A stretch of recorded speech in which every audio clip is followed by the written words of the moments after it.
Whip girl, what's up, beloved? Cephate, let's go. Hyro, Dage, what's up, beloved? Good morning to you all. Peace and blessings to you all. Let's go, let's go, let's go, let's go. Energy up, mindset up, faith up, belief up, turn up.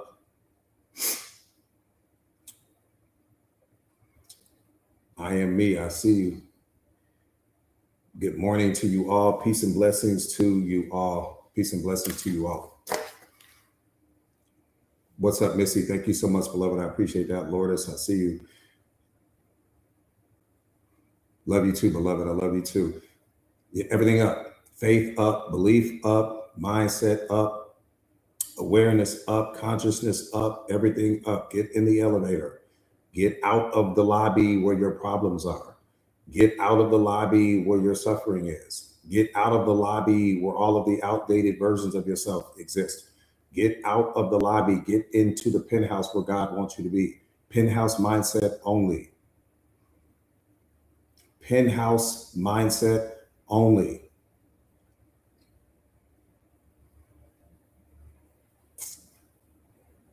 All the way up. Turn everything up. Turn everything up. Yeah, no lobby energy, penthouse mindset, no lobby energy. Sabrina, what's up, beloved? Unique Harmony, what's up, beloved? So good to see you. Mindset up, let's go. Let's turn up. Capo, I see you. Everything you need to be, you already are. Every version of yourself already exists. All of the previous versions, all of the future versions, every version of you already exists. You just don't exist inside of the version of yourself that has the life that you want, because you won't let go of the life that you don't want. You won't let go of the life that you've already outgrown. You won't let go of the mindset that can't take you any further than you are right now. That's the problem. You've got to shift out of that mindset. Alice, what's up, beloved? So good to see you. Noez, I see you. Good morning to you all. Peace and blessings to you all. Every version of yourself, everything you desire, you only desire it because there's a future version of you that already has it. God has already blessed it, but he won't bless who you pretend to be. He won't bless the version of you that lacks discipline, the version of you that lacks integrity, the version of you that doesn't have a growth mindset, the version of you that procrastinates more than you discipline yourself. He's not going to bless that version of you. Everything you want is already available to you. You just have to become detached from everything you don't want. Everything that can't grow you, you have to get detached from, beloved. God will not bless who you pretend to be. This is why you can never show up small. Because the truth is in your authenticity. Think about what I'm saying. The truth lives in your authenticity. The truth lives in your authenticity. There's no truth in the version of yourself that you pretend to be. There's no truth in your persona, which is the social mask you wear for other people. There's no truth in that version of you. Doesn't make you a liar. That just means there's no truth in that version of you, because that's not the version of you that God created you to be. That's the version of you that the world needs you to be. That's the socially acceptable version of you. There's no truth in that version of you.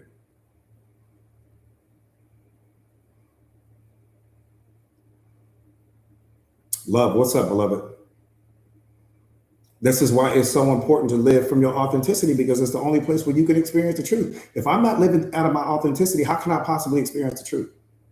Because the truth is the only thing that can transform you. You're not transformed by who you pretend to be. You're transformed by the truth. This is why so many people are stuck. You praying from the version of you who pretends.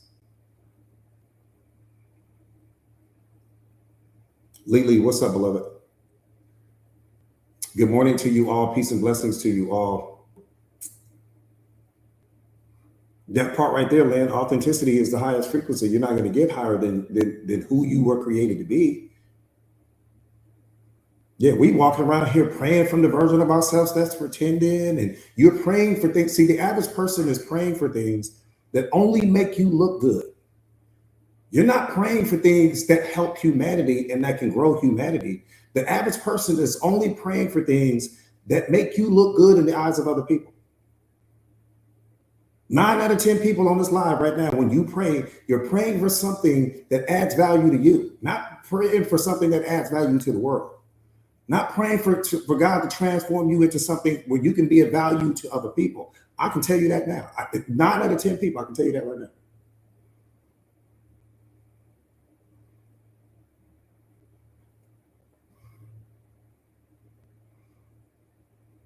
Sefe, I'm telling you, beloved, it's crazy to me.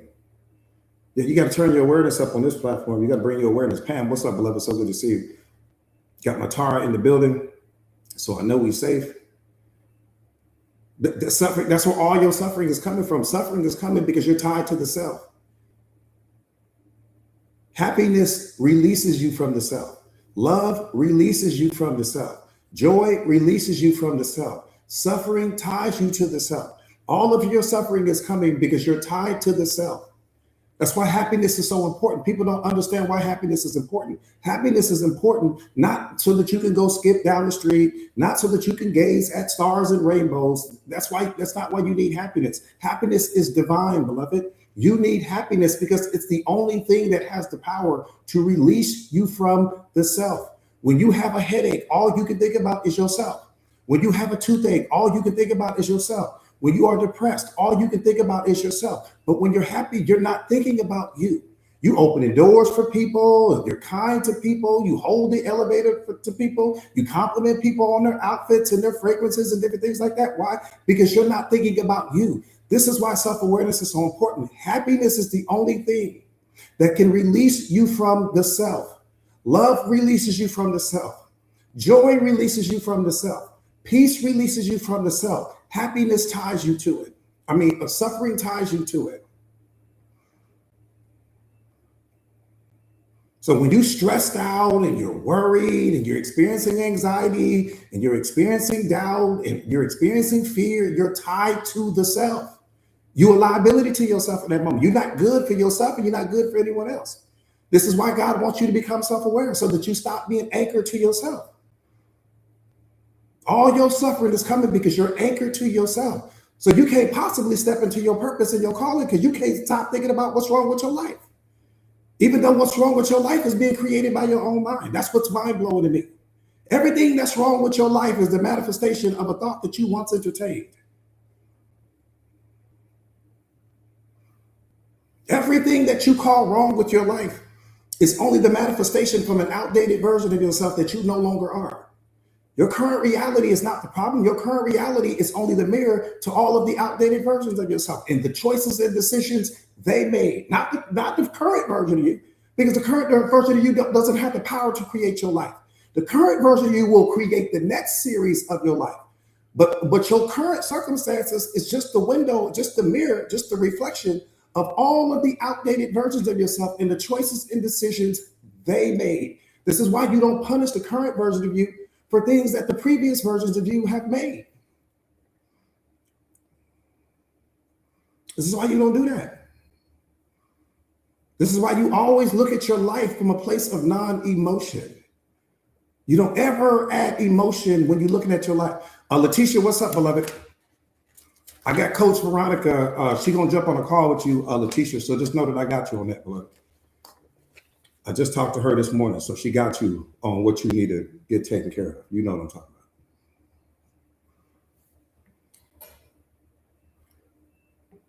Yeah, I got you. Just consider it already done. Consider it done already. But anyways, yeah.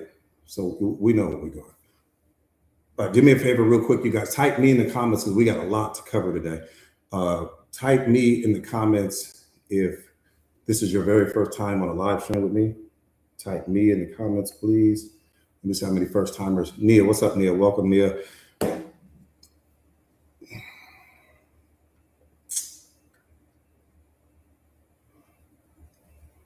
Nico, what's up, Nico? 19. Man, you blessed. 19. I'm telling you right now. And you won't understand what I'm saying until I get into this live. 55, I see you.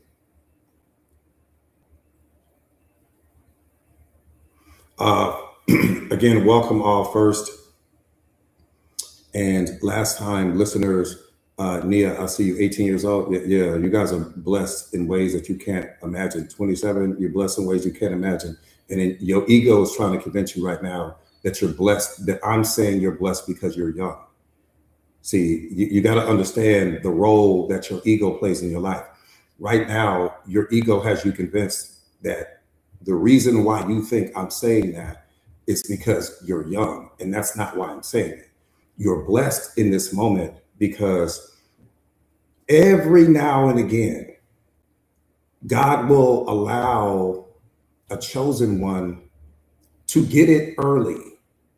19 years old, 21 years old, 27 years old, right? Where you're able to come in contact with the most powerful information on the planet, because that means that you're going to have so much longevity, so much future with this information. But not only that, what you are is a door or a window into a generation that I may not be able to tap into, right? And so he'll take, because again, the whole purpose of life, there's three reasons why your spirit is here, whether you understand it right now or not. There's only three reasons why your spirit is here. Number one, to spread unconditional love. Why am I suffering? Because you don't spread unconditional love. You spread conditional love. You only give love to the people that you think are worthy of it. That's your first problem you got right now. Problem number two, or the second reason why we're here, to raise consciousness on this planet. Okay, that's a universal thing, right? And the third reason why we're here is to spread our purpose, right? There's a certain amount of people that are already connected to your life. Again, whether you realize it or not, you're connected to mine. That's why you're here. And so the point not to be missed is, it's when you are getting at 19, 18, 21, 27, he's utilizing you to tap into a generation of people that I may not be able to tap into because I'm just operating on a different frequency than they are. That's the point not to be missed. Not because you're young, not because it has nothing to do with that. Because of the fact that you're getting ready to be that force multiplier. Even at 35, beloved, same thing, because I had the same thing. You're getting it so young. At 35, I was still lost. At 35, I'm still moving through the world trying to figure things out. But once you get it, it's game over. It's game over. Yeah, 30, yep, same thing. All right.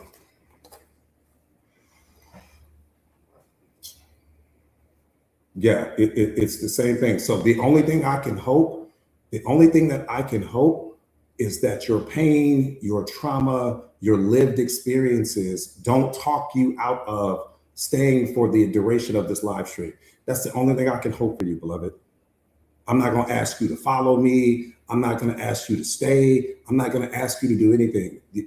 I can only hope for you that your spirit, your soul stays connected to this moment long enough so that you can hear me and really understand what I'm saying. That's the only thing I can hope for you. Other than that, I have no power outside of that.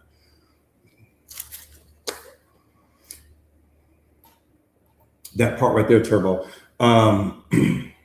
So again, for anyone that's new to the platform, welcome. My name is Jordan Williams. I'm a certified life coach. I specialize in self-awareness, self-mastery, relationship mastery, 5D consciousness, emotional intelligence. My purpose in life is to help you to discover yours. I have helped tens of thousands of people step into their purpose. A lot of those people are out in the world doing what it is they do right now as we speak. I am also the best-selling author of this book, The Secret of Awareness: How Powerful Are You Ready to Be? The book is the blueprint and the instruction manual to who you are internally. Lastly, I've been coaching for over 2 decades now. I have coached some of the most powerful people on the planet, from top celebrities, top entertainers, doctors, lawyers, politicians, executives, soccer moms, you name it, UFC fighters, you name it. I have coached them. I have been the secret weapon for a lot of people. Hopefully you will stay long enough to let me become yours.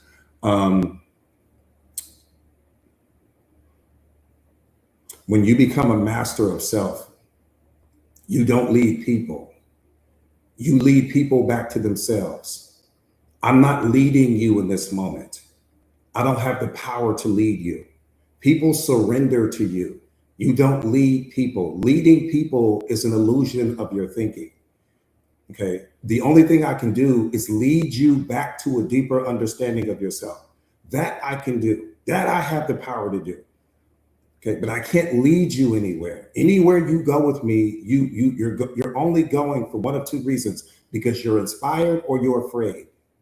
That's why you follow people. You either follow the person because they inspired you, or you're following the person because you're afraid. There's certain countries where people are following that particular leader, but they're only following the leader out of fear, not because they believe in the leader, but because if they go against what the leader is saying, something may happen to them or their family. So my type of leadership won't lead you closer to me. It will only lead you back to you.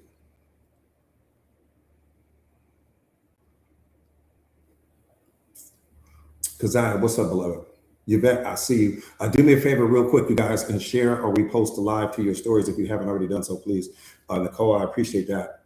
Share or repost the live to your stories if you haven't already done so, please. Let's get the likes up. Let's get the medicine out. You guys know what we have to do. Self-awareness is something that we have to spread all over this planet. It's something that it's our responsibility. You have a divine responsibility, not to me. You have a divine responsibility, beloved. So let's make sure that we fulfill our end of the bargain. Everything else I got from there. Brock, what's up, beloved? Today's message is probably going to be the single most powerful message that I deliver to date. Today's message is going to be that powerful.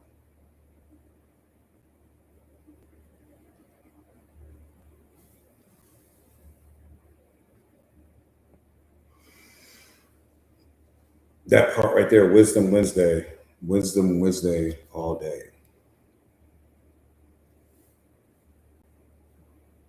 Lynn, what's up, beloved? Beauty PIC.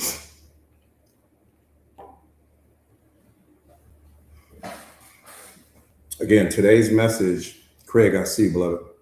Today's message will probably be, for me at least, the most powerful message I ever coach you guys on, which means you got to take your awareness all the way up. You got to really slow your mind down, leave your problems outside of the live, leave what you think is wrong with your life outside of the live. Leave what you think is missing from your life outside of the live, and just empty your mind, right? Just empty your mind. Let's get busy because we got a lot of ground to cover.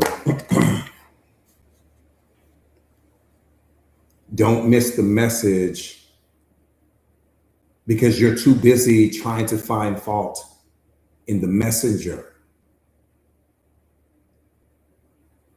Don't miss today's message because you are too busy trying to find fault in the messenger. So many people never receive God's blessings because they don't like the messenger that the message came through. And so they reject the messenger. They project their pain onto the messenger. They project their assumptions and their opinions onto the messenger, and they completely miss the message. I am not important right now in this moment, beloved. What I came to deliver is, don't focus on me. If you're focused on me, you're not listening because you're analyzing. And don't listen to confirm what you already believe to be true, because then you're back into analyzing again. See, what people don't understand is that listening is one of the most difficult things on the planet. I could make the argument that it's easier for you to climb Mount Everest barefoot than it is for you to listen. Because listening requires you to set your opinions down. It requires you to set your programming down. It requires you to set your beliefs down. We can all hear. Listening is not hearing.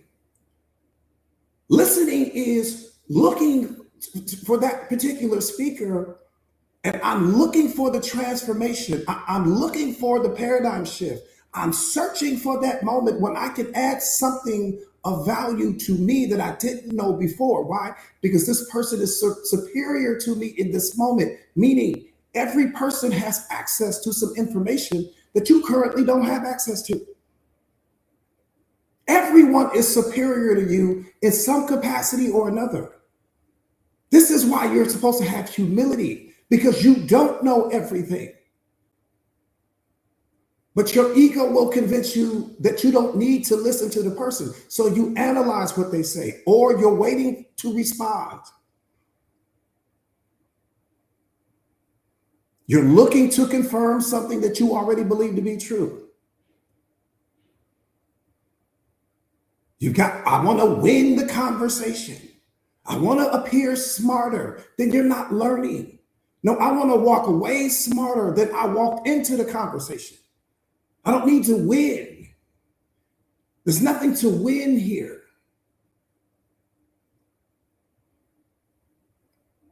This is why awareness is so important. Most people don't listen to you. They analyze you. They're judging you. They are secretly criticizing you. But they'll smile and agree and, yeah, I hear you and I understand. They're going to give you all of that. But they're not listening. Listening is one of the most difficult skills on the planet. You don't listen to respond. You don't listen to confirm what you already believe to be true. You're listening for the transformation. You're listening for that aha moment. You're listening so that you can speak spirit to spirit with the speaker, not programming to programming, pain to pain, trauma to trauma, like most people are doing.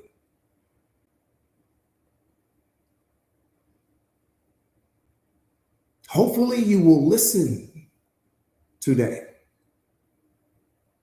I just want you to listen.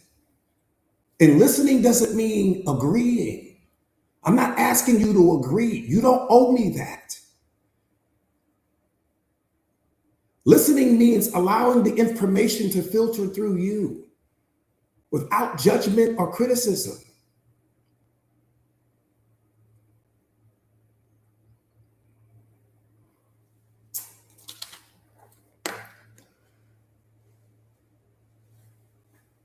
All right, let's get busy. Rocco, what's up, beloved? Honeyman, I see you. Honeyman, I got you on that message too on the other side. Rich, let's go. Let's turn up.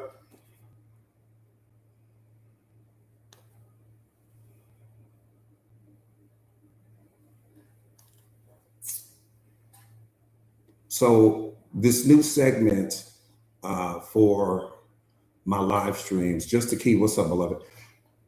Karina, I see you. This new segment for my live streams is to start with the thought of the day, because I don't really think too many people really understand how powerful the thought of the day is.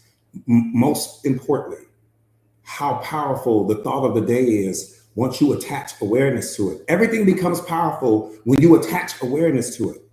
You can take an ordinary relationship, attach awareness to it, it becomes powerful. You can take an ordinary friendship, attach awareness to it, it becomes powerful. You can take an ordinary moment, attach awareness to it, it becomes powerful. Whatever you attach awareness to becomes powerful. I can guarantee you, the same thought of the day that I'm getting ready to give you right now, if I just handed it to you, it wouldn't be powerful. You'd be like, oh, that was some great information, and oh, it was motivational, and oh, yeah, that kind of pumped me up for a moment. But when I read it to you, it's going to change the way you look at it, because I'm going to add the awareness to it.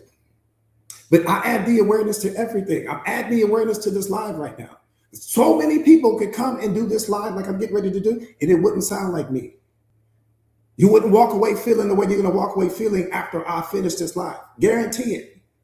Because anything you add the awareness to, I'm telling you, most importantly, yourself, When you add the awareness to yourself, you become powerful because you are awareness itself. I'm telling you God's truth right now, not my own. Anything you add awareness to, it instantly changes the situation. You add awareness to a movie, it changes the movie.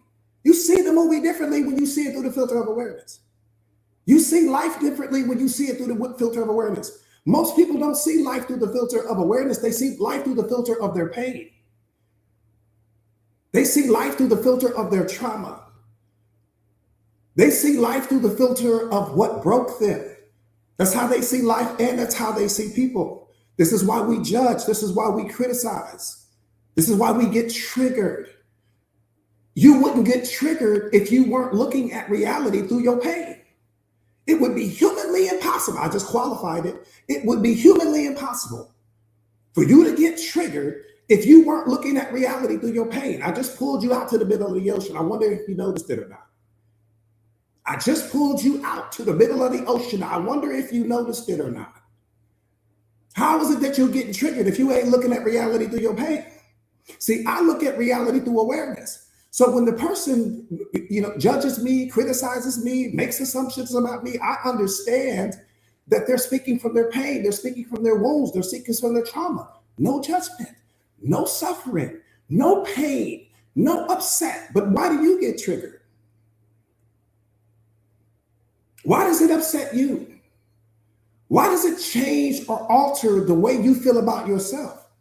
Because you see the world through your pain, not through the wisdom you gained from the pain, not through the wisdom you gained from the wounds. See, I only see the world through the wisdom I gained from my pain. That pain taught you something, but you're so focused on the pain itself that you're not focusing on what you learned from it. So you haven't done anything with the pain. The pain is doing something with you.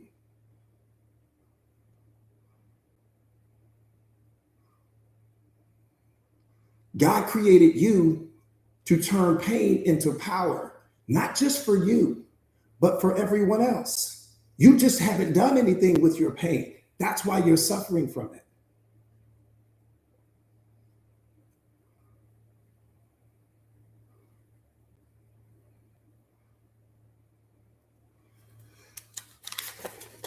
Here we go. This is the thought of the day.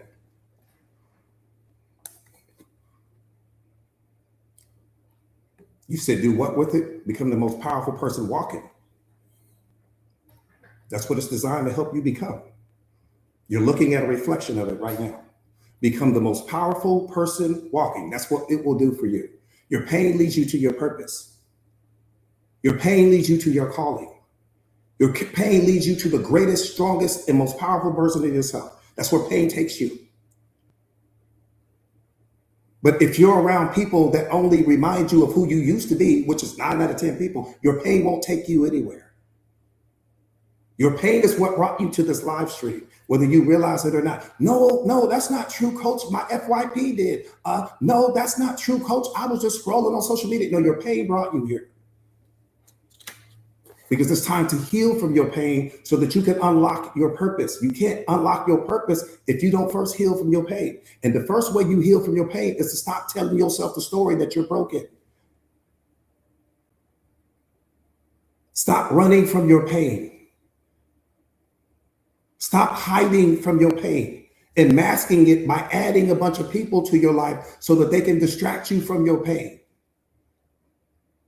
Because for the majority of you guys, that's what you do. You add people to your life to distract you from your pain, to distract you from what you don't want to deal with. I'm bored. I'm lonely. That's your pain talking.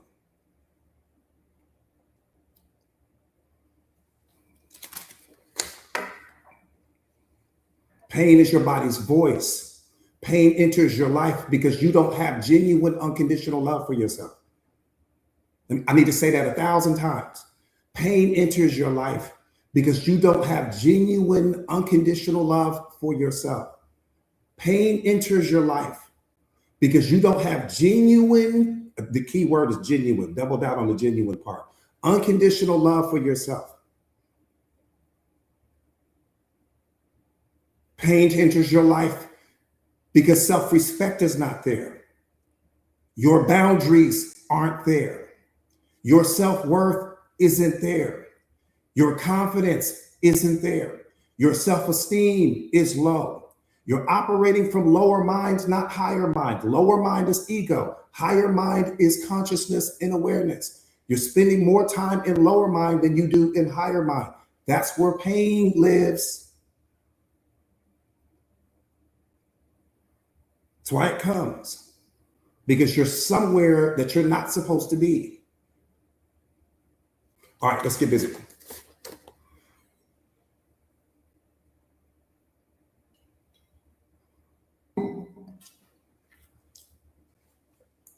The most powerful person that God has ever created is called YOU. Have you met that version of you yet? The most powerful person that God has ever created is called YOU. I'm just asking you, have you met that version of you yet? Or have you only met the version of you that suffers? Have you only met the version of you that's depressed? Have you only met the version of you that settles for a life that's beneath your potential? Have you only met that version of you? The most powerful person that God has ever created is called YOU. Have you met that version of you? They live on the other side of everything you're avoiding. They live on the other side of everything you won't confront. They live on the other side of the discipline that you won't implement into your life. They live on the other side of everything you settle for. Have you met that version of you?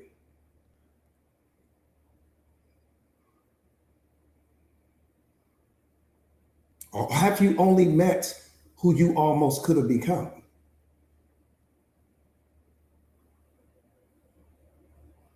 I wonder.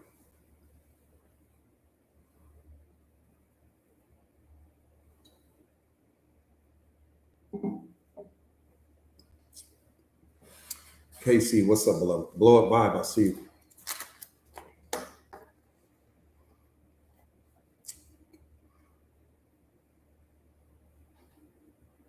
I got you. All right, let's get it.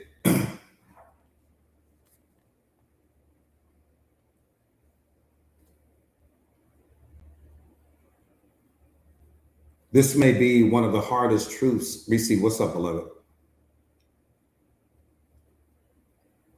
This may be one of the hardest truths. This is the thought of the day. For anybody that doesn't know what my free thought of the days are, or what they sound like, or what you're going to experience when you receive them, I'm getting ready to give you what the free thought of the day is. This is the free thought of the day right here. This may be one of the hardest truths that you'll ever hear. And one of the most freeing at the same time. You are the problem.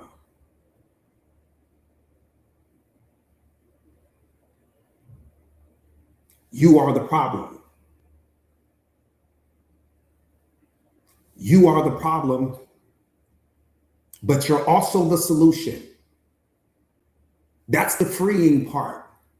You are the problem, but you're also the solution to the problem. You're the only solution to the problem. The solution is not outside of you, beloved. So don't go looking, because you won't find it outside of you. You are the solution, but you're also the problem. Problems mean that the world isn't spinning, turning, and revolving how you think it should. Problems mean that your programming is rejecting people. Your programming is rejecting reality. Your program, see, life is not what hurts you. Your resistance to life is. You don't like what's showing up in your life. And anytime that you don't like what's showing up in your life, you push against life. You reject life. The person walks out before you're ready for them to. You resist that. The job lets go of you. You resist that. You resist yourself when you look in the mirror. You don't like your body. You don't like where you are. You don't like your life. You don't like your finances. But you don't understand that your mind is what's responsible for creating the reality that you don't like. The very reality that you're resisting, your mind created it. So now you're suffering twice because you're trying to change the situation, never understanding that I need to change the mindset that created the situation that I'm resisting. So you don't fight life because life is neutral. Life is only holding the reflection of every choice and decision that you have made leading up to this moment. So why would you be fighting against your own choices and decisions? Just think about what I'm saying. That's like you punching yourself in the face. You at the bar. Let me say you at the bar. The man at the end of the bar is disrespecting you, talking crazy to you, and all these other things like that. And instead of you fighting the man at the end of the bar, you start punching yourself in the face. That's what you're doing when you resist that reality. You beating yourself up. Reality is not your problem. Reality is the mirror to every choice and decision you've made. It's the mirror to all of the outdated versions of yourself that you no longer are. That's all it is. So why would you resist that? No, you embrace that. You accept that. And you say, you know what? I don't like where I am right now. It's time for me to pivot. I don't like the person I've become. It's time for me to pivot. I don't like what's happening in my relationship. It's time for me to pivot. Or it's time for me to stop settling for less than I deserve. I'm not respecting myself the way I should be. It's time for me to pivot. I'm not growing like I should be. It's time for me to pivot. But reality is just holding up the mirror to every choice and decision you've made leading up to this moment. Why would you fight and argue with choices and decisions that you made? I'm just asking you to make it make sense. Your next decision is infinitely more important than your last one. I said your next decision is infinitely more important than the last decision because your next decision creates the next reality that you're going to experience. Your future does not come to you, beloved. It comes from you. It comes from every single decision you make. You're creating your reality right now. You're creating your history right now. You're creating your future right now because you made the decision to join this live stream. So this is not only going to become a part of your present, but it also represents your future. And it also represents your past. And then you may decide to go to the gym next, or go have lunch, or go hang out with a friend. Wonderful. But that's going to be the next future you experience. It's going to be your present, it's going to be your future, and it's going to be your past all at the same time. And we don't understand that. We sit here making decisions from our pain and making decisions from our emotions and making decisions from our feelings, and then you hate what's showing up in your reality. Your reality is the mirror to every single choice and decision you've made leading up to this moment, period. So you don't fight reality, you fight the mindset that created it. If you're going to get upset with something, don't get upset with your life because your life is just a mirror. It's just the manifestation of every choice and decision you've made. So why would you fight with that? No, you changed the mindset that created the life that you no longer love, and now we're doing something. We're doing something now.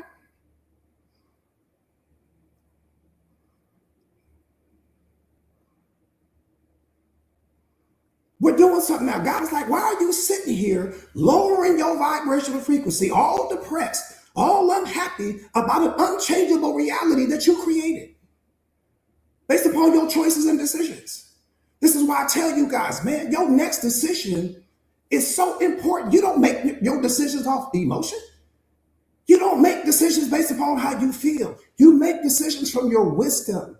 Make decisions from your awareness. Make decisions that align with who you want to become, not with who you used to be. Most of you guys, when you say you're stuck, let me tell you why you're stuck. You're stuck in life because you're making decisions that reinforce the outdated version of yourself.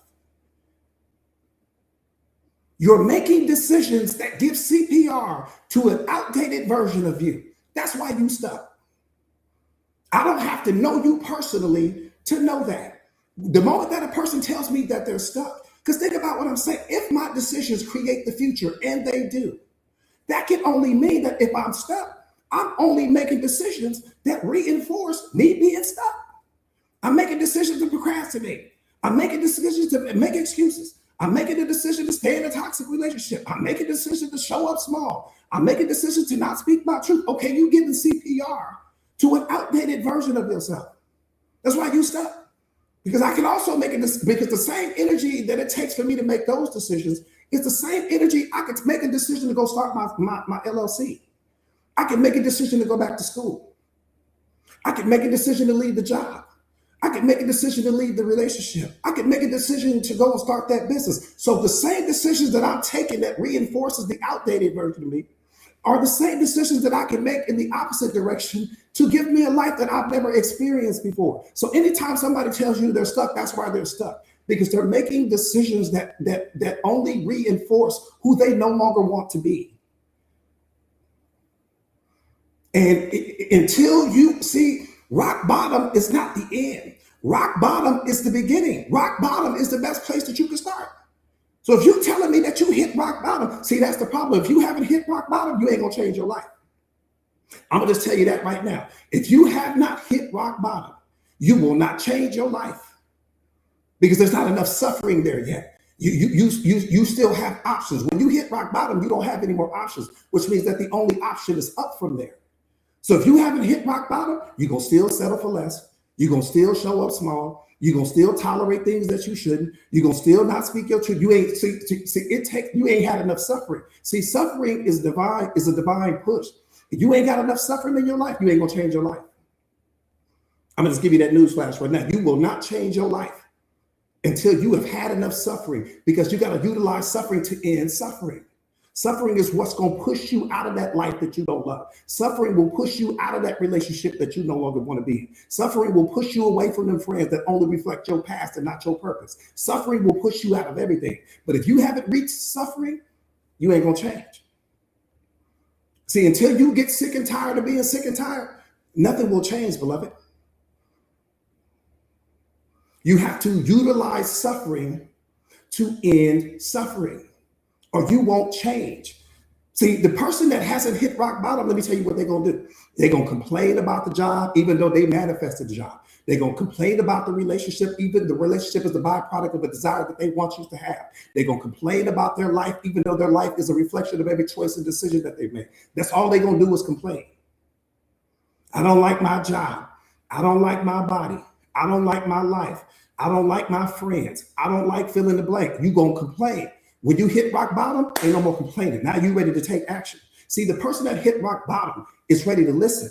The person that hasn't hit rock bottom yet, they still think they know. That's why I only like to coach people that have hit rock bottom, because people that have hit rock bottom, they're ready to learn. If you haven't hit rock bottom yet, you still think you got some room in the tank to figure it out. And not only are you trying to figure it out, you're trying to figure it out without God. That's problem number one. You trying to figure it out without big fella. See, when you hit rock bottom, you're going to go back to him. If you haven't hit rock bottom yet, you're not going to go back to him.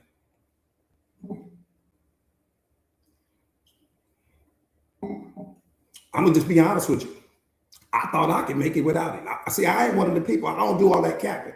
I don't have room to cap. The reason why I was living my life the way I was is because I was living it without him. I'm just going to be honest with you. What no church going on, what no me sitting there reading the Bible, what no self-awareness and emotional. I want them people. I ain't gonna lie to you, because I don't need to impress you right now.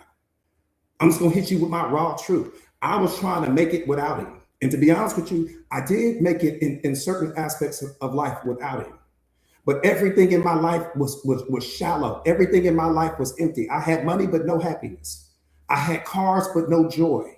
I had people around me, but no peace. See, when you step into your purpose, there's peace always there. There's happiness always there. There's joy always there. There's love always there. There is no I'm lonely. There is no I'm bored. There is no I don't like my life. There is no any of that. I had people around me, but the people around me weren't around me because they liked me. They were around me because of how they benefited from me. They were around me because of the value that I could add to their life. See, that's a difference.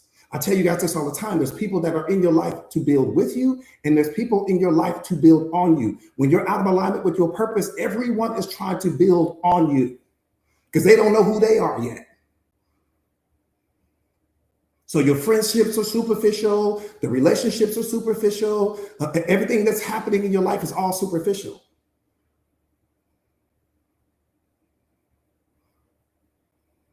That part right there, when they came for the fruit. Come on, Iris, let's let them know, beloved. All right, let's get busy getting busy.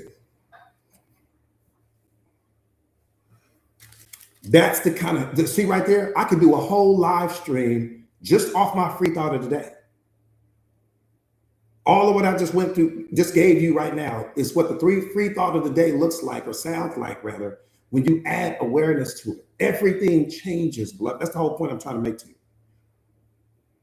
So if you're not currently signed up, May, what's up, beloved? If you're not currently signed up for my free thought of the day, type no in the comments, please. Yeah, except for they came for the mango. They didn't give a damn about the tree. And once the tree didn't have any more mangoes, everybody took off. He got my lighter. I see you, beloved. If you are not currently, again, if you're not currently signed up for my free thought of the day, type no in the comments, please. Let's get you guys signed up real quick. Welcome to Lion School. Welcome to Wisdom Wednesdays.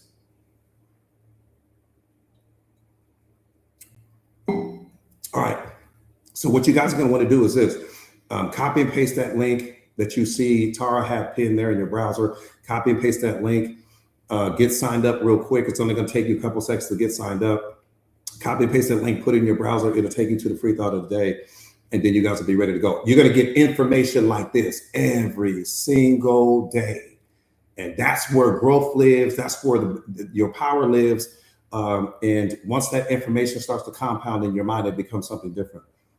See, self-awareness takes an ordinary conversation and it makes it extraordinary. It takes ordinary relationships and it takes them to a level that would blow your mind. It makes everything amazing.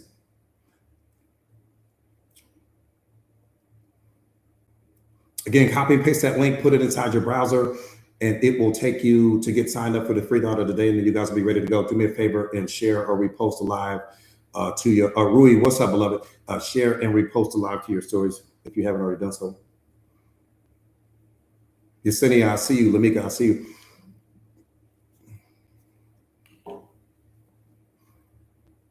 Maywood, what's up, beloved? I see you. Lynetta, I see you.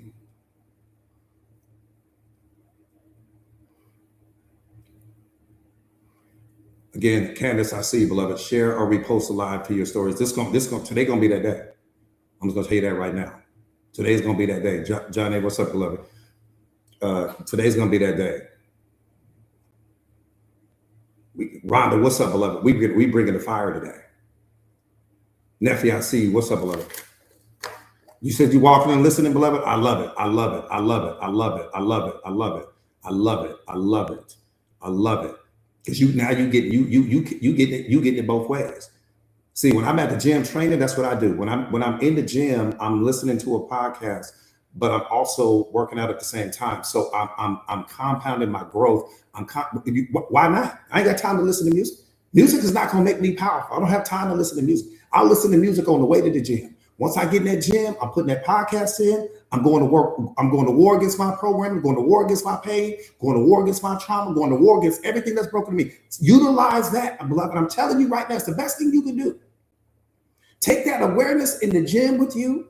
Take that awareness on that walk. Take that awareness on that hike. Take it with you because you're benefiting in a multitude of ways. You feed your body and you feed your mind at the same time. Man, don't go and waste that hour or 30 minutes listening to some R&B. You can do that at home because your body is already open. It's already fully activated, man. Build your mind at the same time. That part right there, it's going to allow you to focus on a whole different level. And then you're making that mind-body connection at the same time. It's a beautiful thing. I'm telling you, you'll never hear music coming out of my AirPods when I'm in the gym. I just ain't gonna do it. When I walk out of that gym, watch this right here. Watch this right here. When I walk out of that gym, I'm more powerful than the version of me that walked in. The version of me that walks out of that gym could give a seminar to the version of me that walked in. That's the number one reason why you should do it. If for no other reason. Because think about what I'm saying. If you listen to Beyonce's album, we all love her. So I'm not criticizing her. But if you listen to Beyonce's album while you in the gym, and then the version of you that's walking out that gym, if you could talk to the version of you that's getting ready to walk into the gym, you wouldn't be able to teach that version of you nothing. What you gonna do? Tell them what track you like the best? What you gonna do? Just tell them what song sounded the best to you? That's all you're gonna be able to do. But when you walk in that gym, Red, I appreciate you, beloved. But when you walk out of that gym after taking in that podcast, the version of you that walked in, if you could sit down and have a conversation, man, you run circles around that version of you. That's why you do it. So just look at how many look at how many times you walked out of that gym listening to music so that you can get through the workout, but you didn't walk out smarter. You didn't walk out a better version of yourself. You walked out the same person that walked in.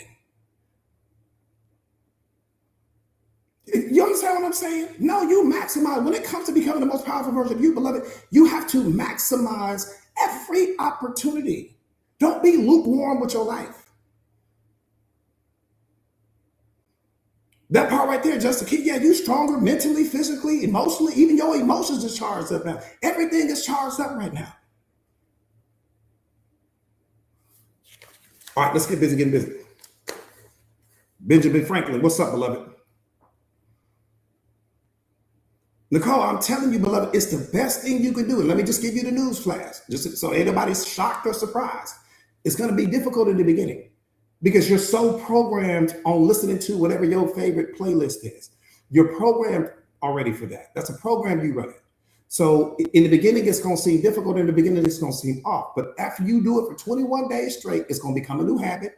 And then after that, you won't have a taste for the music anymore, but you're walking out body better, mind better, emotions better, programming, everything better. Now, if you go put that Beyonce on, you're going to walk out the same person that walked in. One more time, I'm not criticizing her. I'm just using her as a point of reference because we all know who she is. That's what I'm saying.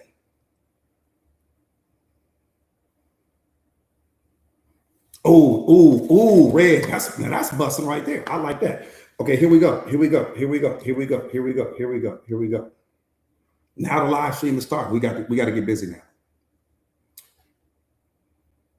Hardly ever. I see you, beloved Red. I see you. Saw, I see you. Here we go. That part right there, beloved, you become thirsty for the knowledge. Yeah, we got to get it, man. We get that. We get that every time we can get it. Yeah, throw the tapper on. Throw the tapper on. If you got the tapper, put the tapper on. Because you ain't gonna need to take notes or do anything else. If you be the greatest, what's up, beloved? Yeah, nephew, that's all you got to do, man. You walking out that bad boy, transform. See, because the goal is this. The goal is to have your mind so powerful. The goal is to become so powerful that people can't afford to walk away from you anymore. That should be your only goal. That should be the only goal right there. I'm getting ready to become something so powerful that you won't be able to afford to walk away from me. So all them attachments, we're going to put that over here. All that clinging, we're going to put that over here. All that I can't live without yous and all of that, we're going to put that over here. Once you become so powerful, and there's a different level. See, that's a level of confidence that you can't buy at some self-help, Barnes & Noble. I don't give a damn how many books you get from Barnes & Noble. You won't walk out with that level of confidence like you will when you become so powerful that you know in your mind, body, and spirit. Man, you can't afford to walk away from me. What you talking about?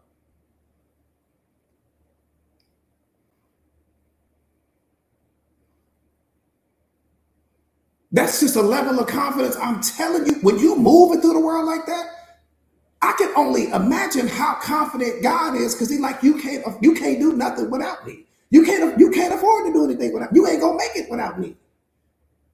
I'm signing off on everything you do, whether you realize it or not. That's a different level of confidence.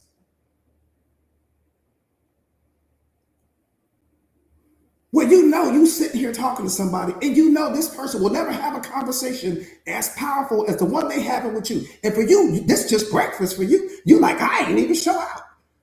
I'm just bringing you the regular version of me. I'm just bringing you who I am every day. I didn't even turn up on you like I could have. That's a different level of confidence. Cookie, what's up, beloved?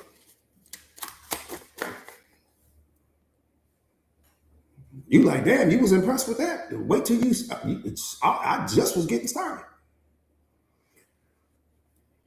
All right, here we go. Let's go. Let's go. Let's go. Let's go.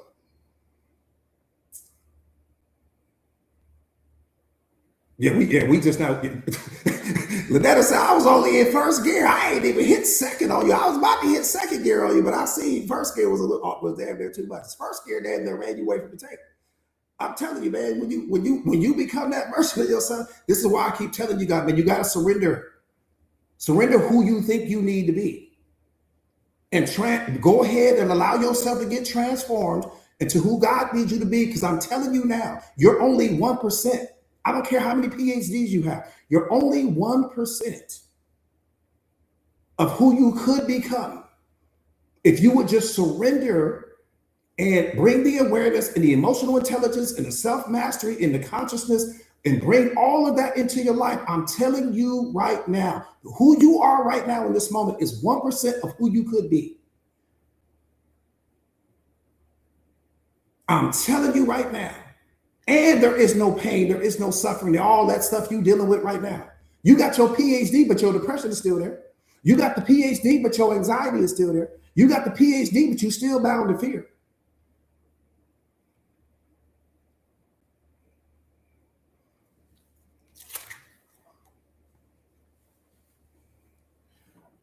All right, let's get busy.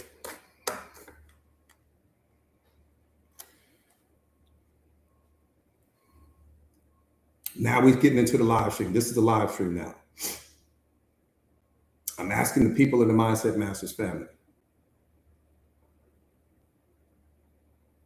what's the difference between your soul and your spirit? That's a direct question. What's the difference between your soul and your spirit? See, most people are moving through this world. 9 out of 10 people. 9 out of 10 people, I said 9, are moving through this world and they can't tell you. 9 out of 10 people that you're going to come in contact with can tell you how many albums Taylor Swift made. They can tell you how many points Michael Jordan scored. They can tell you how many championships he has. They can tell you who won the last Super Bowl, but they can't answer that question. 30 years on this planet, 40 years, 50 years, they can't tell you that. But they can tell you who won American Idol. They can give you all the statistics on that.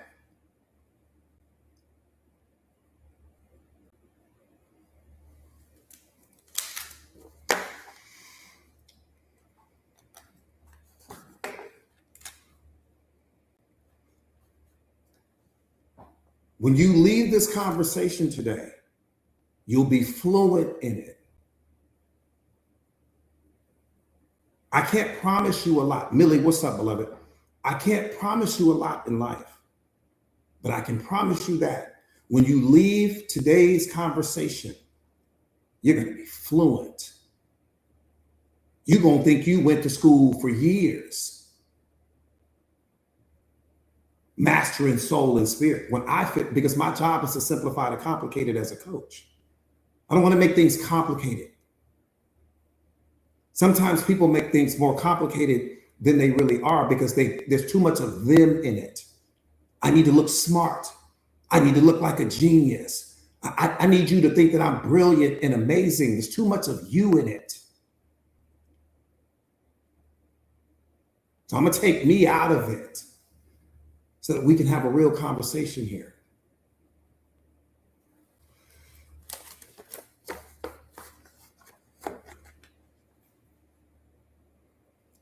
Did you know that unlocking the mystery of your soul and your spirit can transform the way you think?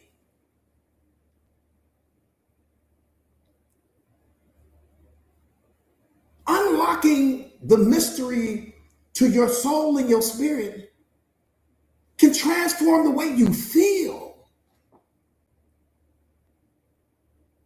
It's going to transform how you hear God.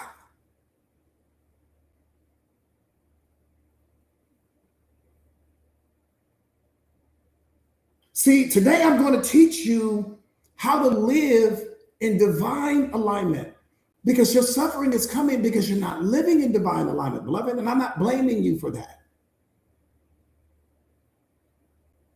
From this moment moving forward, you guys, give me Queen Ella, what's up, beloved? From this moment moving forward, give me light bulb emojis only, so I know that you're following me. So that I know that you with me step for step. I want to make sure I'm not losing anyone. I just want the light bulb emojis because I'll be glancing up from time to time. You guys know how I get once I start getting in a flow state. And I just want to make sure that you guys are Rui. I see you, beloved. I just want to make sure that you guys are getting it. I don't want to leave anybody behind here. If you need me to repeat something, I'll be happy to do it. Sharice, what's up, beloved? Okay. So today is all about teaching you how to live in divine alignment. I'm going to teach you how to live from your spirit outward. This teaching will change the way you see yourself. The first thing that you need to understand is divine order. Okay, step one is just, okay, what's the divine order, coach? Let's talk about the divine order.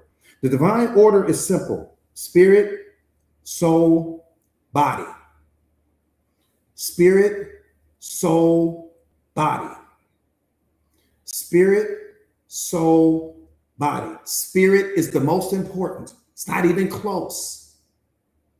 Soul next, body last. Why am I suffering, coach? Because you go body, soul, spirit. All of your suffering is coming because you're out of alignment. It's body for you, soul for you, spirit.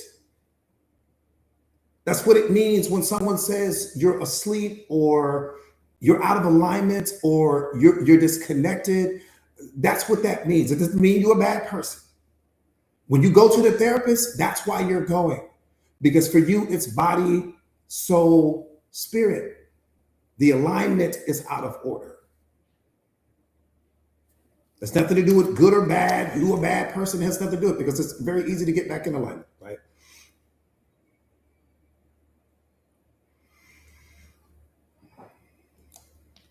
You were first a spirit, then soul, then body. Your spirit is the divine spark. Your soul is the seat of expression. And your body is the earthly house through which your divine nature interacts with the physical world. Why is my physical body so important, coach? Why is my physical body so important? Beloved, your physical body is so important because it's the only thing that allows you to experience reality. It's the only thing that allows you to interact with other people. Without your physical body is the bridge between your spirit and every single person that you come in contact with. Because no person will ever have a spirit to spirit meeting with you. They'll never see your spirit. So your physical body is important because it gives you dominion here on this planet. The same way that if we were to go to the moon, if we go to the moon, you can't walk around on the moon looking how you look right now, right? You're going to need a special suit. You're going to need protection. Okay, well, your physical body is the protection. It's the special suit for your spirit, for your soul. That's it. Don't give it more significance than that. Why do I suffer, coach? Because you think that your physical body is a part of your spirit, is a part of your soul. You don't understand that it's just a transportation system. So whatever someone has done, whether they touched you, whether they did whatever, it's just a transportation system. It's just what houses and what protects, but you identify, you think that's a part of who you are, and it's not. Not kinda, not sorta, not occasionally, never. They hurt me, they touched the suit, beloved, not what it houses. All of your suffering is coming because you identify with your physical body as though it's more important than what I just highlighted to you. It has one assignment: protect what's in the house. One assignment: protect what's in the house. If we go to the moon, that suit that we're gonna have to wear on the moon is protecting what's inside of it. That's it. The suit is not important at all. The suit is only important because of what it has to protect. That's it. So if somebody walks up and they punch the suit, or they just punch the suit, but what's inside of it is what's important. So just understand that.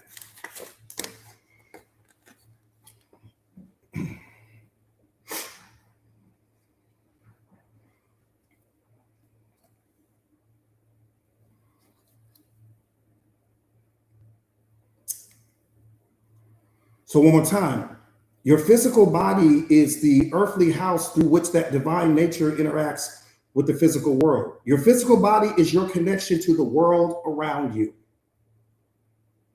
Your physical body is the connection to the world around you. Without it, your spirit can't do what it needs to do. Because again, no one will ever come in contact with your spirit because your spirit is too important. God loves you too much to allow anyone to come in direct contact with your spirit. They'll never come in direct contact with you. No person in human history, not your parents, not your friends, not your kids, no one has ever come in direct contact with you. The suit, yes. The transportation system, yes. The real you, hard no. So your physical body is what allows you to experience people. And that's a beautiful thing. Don't get me wrong. We still want to take care of it. We want to protect it. See, let me talk to you. The day that you were born, God handed your spirit a physical body. And you only had one assignment: to take care of the physical body, to nurture it, to love it, to protect it, to encourage it, to never hurt it or allow anyone else to hurt it in any kind of way. See, if you ask a parent, why do you love your child? The parent won't say to you, oh, because they get good grades, or because they do their chores on time. No, that parent is going to say, because that's my child. And the same thing applies to you. God handed your spirit a physical body. That's your job, to protect it, not to disrespect it, not to abuse it, not to allow other people to put their hands on it or disrespect it, nothing, because it's critically important to the mission. What do you mean you're not watering it? What do you mean you're not feeding it the best things that you possibly could be? What do you mean you're neglecting it and not taking it to the gym? What do you mean you're allowing people, putting it in environments where people are being disrespectful toward it and all these other, not valuing and not honoring its presence? What do you mean? What language are you speaking to me? It's the most important thing in the world. Because without it, you can't carry out the mission that your spirit came here to carry out. There's only three things that are important with respect to your mission: your physical body, your soul, and your spirit. You need all three. So from this moment moving forward, it doesn't matter what happened yesterday. From this moment moving forward, you have to change your relationship with your physical body first. You have to look at and understand how important it is. It's not important because people think it's cute or attractive. It's not important because of the way you style it. It's not important because of the jewelry that you dress it up in. It's important because God gave it to you. Period. Full stop. It's important because God gave it and entrusted it in your hands. And where you sit it, how you water it, how you love it, how you encourage it, how you take care of it will determine who you become. But most importantly, it's showing him how much you appreciate what he handed you. You don't use it to just bring people in your life. You don't use it to just make yourself money.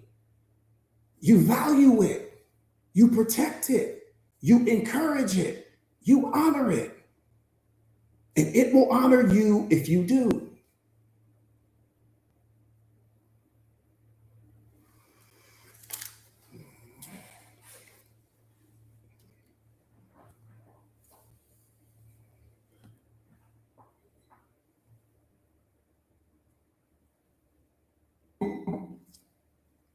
I'm not concerned with how well you take care of someone else's human being.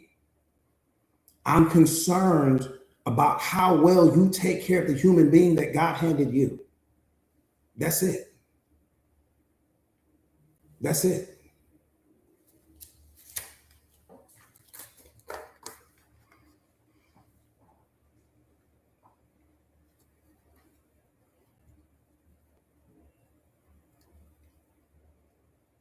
So one more time, your physical body is the connection to this world. That's why it's important. Your physical body is the connection to this world. It touches, it sees, it tastes, it hears. Your soul is the connection to the world within you. Now that's the difference between the two. What's the difference between my physical body and my soul, coach? Your physical body is the connection to the world around you. It touches, it sees, it tastes, it hears.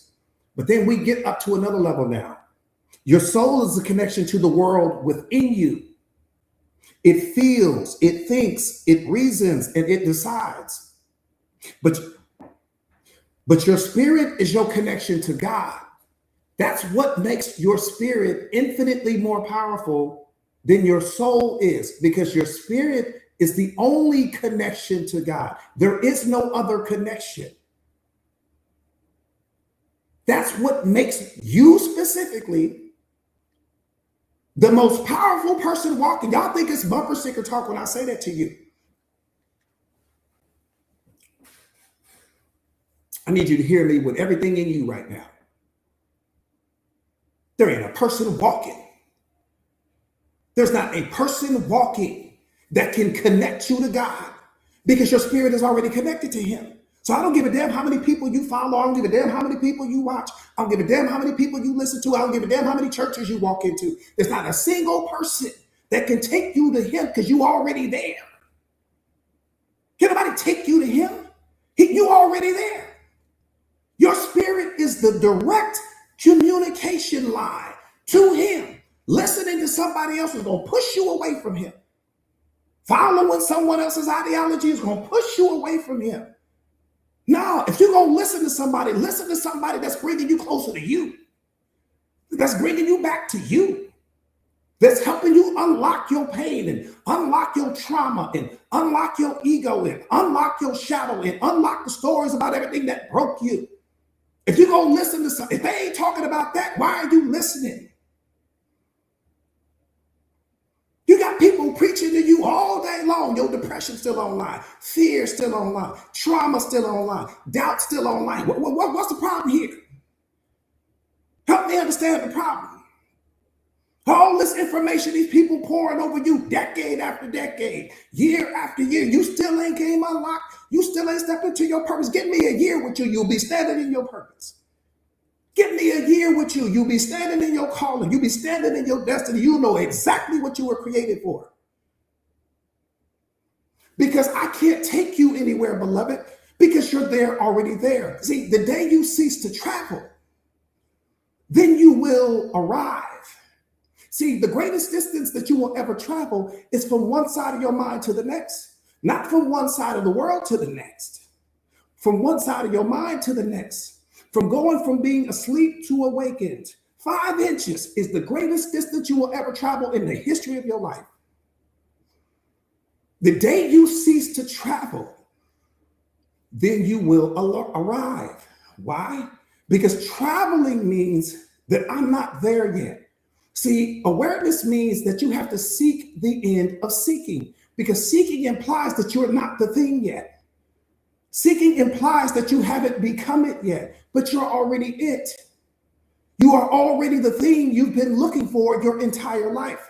You've just been programmed to believe that it's somewhere outside of you, that it's in another book, it's in some course, it's in something that you have to read. One more live stream, one more book, one more sermon, one more Sunday. You've been believing that it's somewhere outside of you. And what's important about that is belief is a superpower. Whatever you believe, you will manifest. So if you don't believe you are the thing, you will never be the thing. If you believe it's one more day, one more week, one more this, one more that, and then I will be there, you will never arrive. That's the treadmill. Some of you guys have been on the treadmill. Yeah, you're moving, but you're not going anywhere because you're already there. See, self-awareness is not about addition. It's about subtraction. You don't need to become more. You need to become less programmed, less pain, less suffering, less trauma, everything less. Because that's what the awareness is going to do. It's going to melt away all of the impurities. It's going to melt away everything that doesn't belong, everything that God didn't add to you when he created you. That's what this is all about. You are already the thing that you've been looking for. You just believe that you're not it because that has gotten programmed out of you. If enough people tell you that you're not pretty, if 1 million people walk up to you today, I can tell you this and I don't have to know your name. If 1 million people walk up to you today and tell you that you're not pretty, you'll start to believe it. You'll start to question your own beauty. And that's been happening to you since the day you were born. Because you're carrying other people's pain, you're carrying their trauma, you're carrying their problems, you're carrying their wounds, you're carrying their programming, you're carrying their fears and insecurities, your culture's fears and insecurities, society's fears and insecurities. All these things have pushed you further out to sea, away from who you really are. So you don't know who you are. You only know who you've been told you are.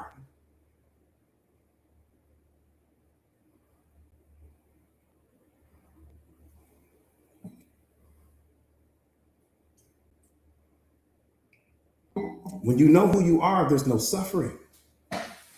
We only suffer when we don't know who we are. Think about what I'm saying. Just put yourself in park, and you just put yourself in park.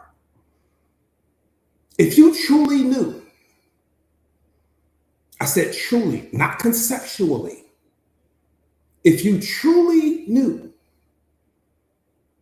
that you were created from God, that you are awareness and consciousness, there would be no suffering. You want to believe it with everything in you. I don't question that at all. But because your ego's still online, it gives you these conflicting thoughts.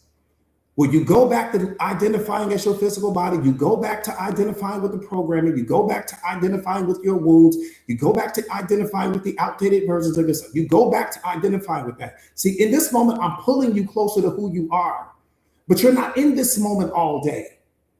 You're going to go back to your life. As soon as you end up in this life, you're going to go right back to your life. You're going to go right back to who you've always been. Then what happens? See, that's what I'm saying. This is why motivational seminars and conferences rarely work, because you get pumped up for a moment, but then that person is not with you all day. You got to go back to your life after that. And then life starts lifing.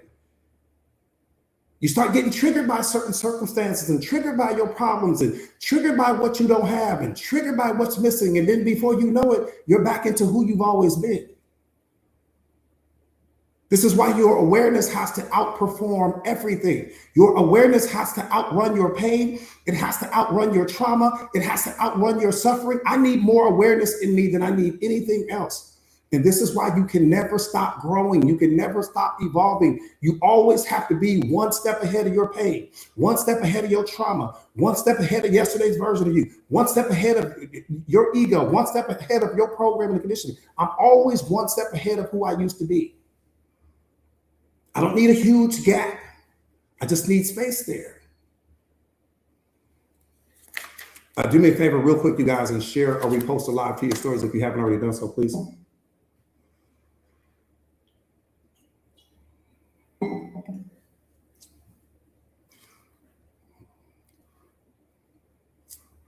You are the diamond, but society has programmed and conditioned you to believe that you're the cubic zirconia. And the cubic zirconia version of you is looking to become the diamond that you already are. Hopefully that makes sense. Do me a favor again, you guys, share or repost a live to your stories if you haven't already done so, please.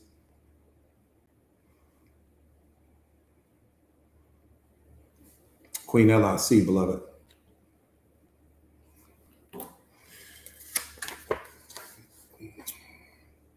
Come on, T-Benz. Come on. I'm telling you that. Get in the Ferrari with your awareness.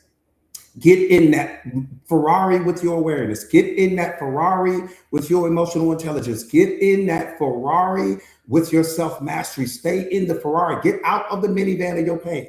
Get out of the minivan of your trauma. Get out of the minivan of who you used to be. All of your awareness has to outperform who you were yesterday. This is why you have to stay in a constant state of growth. Think about what I'm saying. Everything in nature grows, beloved. It's only optional for the human being. Every single thing in nature is constantly growing. Nothing in nature ever stops growing. I said nothing. There's not a single thing in nature that you can point to that ever stops growing except for us. We'll take days, weeks, months, and years and not grow. Wake up every day being the same person we were yesterday and have no problem with that. I'm like, no problem at all. Your grass outside right now is growing. The trees are growing. The flowers are growing. Everything grows except for the human being. It's mind-blowing to me because it's optional for us. It's optional for us. And most people choose familiarity over the unknown. And that's why we don't grow. We don't want to put in the work. We want the results. We just don't want to put in the work to get them. Oh yeah, you want the life. I just don't want to become the person that I need to be to get that life, even though that life is available for me.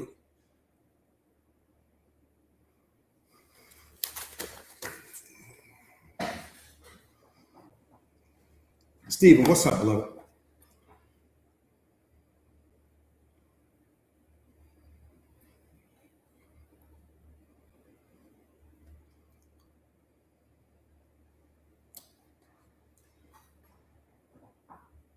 So one more time, your soul is a connection to the world within you. It feels, thinks, reasons, and decides, but your spirit is your connection to God. Your spirit is how you communicate with God. It's the only way that you can communicate with him. There is no other way. Your spirit communes, perceives, and discerns divine realities. When you don't know the difference, you confuse emotion with inspiration. Here's the problem. Most people are led by the body and ruled by the soul, but they neglect their spirit. Let me say that one more time. Most people are led by the body, ruled by the soul, but they neglect their spirit. And your spirit is the very part that God intended you to have the other two lead, to lead the other two. Your spirit is what's supposed to lead the other two. Spirit wants God. The body wants comfort, and your soul stands in between, trying to decide which one to obey. When you're not awakened, your soul obeys your body. This is where all the addictions come from and all the attachments come from. This is where all this stuff is coming from. Let me say that one more time. The spirit wants God and only God. The body wants comfort, and your soul stands in between, trying to decide which one to obey.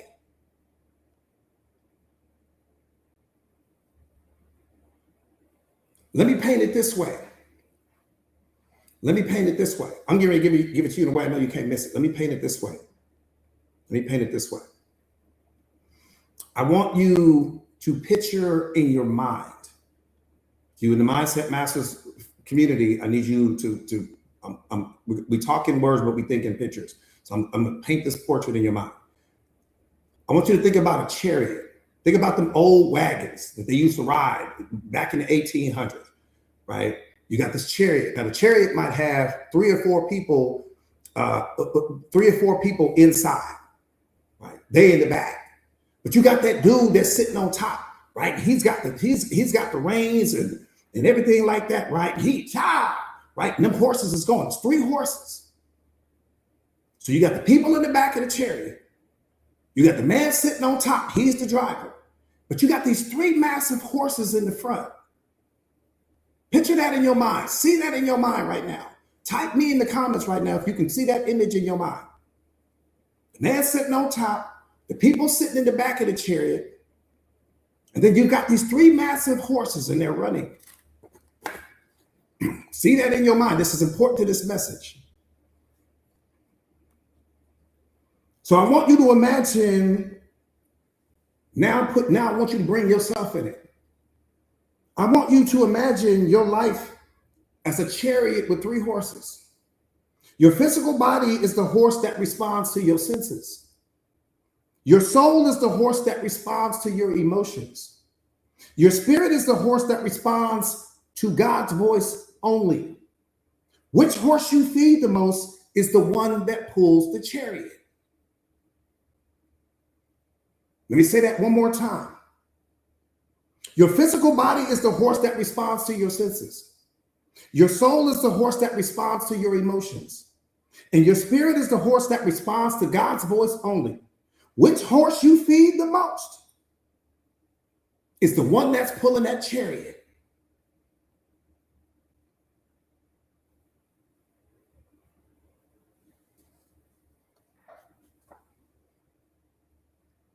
You're suffering because the wrong horse is pulling the chariot. That's where your suffering is coming from. The wrong horse is pulling the chariot.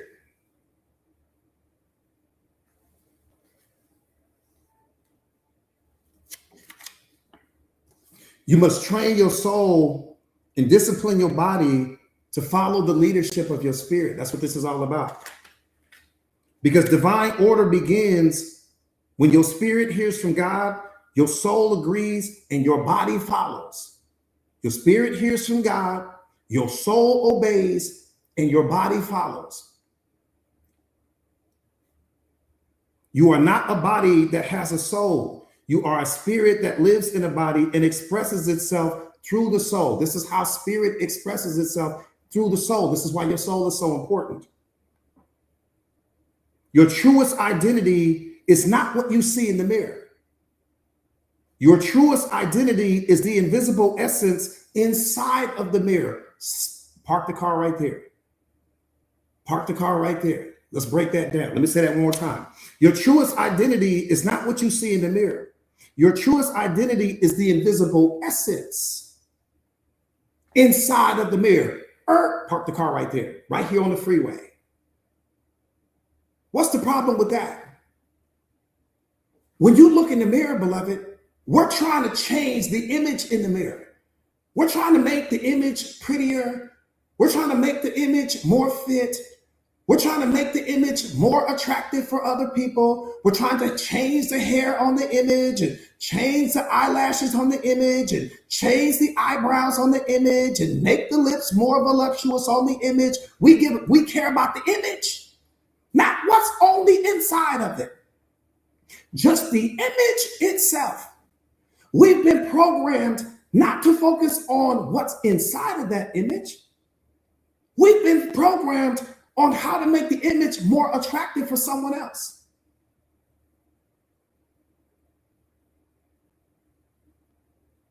That's what we do. We don't even get past the surface. We're not even thinking about there's a whole spirit inside. There's a whole soul inside. I'm here on a divine mission. That's not even the thought that you're thinking about. How do I make my hair prettier? How do I make my eyebrows prettier? How do I make my eyelashes longer? How do I make my body more fit, more banging, more this, more that? What are we doing here?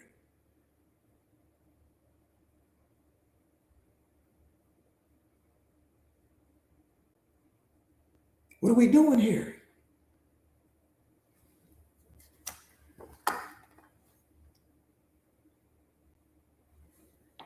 See, when God looks at you, he don't see the wrinkles on your skin.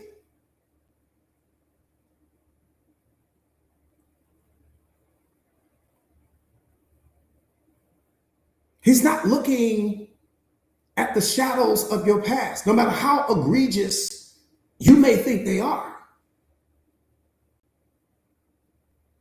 He's not looking at any of that. He sees your spirit because your spirit comes from him. Your spirit is him showing up as you, showing up as whatever this name is somebody gave you that you identify as.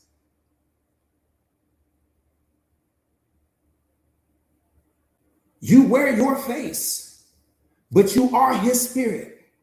You wear your face, but you are his spirit. Your neighbor wears a different face than you, but he is his spirit. The man on the other side of the world wears a different face than you, but they carry his spirit. The man on the side of the other side of the world of that wears a different face, but they carry his spirit.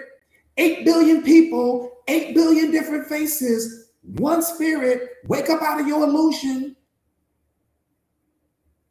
8 billion waves in the ocean, one ocean. I don't care how high the wave is. I don't care how attractive or pretty it is. It's the same wave in a different form. Same ocean. The person the person you're gonna see today has a different face than you. I'll give you that. Same spirit, same consciousness, same awareness. There's only one. 8 billion different people. There's only one. 8 billion different people, all wearing the face of love. 8 billion different people, all wearing the face of consciousness. 8 billion different people, all connected to the same one. There's only one. The same way when you walk up and look at a tree. When you look at the tree, there might be 200 or 300 branches on that tree. There's still only one tree. I don't give a damn how many branches you see. There's still only one tree. You might see 200 or 300 apples on that tree. It's still just one tree. One tree produced all of that. You're just a different branch than the man next door to you. You're a different branch than the young lady at the Starbucks. You're a different branch than the kid working at Walmart right now. One tree, 8 billion different branches. Wake up.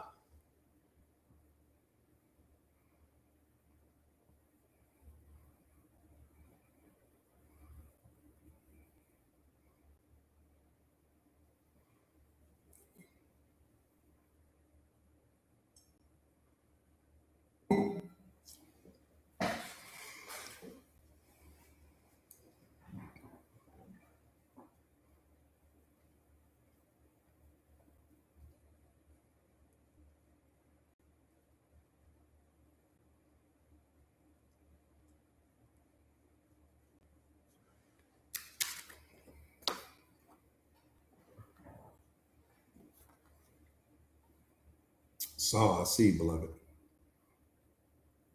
And we don't see it. The thing that's doing the looking is the thing you've been looking for your entire life.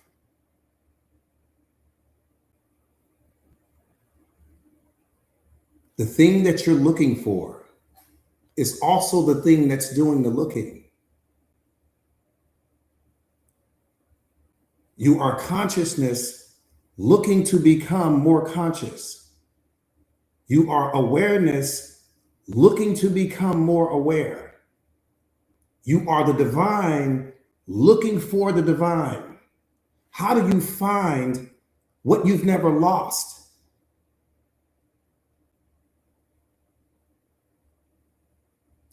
Just help me understand.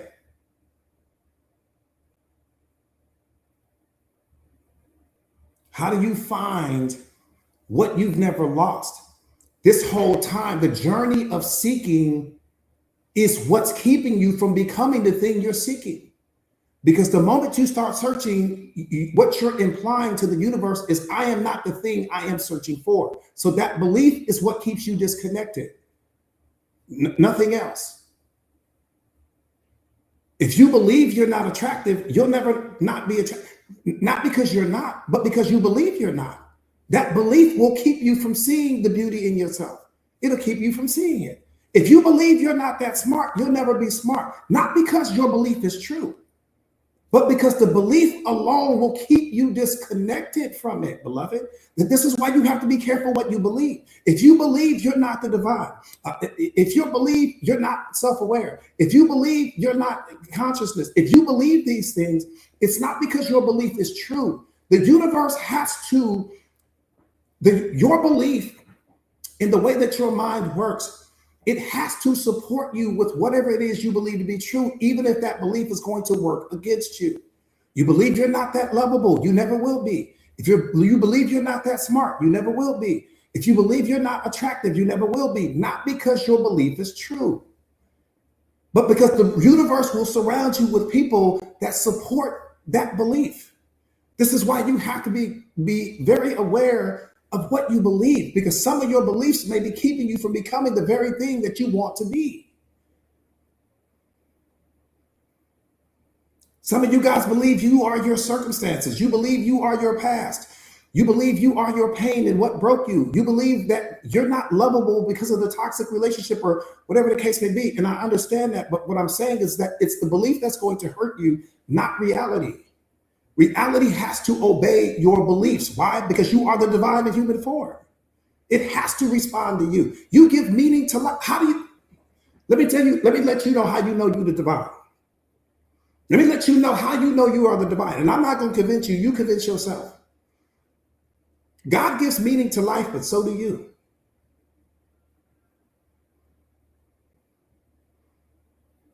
He gives meaning to life, so do you. Meaning only comes from you. It doesn't come from anything outside of you. Let me say that one more time, just in case you're struggling with it. God gives meaning to life, but so do you. Tell me one thing in your life right now that comes with built-in meaning. I'll give you 50 years to tell me. Tell me one thing in your life right now that came with the built-in meaning. I give you all day.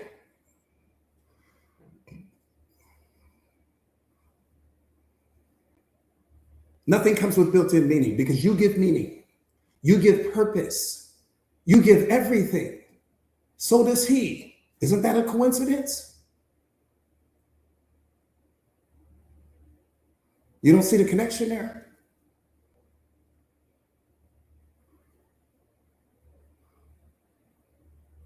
Your spirit is more powerful than every problem you will ever have. Your spirit is more powerful than your pain. Your spirit is more powerful than everything you don't want to confront. Your spirit is more powerful than everything you run from. Your spirit is more powerful than every single person that you're coming in contact with. Your spirit is more powerful than the fact that you won't speak your truth. Your spirit is more powerful than your fears. Your spirit is more powerful than your doubts. You got to understand think about what I'm saying. Look at depression, look at anxiety, look at fear. Where do they come from? They come from soul. They don't come from spirit. Spirit doesn't deal with any of that. Why? Because spirit is too powerful. Nothing is more powerful than spirit because spirit comes straight from God. It's afraid of nothing. Your soul carries everything, not your spirit. Spirit carries nothing but your purpose.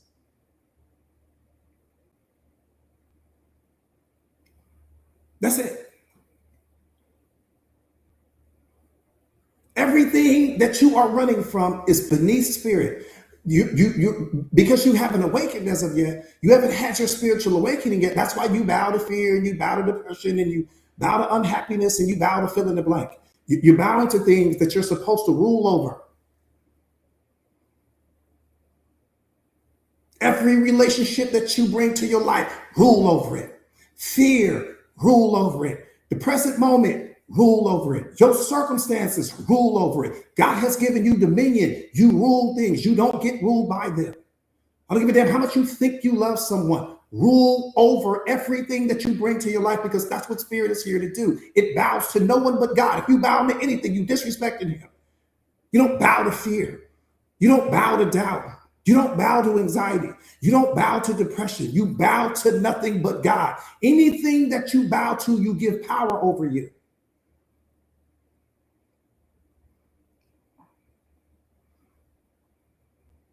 You bow to nothing.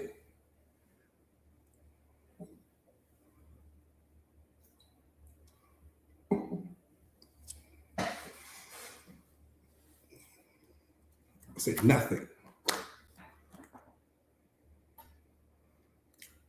Benjamin Franklin, I see you, beloved. Trina, I see you, beloved. Sefe, nothing, beloved. Nothing.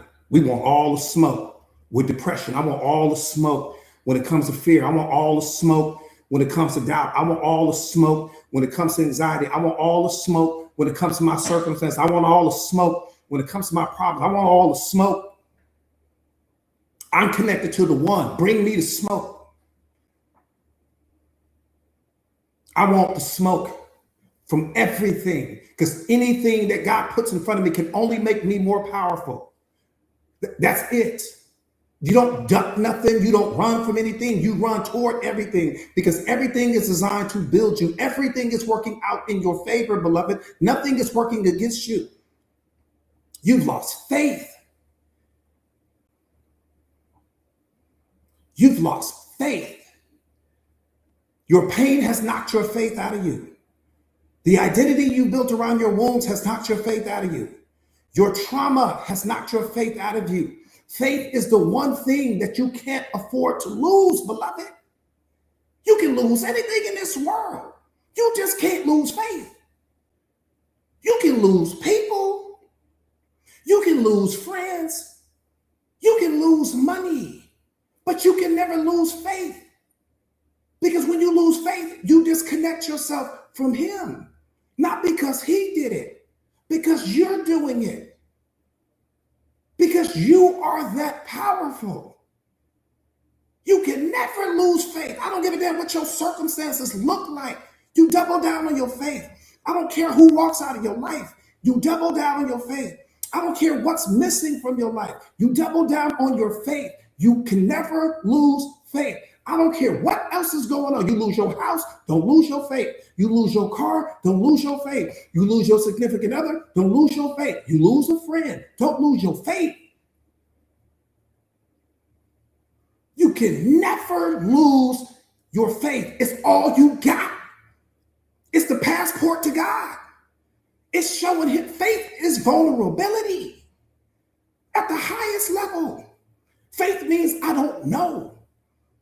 See, fear and faith both demand that you believe in something that you can't see. Faith and fear both demand that you believe in something that you can't see. So you got two options. I'm going to either bow to fear or I'm going to surrender to faith, but I can't do both. Your suffering is coming because you're surrendering to fear. You can't lose faith, beloved. You don't need to know how it's going to work out next. That's not your business. That's what the faith is there for. Man, I'm not worried about next. I'm worried about now because I control my now. God controls my next. Your suffering is coming because you're trying to control your next and you're losing sight of your now. All of your power is in your now, not in your next. Your next belongs to him. Your now belongs to you.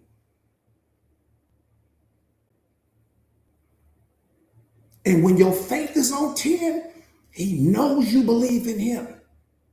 See, you don't need belief. You don't have to believe in yourself because belief comes from evidence.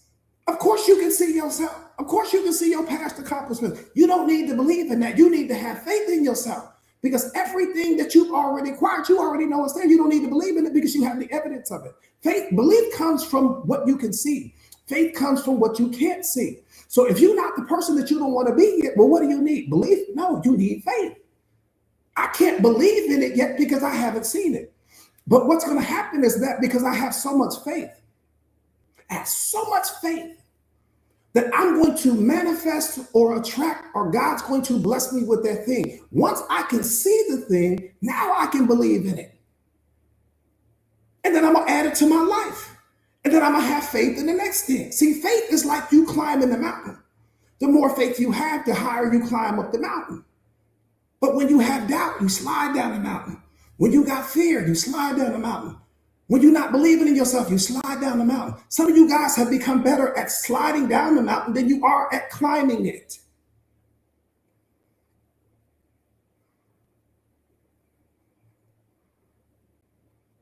You need faith on steroids, not because you think you're better than anyone else, but because that's going to protect me. I get to believe in anything I want. Why would I believe in what I can't do? Why would I believe in who I can't become? Why would I believe in what I can't have? My mind working against me now. If I get to believe in anything I want, why would I believe in what I can't do, what I can't have, who I can't become? Why would I do that? And claim to know God at the same time.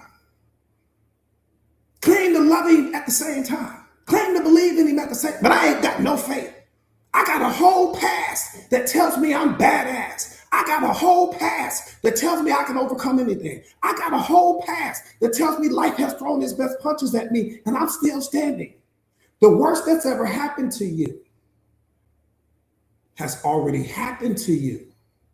You standing on the other side of it right now. You don't even realize it. The worst that's ever happened to you has already happened to you. That's life's biggest secret. God said, I already threw the best at my child. She's still standing. I already threw the best at him. He's still standing.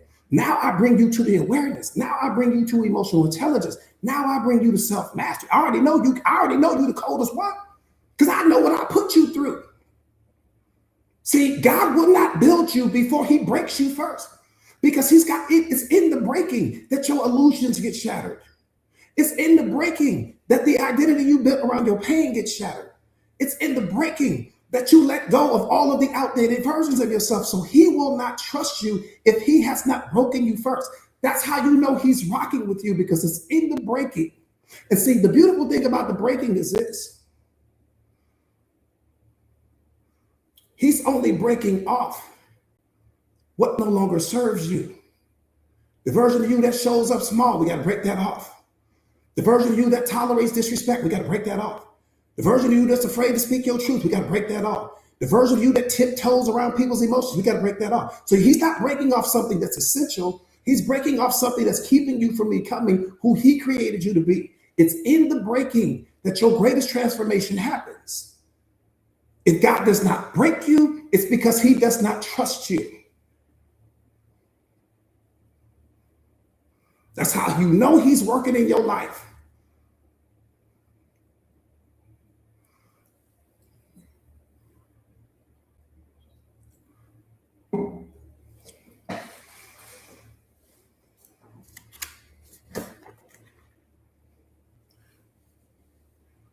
See, your breaking brought you here. And this is a beautiful moment because your breaking brought you here. So now this is where the transformation happens. right? This is where you go from being the caterpillar to the butterfly, right? And we talked about this yesterday. You know, the butterfly version of you can no longer hang on to the pain of the caterpillar. The butterfly version of you can no longer focus on what the caterpillar had to go through to get to this moment. This is why you have to let go of yesterday and let go of what happened to that, man. You got to focus on this moment and who you're becoming next, not what happened in your yesterday, because that's no longer important. It's no longer relevant. Pashan, I appreciate you, beloved. It's no longer relevant. Nothing that happened leading up to this moment is relevant anymore. Your life and your life story are two completely different things. Let me tell you why you're suffering, because you're living through your life story. You're not experiencing your life. You're experiencing your thoughts about your life. See, most people don't live life because they're too busy analyzing it. They're too busy thinking about it. They're too busy trying to figure out a way that I don't get my heart broken again, or figuring out a way I don't get manipulated again, or I don't get taken advantage of again. So you're not living life. You're too busy protecting yourself from a life you've already experienced.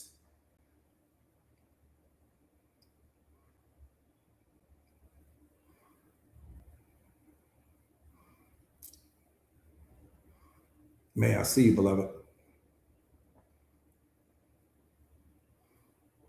Reese, I see you. That part right there, D. That part right there, beloved. D, what's up, beloved? That part right there. Carrie, I see you. So I'm telling you right now, the average person, 9 out of 10 people that you see, they're not living life. They're not, let me say it this way, they're not experiencing life. They're experiencing their thoughts about life, right? Because by the time that in order for you to experience life, first you got to have awareness, because awareness means I become the observer. Awareness means that I live my life from a place of non-emotion, meaning that I'm not reacting to reality anymore because I'm too busy experiencing it. I'm too busy enjoying it because every moment is trying to unlock a different version of myself that I have yet to experience. And so I have to shed yesterday's version of me and shed the next day's version of me and shed all these different versions of me. I'm shedding versions of me that no longer serve me. Why do we suffer? Because you won't shed yesterday's version of me. Right? We still think from those perspectives. We still think from that mindset. We think from the mindset of our pain, and we think from the mindset of our trauma. And we think from the mindset of what broke us, and we think from the mindset of the divorce. And you're still thinking from mindsets that no longer serve you, beloved. And I'm going to tell you why you do it, because we don't understand that every single thing that has ever happened to you is working out for your greater good, but you don't understand that right now. It's all working out for your greater good. All of it. The failed relationships, the heartbreak, every person that's walked out of your life, every single thing is working out for your greater good. You'll understand that when you get to the end, but you're going to suffer all the way until you get there. Unless you embody awareness and stop performing it. Sandy, what's up, beloved?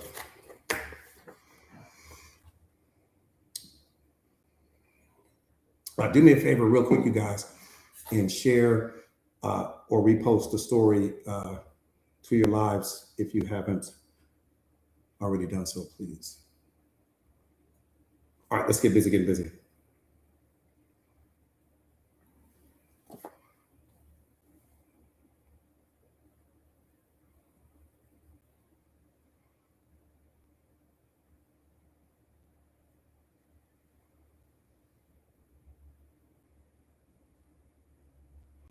So here's the truth. Here's the truth. You're a 3-part being, spirit, soul, body, right? But which part of you is in control the most?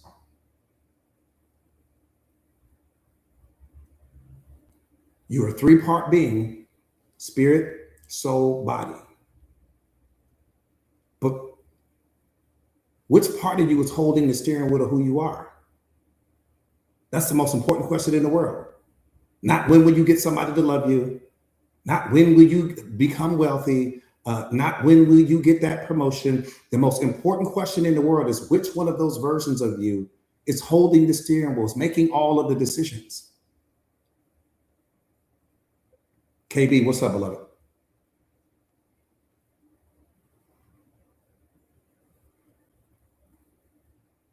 Is it your feelings making all the decisions? Is it your emotions? making all of the decisions? Is it your flesh that's making all of the decisions? Or is it your faith? That's where your power lives. You want to become the most powerful version of you today? Make every decision from your faith, not from your flesh, not from your emotions, not from your desires, not from your needs, not from your, they didn't give me enough stories. Make every decision from your faith and watch who you become.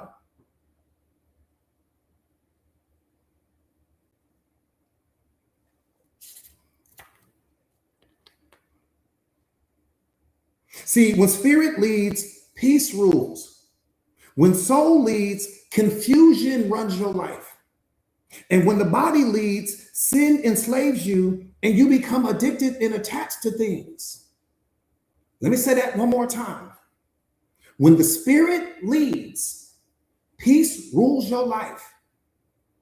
When the soul leads, confusion takes over your life.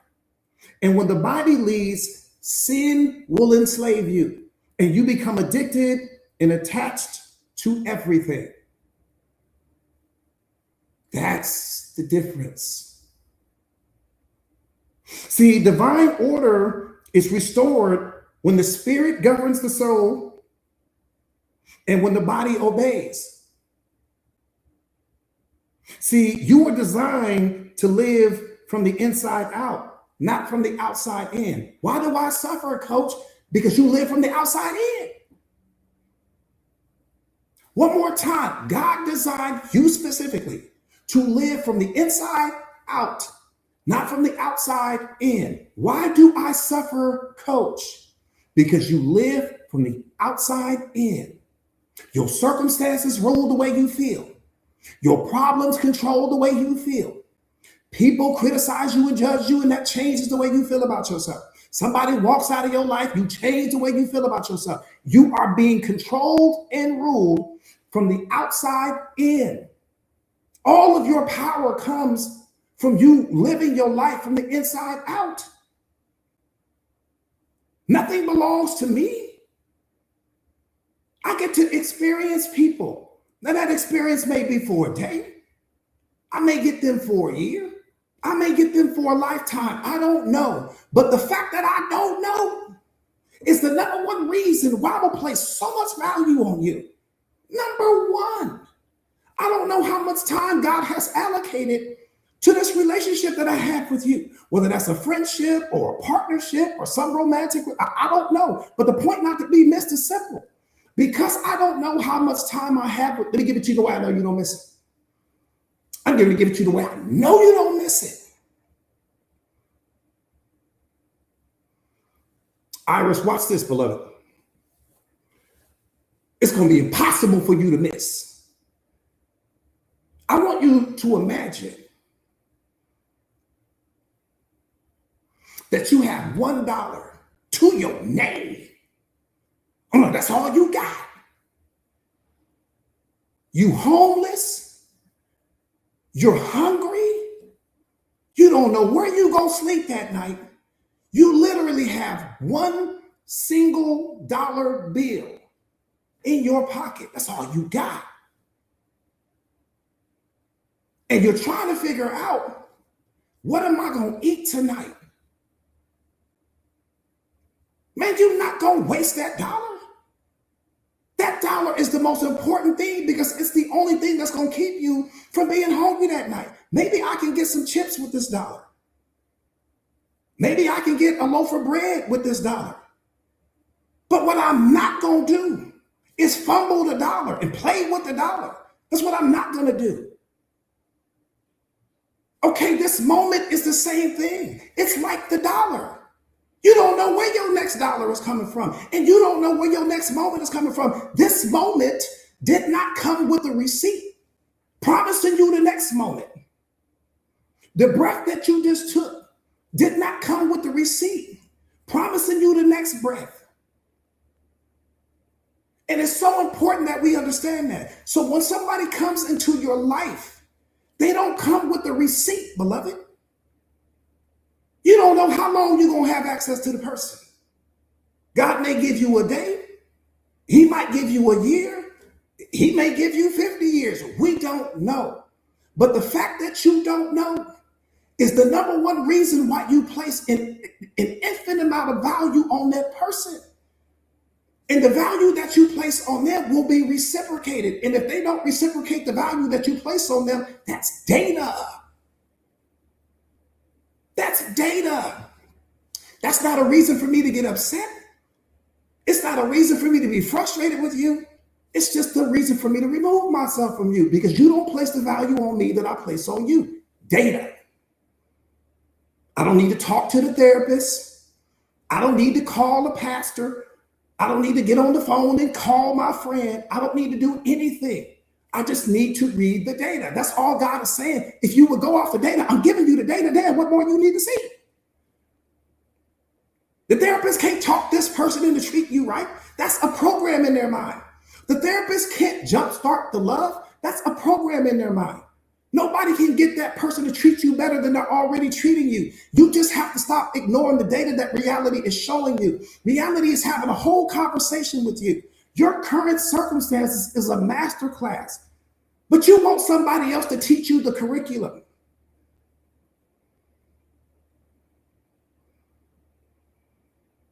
Your whole life is a giant master class, but we want the therapist to break it down.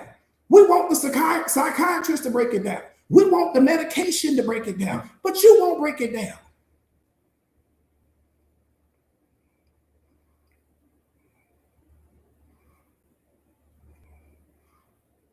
You cannot heal if you can't be real. Healing starts with the truth. You heal the moment you stop running from the truth, beloved. Healing means that you've become the version of yourself that God created you to be.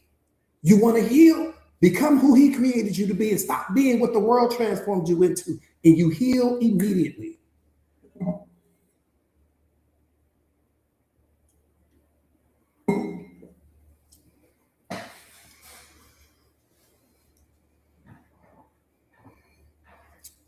Let me say that to you one more time. The advocate, what's up, beloved? Let me say that to you one more time. Healing means that you become the version of yourself that God created you to be. That's it. There's no secret. There's no mystery. There's no special formula. You don't have to climb a mountain. You don't have to go to Barnes and Noble and check some book out. Healing means that you become the version of yourself that God created you to be. Why do you suffer? Because you are a reflection of your pain. You suffer because you're a reflection of your trauma. You suffer because you're a reflection of your ego and your persona and the masks you wear. You suffer because you haven't mastered your shadow. You suffer because you're more of what the world transformed you into than what God is trying to transform you into. That's the only reason why you suffer. There's nothing wrong with you. You're not broken. You don't need to be fixed. You don't need somebody to discover what's happening in you. You are the discovery itself. Life is not a self-discovery. Life is self-recovery. It's about you recovering who you've always been because you lost that version of you. You got around people and maybe they didn't like your confidence. And so you started to shrink. You got in rooms and maybe you were too pretty or whatever the case may be. And so you started to shrink. Maybe you were super talented and the people around you weren't that talented. And so you started to shrink. You jumped into a relationship with someone and you loved that person so much, but that person couldn't handle the full weight of your truth. And because you didn't want to lose it, you started to shrink. You've been shrinking your whole life. And you shrink yourself down to something so small that you're not recognizable to God anymore. He doesn't, because you're not what He created. You're what the world has needed you to be. This is what your shadow means. Your shadow doesn't carry pain. Your shadow carries every version of yourself that the world couldn't hold. You were too powerful for your parents because they were going through all that trauma. They were going through all that pain and suffering. They didn't know who they were. So you came into the house, all that energy, all of that curiosity, all of that happiness in you, but they were unhappy. They had already been programmed. They had already been conditioned. And because you needed that love and that acceptance and that belonging from them, you had to edit yourself. Or they tell you to go outside and play. Go to your room and play. Go outside. Stop asking me so many questions. And so you mastered the ability to edit yourself to be what certain people would need you to be so that you can get what you needed from them. That was the only thing you could do. I don't blame you for that. So that was never your problem, but it is your responsibility now. You've been editing yourself for so long, you don't even know who you are anymore. Coach, what's up, beloved?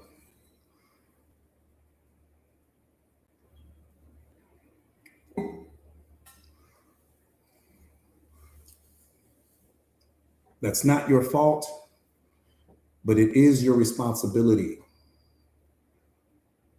It's not your fault, but it is your responsibility. Self-awareness means that you have become the version of yourself that God created you to be.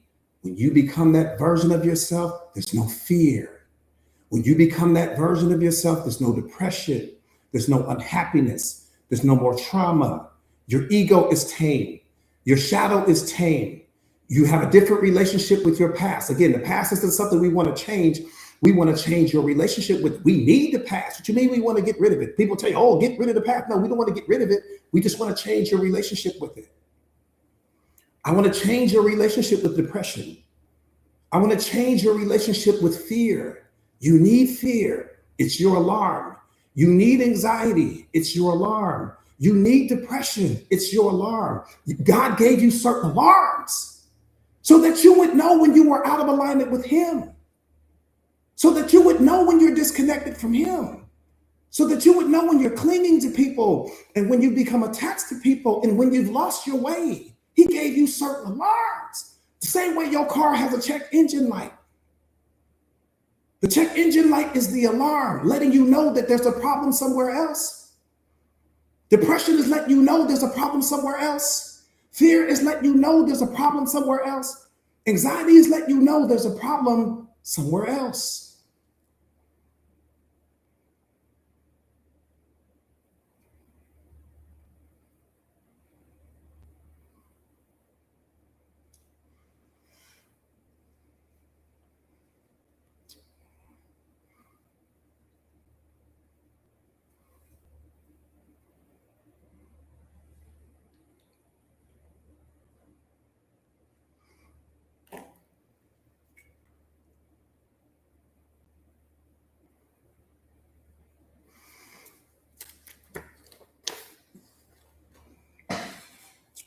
Raja, what's up, beloved? Been chosen. What's up, beloved? I see you.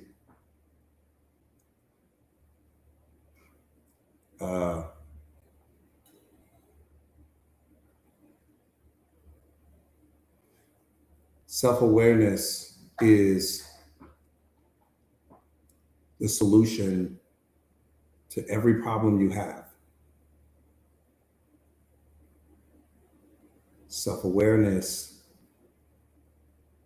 is the solution to every problem you have. Because you are a walking, talking solution, beloved. You are a walking, talking solution. You are consciousness itself. Consciousness holds the answers to every single problem in the universe.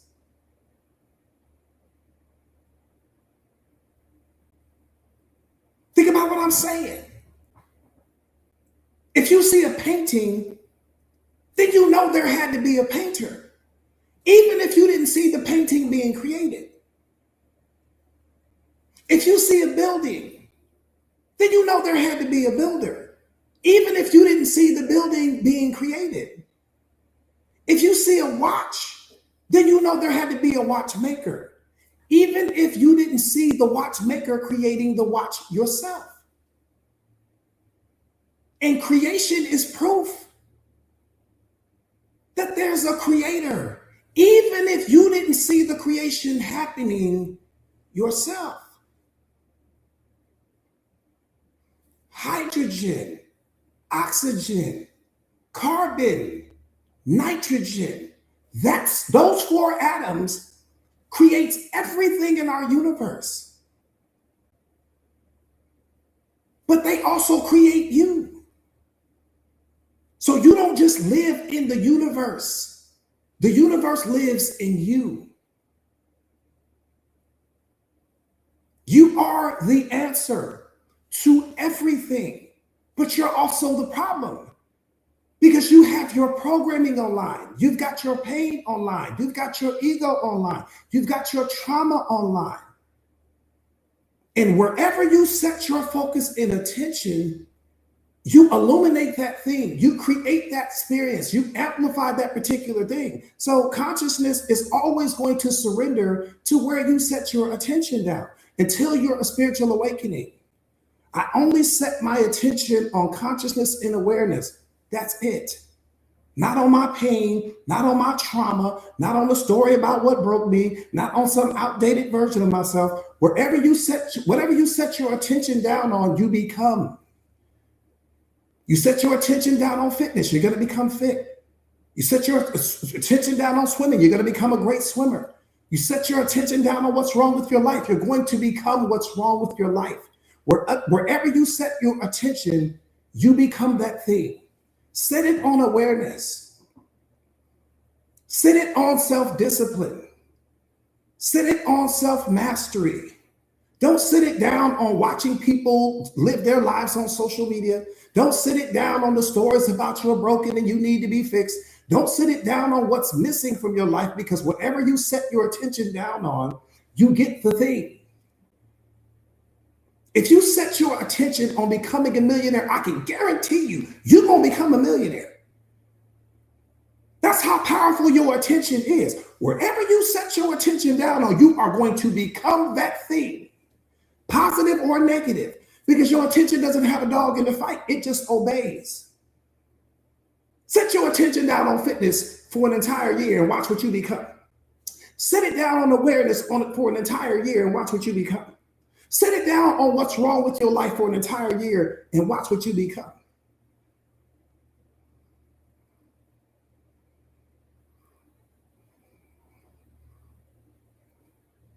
Everything that's in your life right now is only there because you set your attention down on it. The toxic relationship is there because that's where you put your attention. The life that you no longer love is there because that's where you set your attention. Your pain is there because you set your attention down on the story about what hurt you and what broke you. That's why everything is happening. Nothing in your life can be there without you setting your attention down on it first. So you are the problem and the solution, going back to my original point. You're the only problem. Problems don't exist outside of you. You are the problem. And problems are God's way of asking you to become the solution.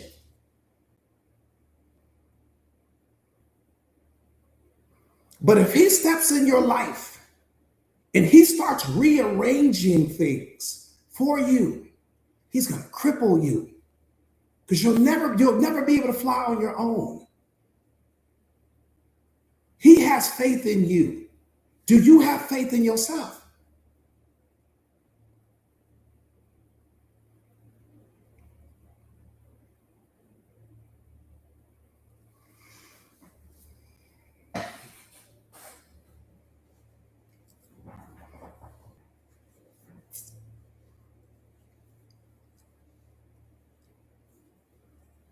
Let me give you something.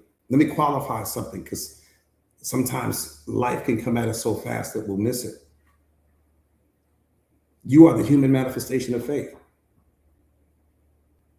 I'm showing you that you're divine right now. I'm proving to you that you're divine, but I don't want to prove it to you. I want you to see it yourself, because if you don't see it yourself, then we don't make the connection. Think about what I'm saying. You are everything. Think about what I'm saying. Faith comes from you. Faith doesn't come from anything outside of you. Faith comes from you. How powerful do you really have to be? Y'all better walk with me on this. You better walk with me on this one. How powerful do you really have to be when faith comes from you? How powerful do you really have to be when belief comes from you? How powerful do you really have to be when hope comes from you? When joy comes from you? Everything is coming from you. What does God know about you that maybe you don't know about yourself right now? Do you know how powerful faith is? Do you know how powerful belief is? See, you're so desensitized to your greatness that you don't even see how powerful you really are. Attention comes from you. Everything comes from you. That's how powerful you are. You are the human manifestation of the divine, beloved. Nobody has to give you faith. Faith comes from you. Nobody has to give you belief. Belief comes from you. Nobody has to give you anything. Everything comes from you. You are fully self-contained. Love comes from you. Happiness comes from you. Damn, what are you that maybe we haven't discovered because you've been too busy listening to other people? I'm just saying, damn.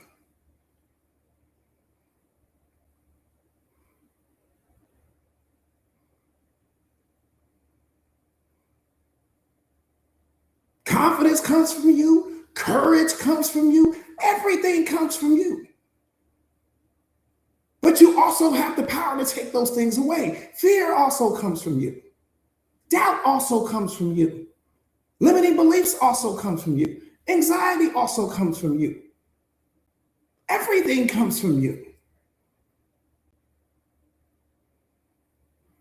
God's like, you don't need me because you are me.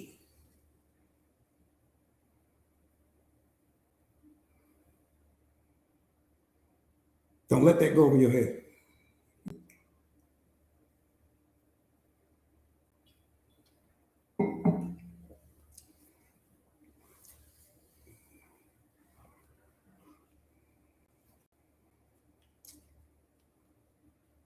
Angela, what's up, beloved?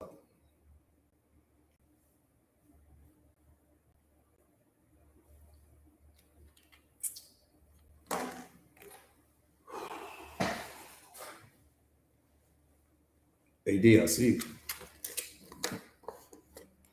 Yvette, what's up, beloved?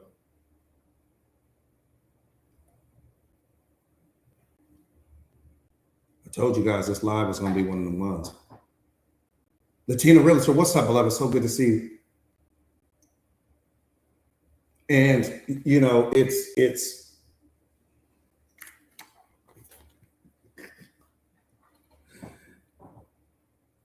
the ocean doesn't need water, beloved.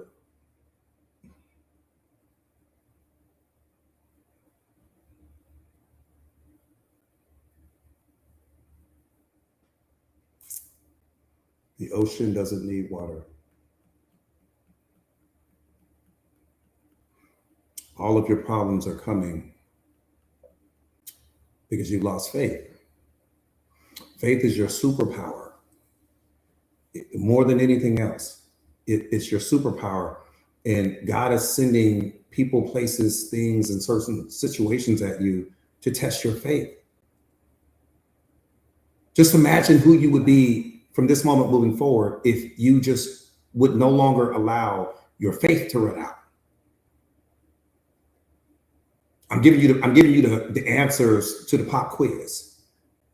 Just imagine who you would be, what you could do if your faith no longer runs out because you're being tested. The person walks out of my life, boom, I ain't losing faith. Lose the car, I'm not losing faith. Lose the money, I'm not losing faith. Come on, God, run another test for me. Lose the friendship, I'm not losing faith. Lose the job, I'm not losing faith. Go to the doctor and he tells me something that might be wrong with my body, I'm not losing faith. I'm never losing faith. And what I'm telling him is, I'm never not believing in you. I'm never not believing in you. You're going to fix it. And my faith alone will heal me. My faith alone will melt my pain. My faith alone will melt my trauma. My faith alone is more powerful than my fear. My faith is more powerful than anything because fear only comes when I run out of faith. Doubt comes when I run out of faith. Anxiety comes because I'm trying to solve some future problem in the present moment, punishing the current version of myself. Why? Because I lost faith. If I don't lose faith, I lose nothing. If I don't lose faith, I gain everything. Man, I'm not losing faith. No matter what's happening in my external reality, I will never lose faith. When you moving through the world like that, all your suffering is coming, beloved, because you keep losing faith. See, faith is spiritual. Faith is divine. Faith is the bridge that connects you and God together. Now, you're not the entire ocean, but you are a wave in it. He's the entire ocean. You're just a wave in that ocean. And I'm comfortable with that. I'm happy with that because I don't want the ocean's problems. I don't want to deal with 8 billion people's problems. So I don't even want to be what he has to be. I just want to be what I was created to be.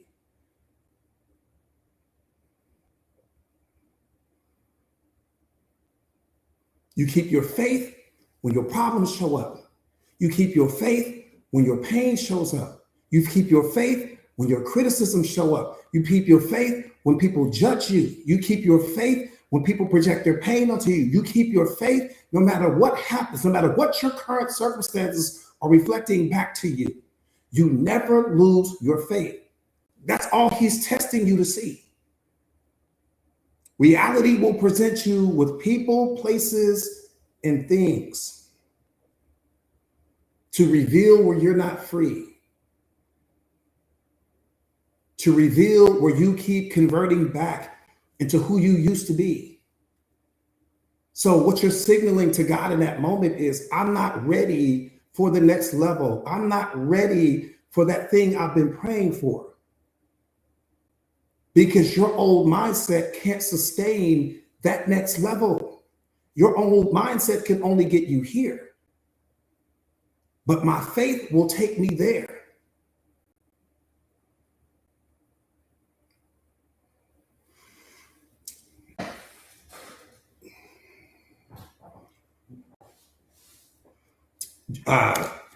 The first thing I would tell you to do, beloved, if you're not currently a part of Samantha, if you're not currently a part of our private community, Pastor Tony, what's up, beloved? If you're not currently a part of our Mindset Masters community, that's where I would tell you to start. If you're really serious about, rebuilding, right? Rebuilding and reconnecting yourself and becoming the most powerful version of you, then I would encourage you to join our community. If not, just keep showing up to the live streams every single day, and I'll help you get there. One way or another, I'll help you get there. Angela, I appreciate you, beloved. Yeah, your faith, your faith can move anything, right? Because your faith is the highest level of vulnerability, right? There is no level of vulnerability, more powerful than your faith, because again, you're believing in something that you can't see. It's easy to believe in what you can see. That's our problem. We're so focused on what we can see, but the next version of you can't see. That life that you want, you can't see. What's on your vision board, you can't see. Yeah, you can see it in terms of the pictures, but you can't see it. If you could see it, you would believe in it. If God gave you a preview, you would believe in it. But then that's the problem. If he showed you a preview, then there would be no need for faith. He's saying, damn, look at every single thing that I pulled you through. Look at every single thing I've overcome, you've overcome. Your faith should be on 10s right now. Your faith should be on 10 right now. Everything you want is connected to faith. Everything. Everything, because faith keeps you operating at the highest vibrational frequency. You will never attract what you're not willing to become. If you are a walking, talking billboard for faith, right? If you are a walking, talking billboard for faith, there's nothing you can't attract, create, or manifest. But you having faith in the past. You're having faith in what broke you. You're having faith in your pain. You having faith in you got faith. You just setting it down in the wrong area. You have faith because you can't see your past either, but you believe in that. And see, that's what's mind blowing about me. We believe in all the things we can't do. But the moment we start talking about what we can do, then your pain starts to speak for you. Your trauma starts to speak for you. All of your past experiences start to speak for you. Because I'm going to tell you this now. If you haven't accomplished a lot in your past, you won't believe that you can accomplish a lot in the future. Most people look at our futures from the window of our past.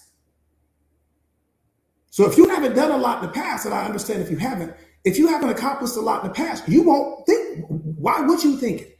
That's why faith is so important. God is like, anything you want, you can have. You just don't want to believe it. But you believe in your depression, and you can't see that. You've got faith in your fear. You can't see that. You got faith in your doubts and your limitations. You can't see those things. You got faith in the story about what broke you. You can't see that, but you got faith in that. And you're manifesting pain from that. You're manifesting trauma from that. You're manifesting a lower vibrational frequency. You have faith in all of the things that you can't see. Your fear you can't see. The anxiety you can't see. The depression you can't see. These things all require faith. You have faith in, because faith comes from what you can't see. So the same energy that it takes for you to believe in all of the negative aspects of it, why can't you believe in what you can do? So you don't have a faith problem. You don't need to learn how to have more faith. You have maximum faith. You just have it pointed in the wrong direction. You have your faith working against you, not for you. So you haven't run out of it. You don't need more of it. We just need to aim it all in one direction. Does that make sense?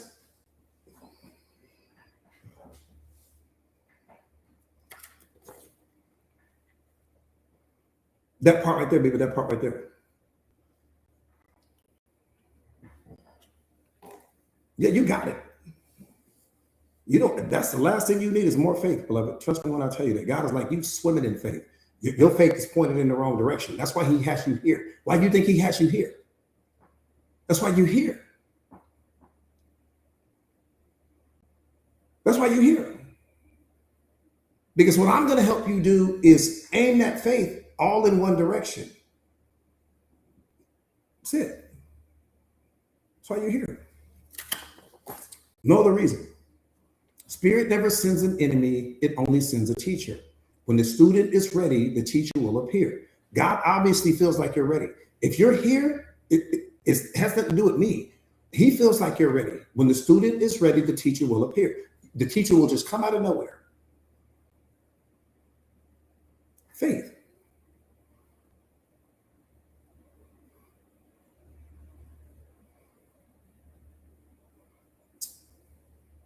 Can somebody pin what Lucky just put up there? I didn't get a chance to see it. I'm sorry, beloved. It went so fast.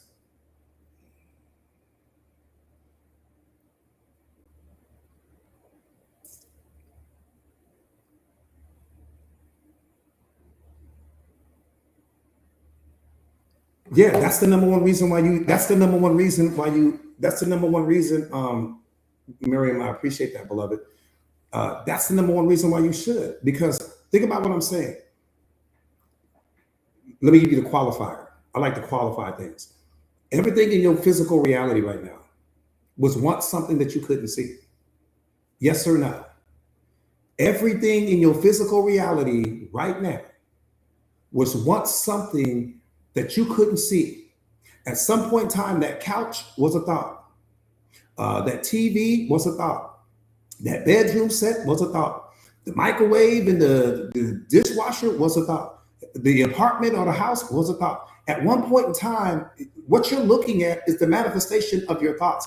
When you walk in your house, you're not looking at furniture. You're looking at your thoughts made manifest. You're looking at things that you once couldn't see, right?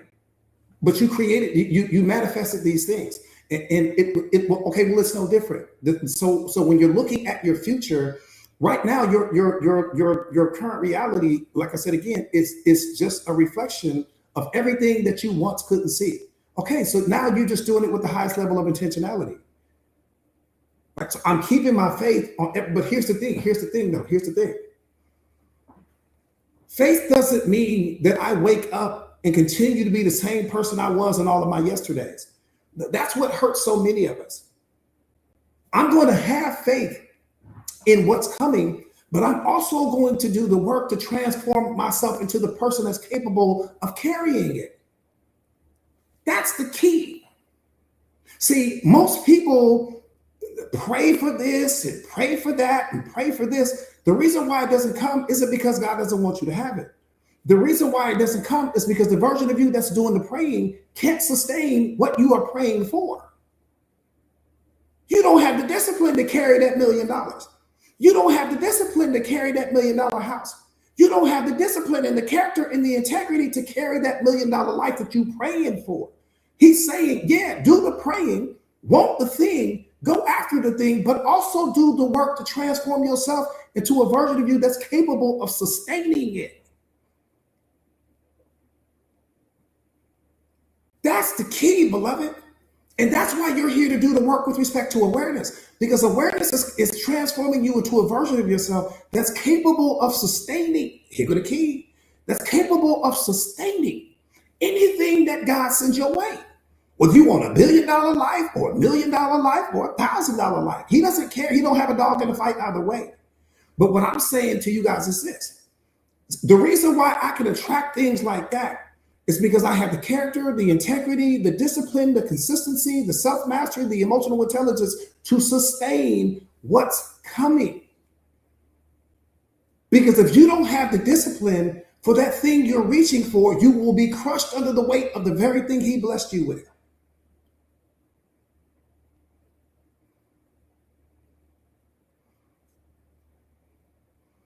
That part right there, T-Benz. So that's why so what you're doing right now is you're building your inner kingdom first. Why do we suffer? Because you try to build the outer kingdom before you build the inner kingdom. That's why you're not getting the blessings. You're not getting the blessings because you're focused on the external. No, your internal creates your external. Think about what I'm saying. Everything in your life came from here. Every relationship came from here. Every friendship came from here. Every car, clothes, jewelry came from here. But we don't protect our here because we too focused on the there. We're so outcome focused that we're not paying attention to the thing that actually create. Beloved, you are a walking, talking ATM machine right now in this moment. That's all your mind does is produce. It is a master at producing. It's the real genie in the bottle. Think about what I'm saying. It's not a play on words. Think about what I'm saying.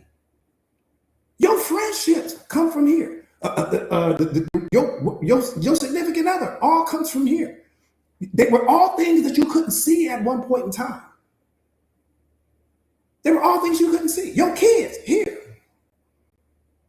You had a thought about your kids before you ever held your kids. Tell me I'm lying to you right now.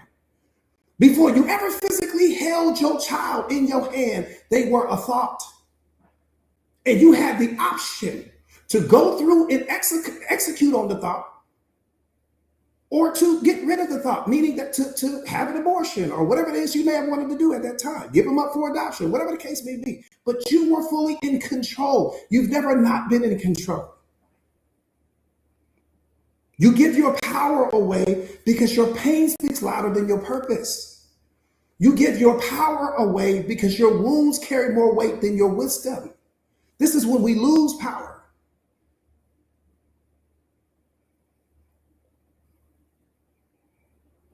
In the same way that you brought everything into your life through a thought, through faith, through belief, is the same way that you can remove it.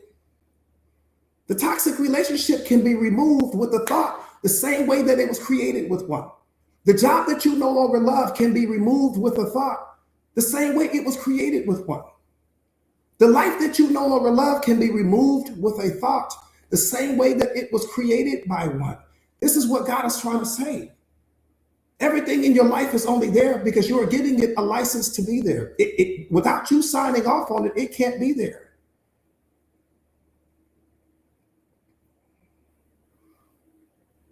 Think about what I'm saying.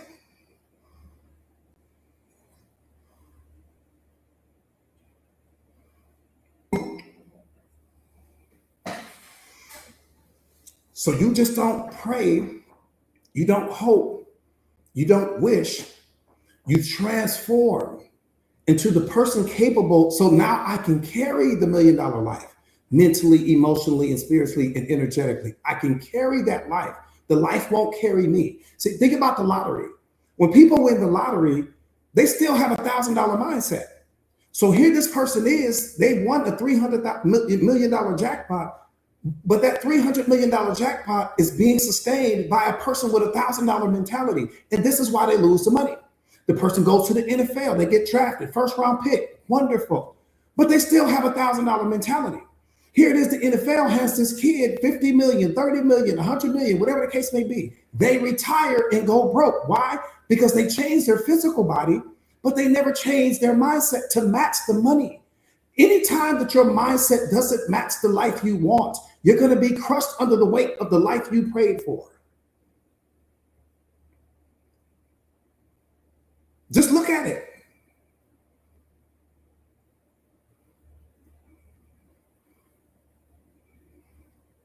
So don't think that people are ahead of you because they have flashier things than you. Please don't make that mistake. Because that everything they prayed for, everything they asked for, everything they went after, they're going to be crushed under the weight of it. This is why they end up on drugs. This is why they end up addicted to pills. This is why they end up addicted to things. Why? Because they still haven't changed internally. The depression is still there, but I've got the stuff. Unhappiness is still there, but I've got the stuff. My pain is still here. My trauma is still here, but I've got the stuff. Okay, well, how do I numb what's happening internally? Oh, I'll start drinking.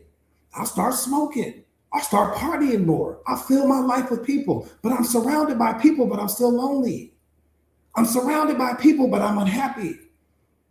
I'm surrounded by people and surrounded by things, but none of the things I'm surrounded by can sustain me. Now I'm really in trouble because I'm the millionaire depressed. I'm the billionaire and I'm unhappy. This is what I'm saying.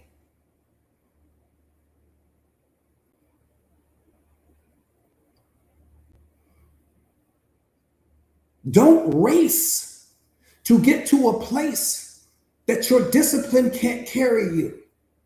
Don't race to get to a place that your character can't sustain. I'm begging you. If you start reaching for things that you don't have the discipline and the character to sustain, that thing is going to crush you. Most of you guys are being crushed by the life you have now. Most of you guys can barely sustain the life you already got. Think about what I'm saying. Most people are struggling to manage the life you already have. So God's like, why would I bless you with more when you can't handle what you already got? What you think gonna happen? You struggling to manage what's already there. What you gonna do when you start adding more things to you? Money doesn't solve problems, beloved. It ain't never solved your problems. Your problems are internal. Money gives you permission to be more of who you already are, but it's not going to take your depression away. It's not going to take the fear away. It's not going to take your anxiety away. It's just going to put you in a position to add more things to your life that won't make you happy any longer. And at some point in time, you're going to run out of cars to buy. You're going to run out of houses to buy. You're going to run out of paintings to buy. You're going to run out of purses and bags to buy. And here comes your depression again. Here comes that fear again. Here comes your anxiety again. What you going to do then? What are you going to do when you've got plenty of money in the bank, but your depression is knocking on the door? What are you going to do when you've got plenty of money in the bank, but your anxiety is banging on the door? What you going to do then?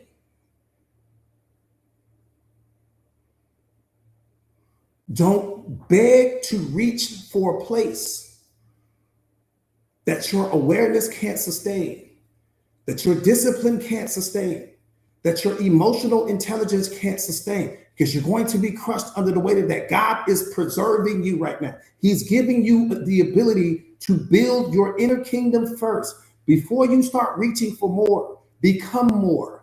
Before you start reaching for more, transform yourself into the person that can sustain that lifestyle. Silver CEO, what's up, beloved? See, we all in a race. Everybody's racing. And the reason why we're racing because you're trying to keep up with someone else. That's the only reason why we're racing. You're looking at somebody else, and in your mind, you think they're further ahead from you. But from an emotional intelligence perspective, they might be way behind you. From a self-mastery perspective, a self-awareness perspective, they may be way behind you. Yeah, they may have more things, more shinier things in their life, but they may be way behind you. You don't know who they become in the dark.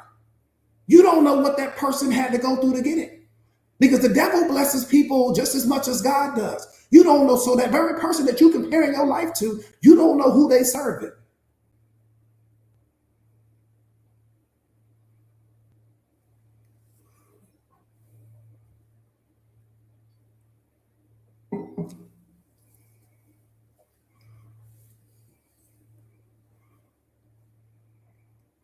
You sitting there comparing your life to somebody else, and God is, and the person that you comparing your life to, that person is playing to God, begging them to help me with my depression, begging him to help me with my anxiety, begging them to help me with my trauma, to help me with my pain. You don't know, you don't want them problems. Stop comparing yourself to people, beloved. I'm telling you, you don't want those problems. You don't know what a person is going through. Kate C, what's up, beloved? That part right there, Sefe. All right, let me put a bow on this thing. Yeah, you don't know who that person is serving.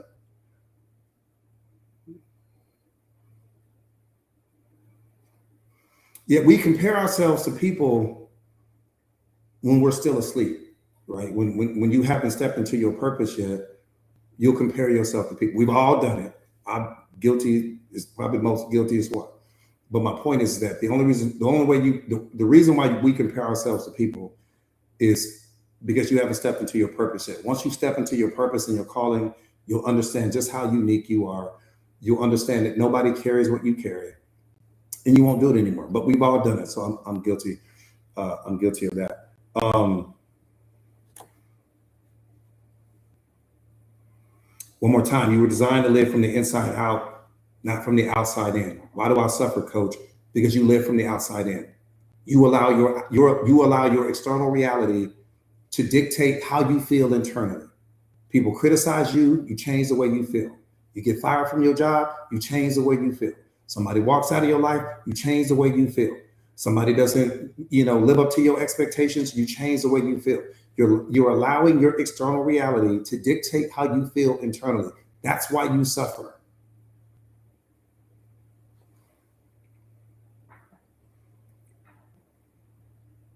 Your soul is the realm of mind, the emotion, and will. What is my soul? Your soul is three parts: mind, will, emotion. One more time. What is my soul, coach? Mind, will, emotion. With your mind, you think. With your will, you choose. With your emotions, you act. That's what your soul is comprised of. Mind, will, emotion. With your mind, you think. With your will, you choose. With your emotions, you act. Period. That's what your soul is specifically responsible for. Mind, will, emotion. Don't add more to it than that.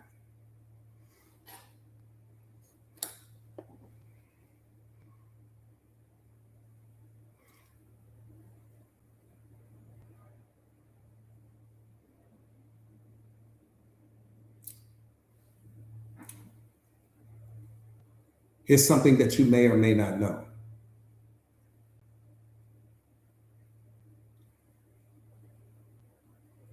Yeah, so soul is comprised of three parts, right? Mind, will, emotion. With your mind, you think. With your will, you choose. And with your emotions, you act. That's how you move through the world. You think about it, You have the will to do it or not do it, and then you act. Your physical body is important because it's just going to carry out whatever the action is. It doesn't have a dog in the fight either way, whether the action is something positive or whether the action is something negative. It's just obeying soul. Spirit comes first, soul comes second, body comes last. See, soul is supposed to obey the spirit. But before you have your spiritual awakening, that's not what's happening. Soul is running the show and body is following soul. Well, what's the problem with that? Soul is all pure emotion, all feeling. You don't move through life based upon your feelings. You don't make decisions based upon your feelings and your emotions. The worst decision is the emotional decision because emotions keep you blind. You can't see the truth when you're looking through the filter of your emotions. You only see the situation through how it impacts you. You don't see how it impacts humanity or all parties involved because the emotion is connected to you. So you're only looking at the situation through how it impacts you. This is why you never make decisions from your emotions. There's been times I wasn't even there. Let me tell you what happened. Something happened to you and you were so pissed off. And you were so pissed off in that moment that no one could console you. No one could talk to you. No one could calm you down. I'm talking about people literally having to hold you back because you were filled with emotion in that moment. And then once you got home, you calmed down, reason took over, consciousness took over, and you saw all of the mistakes that you had made in that moment. But in the moment, you couldn't see it. Nobody could talk to you. Nobody could deal with you. This is what I'm saying. You never make decisions from an emotional space. Never. Because your emotions keep you blind. They only allow you to see the situation through how it impacts you. That's it. You're thinking about you first, everybody else second. All right, here's something that you may not know.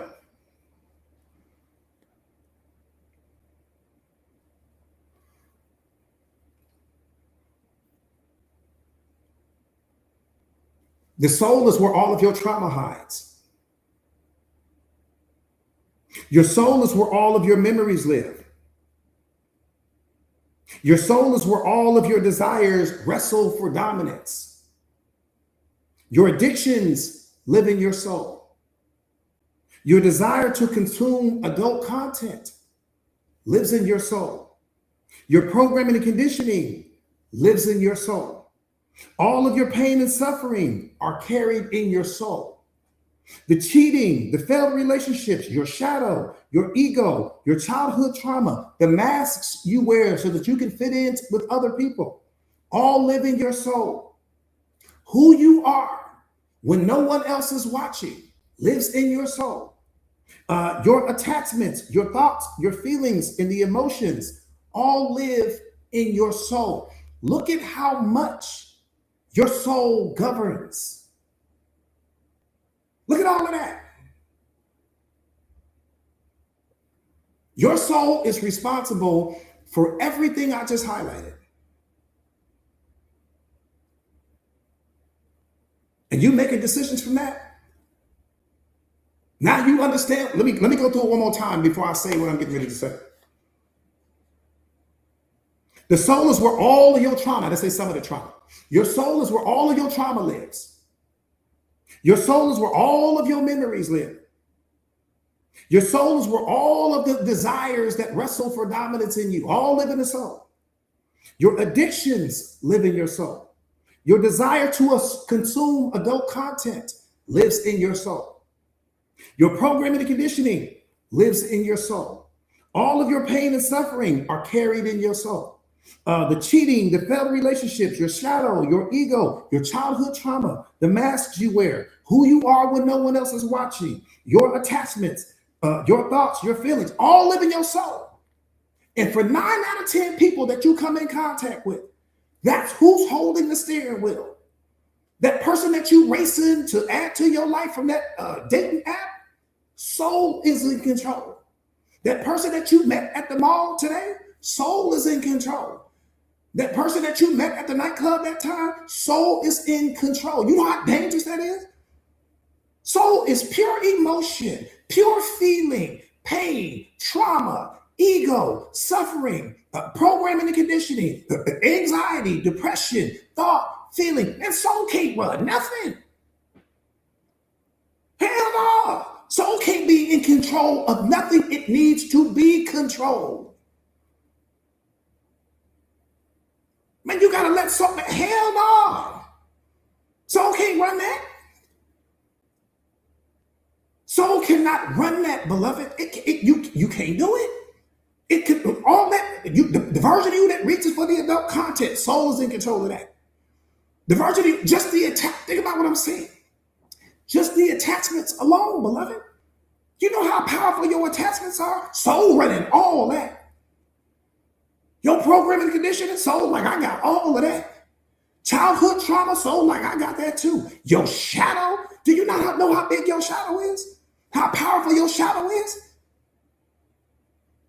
That soul running all that. And that's who's making the decisions.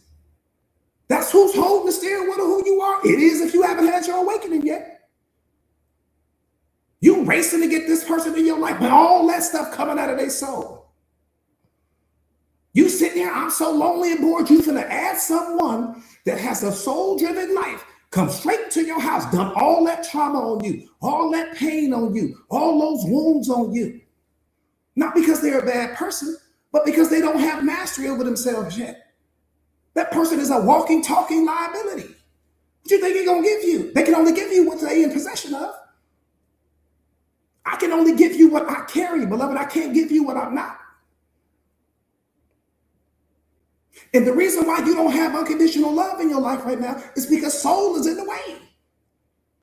Soul reminding you of what's wrong. Soul reminding you of what's broken. Soul reminding you of what's missing. Soul got ego over here, shadow on this side, depression on this side, fear on this side, anxiety on this side. Soul can't be in control of nothing. That's why spirit is here. Spirit might not give you get sick. Man, you need to have a seat. I'm running this here. Spirit is like, I run this. You obey me. I'm talking to God. He gonna give me the instruction. I'm gonna run the play to you. You tell body what's going on. We're gonna run it.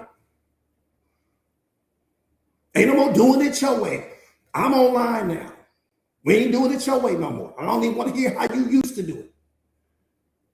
I don't want to hear what secrets you had when you was in control. No, I'm running the show now. When you have your spiritual awakening, spirit bows to no one. Spirit is going to take that instruction from God, going to sit and tell spirit, soul, this is what we doing, and this is how it's going to go from here on out. So your pain won't speak for you anymore. Your trauma won't speak for you anymore. Your fear won't speak for you anymore. Your shadow won't speak for you anymore. All them things ain't speaking for you, but they're speaking for you now.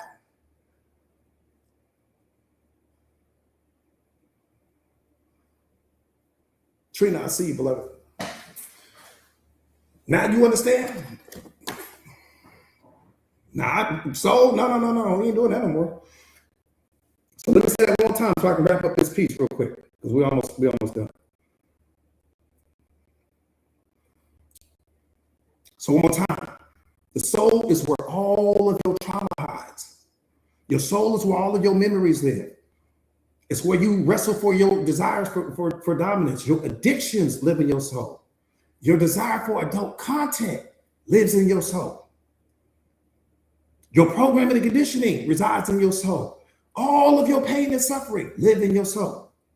The cheating, the failed relationships, your shadow, your ego, your childhood trauma, the mask you wear, who you are with no one watching, all soul. That part right there, Sefe, that part right there. See, your soul can either be renewed by truth or ruled by your unhealed trauma. Pick a side. Your soul can be renewed by truth, or it will be ruled by all of your unhealed trauma. Pick a side. Right now from this moment, coach, how do I get in alignment? Your life has to be centered on truth, beloved. Right now in this moment, we don't give a damn about yesterday because yesterday don't give a damn about us. From this moment moving forward, Everything in my life has to be centered on truth. Because if you don't center your life on truth, spirit, the soul is still in control. Because it's a wound that's telling you to not speak your truth. It's a wound that's going to tell you to not say what needs to be said. It's that wound that's going to tell you to walk on eggshells. It's that wound that's going to tell you, I don't want to lose the person. And that's what's going to happen. So from this moment moving forward, again, we already know about yesterday. We wanted to talk about yesterday. From this moment moving forward, my life, pure truth. I'm speaking my truth. Because if I'm speaking my truth, I'm tapped in the higher mind. I'm trapped in the spirit. If I'm not speaking my truth, I'm speaking from my pain. Why would I not tell the truth? Why am I afraid to tell the truth right now? Why am I afraid to speak my truth? Why am I in this relationship and my truth is an honor? Why am I in this friendship and my truth is an honor? Why do I have to edit myself to be around these people? That's all your pain talking. It's your unhealed wounds that's telling you to do that because you value the relationship more than you value yourself. That's the only reason why you wouldn't tell the truth. Because there's something that you value more than you value yourself. That's the reason why you remain silent. It's the only reason why you would do it.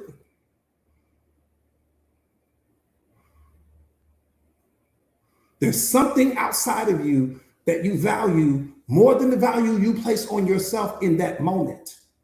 That's the only reason why you would do it.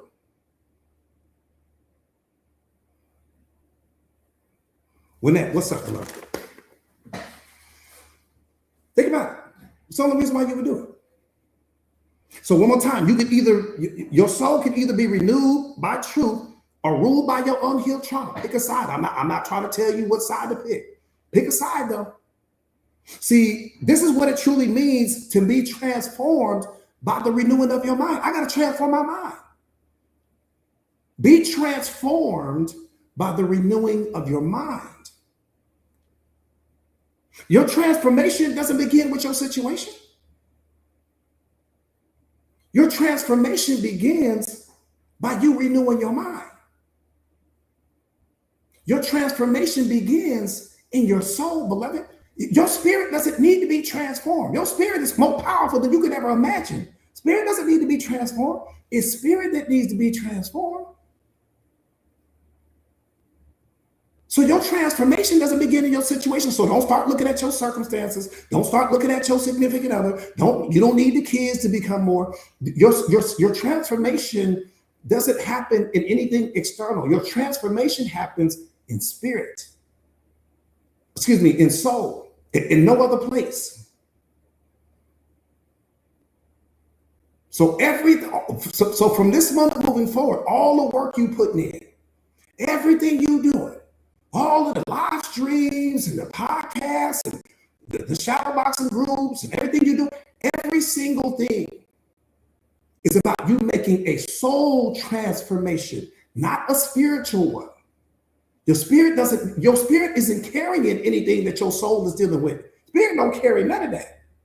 Spirit is like, I don't deal with depression. You do that. You work for me. I don't deal with depression. I don't deal with fear. I don't deal with anxiety. I don't deal with any of those things. I deal with God, and that responsibility is enough. I'm talking to the big fella. See, your soul doesn't have the capacity to speak to God. Only your spirit does. Body can't do it. Soul can't do it. Only spirit does. And your spirit speaks directly with God's spirit. That's it. So the only thing that soul can do is take direction. So the real transformation, great call out, man, great call out, beloved.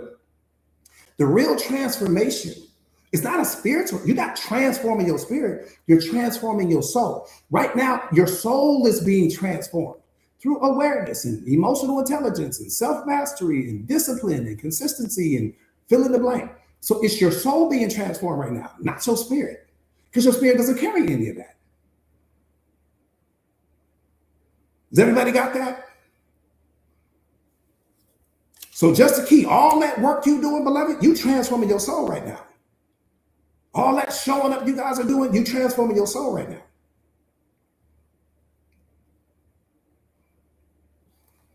Hashan, I see you, beloved.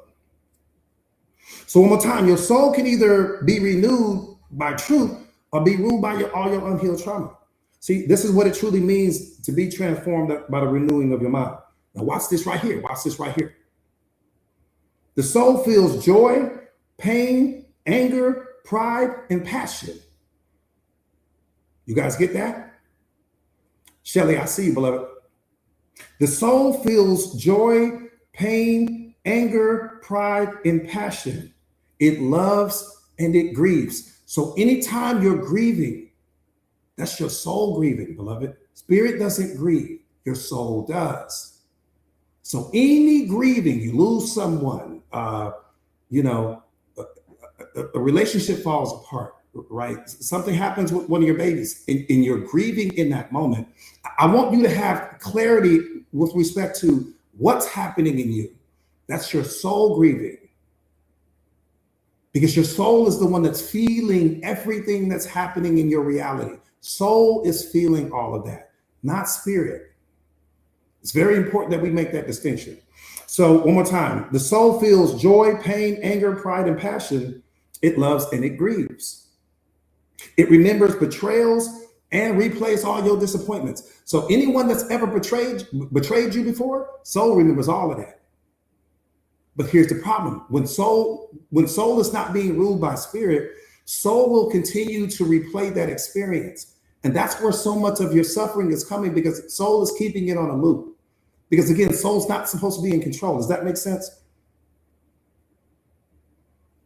Let me say that one more time. Soul feels joy, pain, anger, pride, and passion. It loves and it grieves. It remembers betrayals, but it also replays all of your disappointments. I want you to write this down, because this may be the most important thing that I ever tell you in the history of life, beloved. I want you to write this down, because what I'm getting ready to say next may be the most important thing you ever hear me say in life.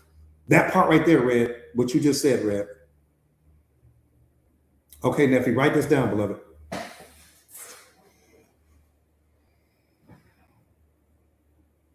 This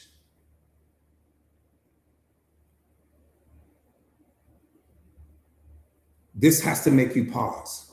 If this don't make you pause, beloved, nothing will make you pause. Your life will rise or fall to the level of your soul's health. Write that down. Your life will rise or fall to the level of your soul's health. I'm going to say it again. Your life will rise or fall to the level of your soul's health. Beloved, this is the most important thing in the world. Spirit doesn't need help.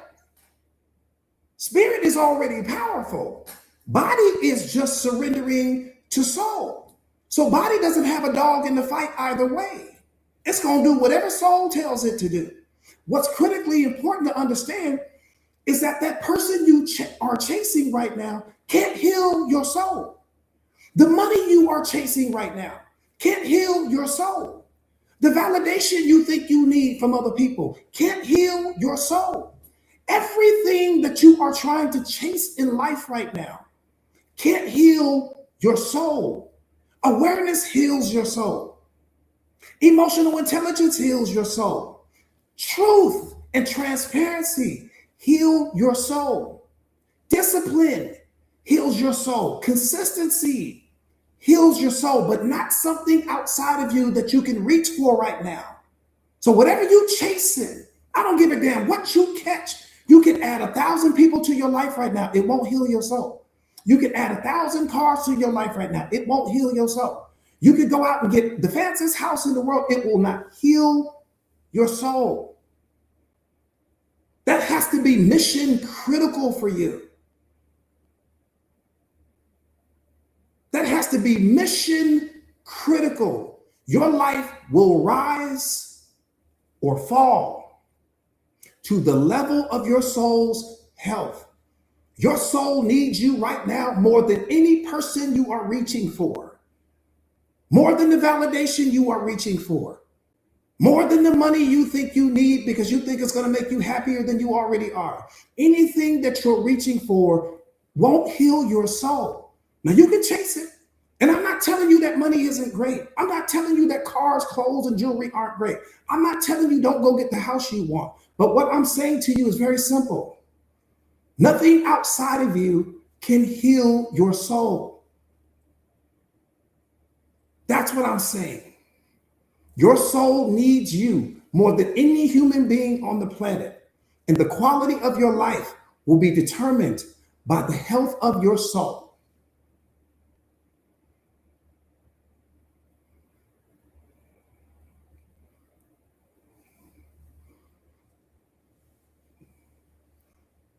Yeah, soul contains ego, beloved.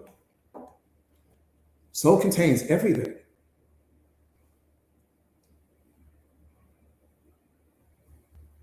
Soul contains, Rui, you're welcome, beloved. Yeah, soul is everything. Soul is everything. Let me wrap up on this real quick. So one more time, your life will rise or fall. Shadow too. Soul is everything. Let me tell you guys what soul is one more time, just in case you guys missed it. The soul is where all of your trauma hides. Your soul is where all of your emotions live. The soul is where all of your memories live and where all of your desires that wrestle for dominance live. Your addictions all live in your soul.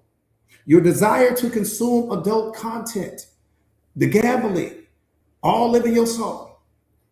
Your programming and conditioning, which is everything, lives in your soul. All of your pain and suffering are carried in your soul. The cheating, the failed relationships, your shadow, your ego, your childhood trauma, the masks you wear, who you are and who you transform into when no one else is watching is all carried in your soul. Everything that you are is carried in your soul. Everything you have ever experienced leading up to this moment is carried in your soul. Your soul is managing all of that. Spirit is designed and spirit was created to manage soul. Soul manages body, spirit manages soul. Okay? Everything is in soul. Everything that you think is broken in you is in soul. Your childhood trauma is there. Your ego is there. Your shadow is there. Your programming and conditioning is there. Your fears are there. Your depression is there. Your attachments are there. Your persona is there. Your reputation is there. The masks you wear so that you can be what the world needs you to be. All there. Everything is there. Everything you're trying to fix about yourself is in your soul. Everything is there. And see, and once you start to understand this, then you're like, okay, now I get it now. Spirit don't have a single problem. Spirit has no problems. Spirit is not dealing with anything. Soul is dealing with everything. Soul is carrying everything. And this is why so much of your suffering is happening. Why? Because soul has been holding the steering wheel to who you are, not spirit. That's why they call it a spiritual awakening. Why do they call it a spiritual awakening? Because the moment your spirit awakens, it gets so in line that all of that goes away. That's why it's called a spiritual awakening. Why did Jesus come? To teach people how to have a spiritual awakening. Why did they get rid of him? Because he was teaching people how to awaken spiritually, period. Because they were suffering so much. What was he teaching? Enlightenment. What was he teaching? Awareness. What was he teaching? Emotional intelligence. What was he teaching? Consciousness. What was he teaching? People how to not suffer. That's it. I'm not asking you what your opinion is of him. I'm telling you what he came to teach and why they got rid of him. Because of this very reason. Because people profit from your suffering. People are profiting from your pain. People are profiting from you not knowing who you are. That's a billion-dollar business. That's a billion-dollar industry. Look at all of the pharmaceutical drugs that are out there because you don't know who you are. Look at all of the self-help books that have been written because you don't know who you are. Look at all of the motivational seminars and conferences and all of these other things like that because you don't know who you are. The moment that your spiritual awakening happens, you won't be chasing anything because you are the very thing you would be chasing. You won't be chasing love because you will have become it. You won't be chasing happiness because you will have become it. You won't be chasing people because you will understand every person can only help you to unlock more of what's already in you. You won't chase anything. That doesn't mean you won't add people to your life. But when you add them, you won't become attached to them. Why? Because you understand that the feeling is in you. You understand that everything is coming from you. It's not coming from them. So I just get to experience you. It's the same way when you go to the ocean. When you go to the ocean, you don't fall in love with the ocean, but you have an amazing time. And there's no attachments when you're at the ocean. You just experience it. You take in its beauty. You take in the sun rays. You take in the scent. You take in the sand. You take everything in and you just experience it. When you have your spiritual awakening, it'll be the same thing. You'll experience people the same way you experience the ocean. But when you get ready to leave the ocean, you don't grab a bucket and say, let me grab some water and take it with me. Let me get a bag full of sand and take it with me. Let me take some of this sunshine with me. You don't say that, but you do that with people. We want to trap people. We become attached to people. We cling to people. We want to put them in mental cages in our mind and keep them from anyone from taking them from us, even though the person never belonged to you.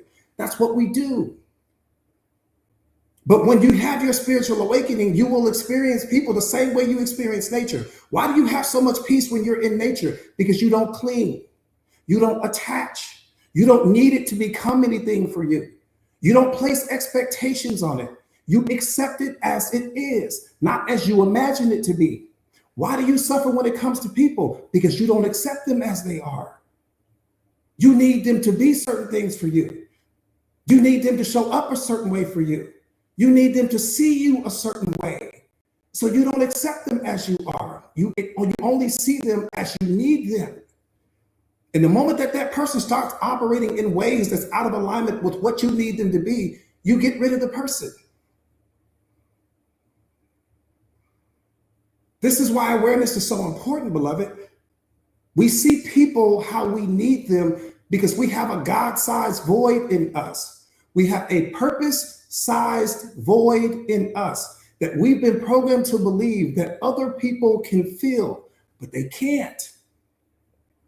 Everything, that emptiness that you feel in you, people can't fill that. Chantel, what's up, beloved? People can't fill that purpose-sized void in you. They can't fill it, beloved. They don't have the capacity to. People can only meet you as deeply as they've met themselves. And the tragedy with that is most people have never met themselves very deeply. They don't know who they are at their essence, so they can't love you at yours. I can only love you as deeply as I love myself. I can only believe in you as deeply as I believe in myself. I can only care for you as deeply as I care for myself. I can't give you something that I haven't experienced myself. That doesn't make them a bad person. That's just data. If you have someone in your life and they can't meet you where you want to be met, you can't stay in the relationship and complain at the same time. That's not fair. But that's exactly what we do. We'll wake up every single day staying in a relationship where this person has clearly shown you pattern after pattern, habit after habit, routine after routine, that they can't meet you where you want to be met. And you won't walk away, but you'll complain about it. You can't complain about what you continue to accept.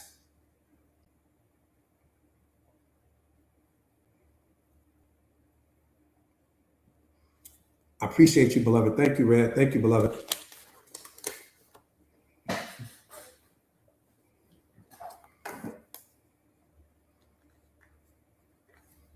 Right? You guys with me on that?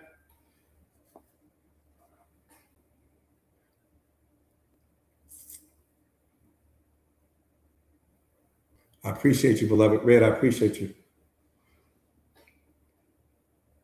One more time, your life will rise or fall to the level of your soul's health. Nothing is more important. Not that person you chasing, not that money you're chasing. Nothing is more important than the health of your soul right now, beloved. Listen to what I'm saying to you. You done been through too much. You've been through too much.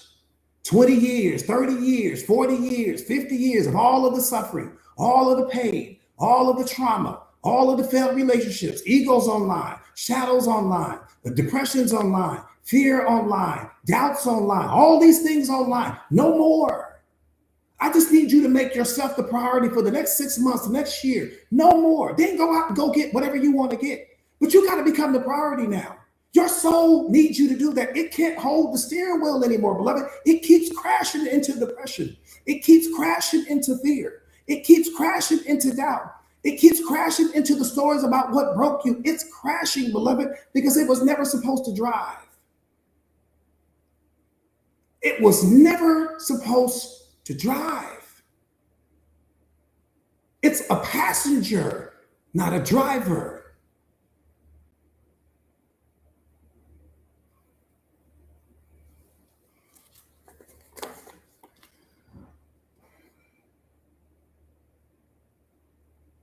Yes. Rock solid. Great question, beloved.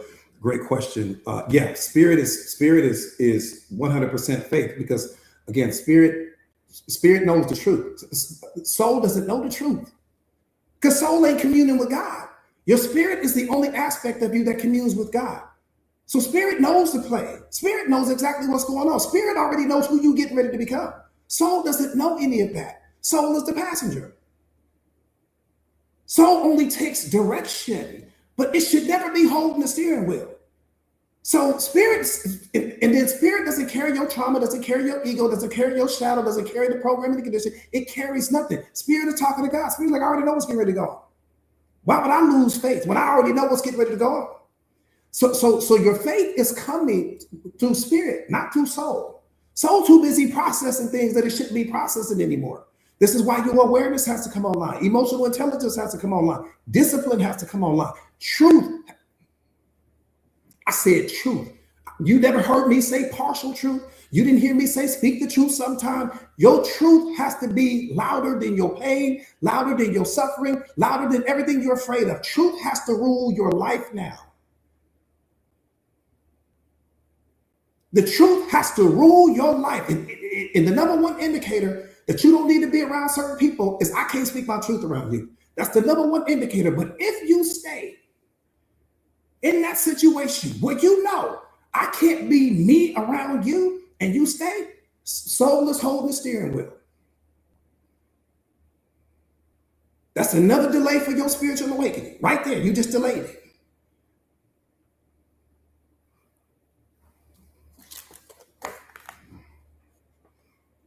Your life will rise or fall to the level of your soul's health. You need your soul to be healthy, beloved. Because when my soul is healthy, there are no more toxic relationships. There are no more me accepting less than I deserve. There is no more me walking on eggshells. There is no more me showing up small. There is no more me looking away from the red flag. No, all that's over with. There is no more you settling for a life that's beneath what you know you are capable of living. Yeah, we all guilty of it. We're all guilty of it, beloved. I get that part. Yeah, you just, that part right there, coach, just what you just said, be unapologetically you. That's all you can be. So, see, the greatest gift that you can give this world is the fully healed version of yourself. That's the one gift that you have not given the world. You've given the world your pain. You've given the world your trauma. You've given the world your fears. You've given the world your shadow. You've given the world everything that was broken in you. We all get that. The one thing you have not given this world is the fully healed version of you. That's the one thing that the world has never seen. We've seen all of the different faces you bring to the world. We've seen your persona. We've seen the reputation. We've seen the masks that you wear. We've seen them versions of you. But the one thing that we have not received is the fully healed version of you.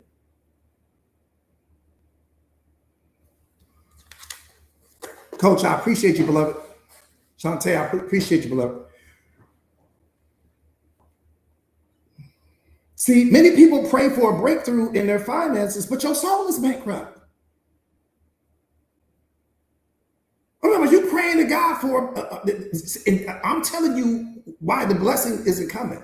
Not because you don't deserve it. Many people pray for a breakthrough in their finances, but their soul is bankrupt.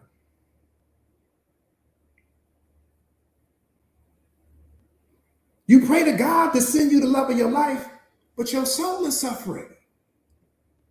What good is the love of your life going to do you if your soul is suffering, beloved? What is he going to do for you?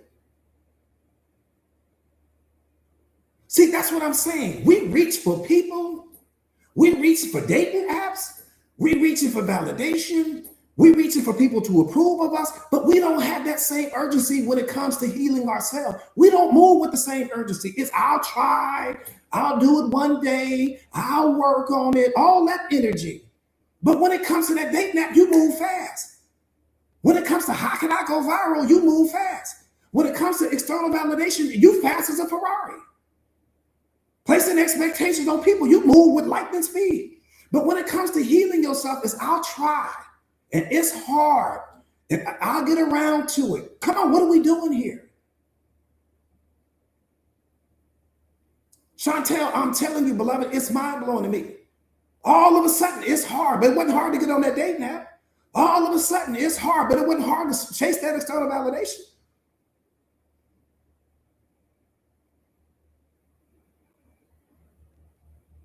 I'm telling you, it's mind-blowing to me, man. It's crazy.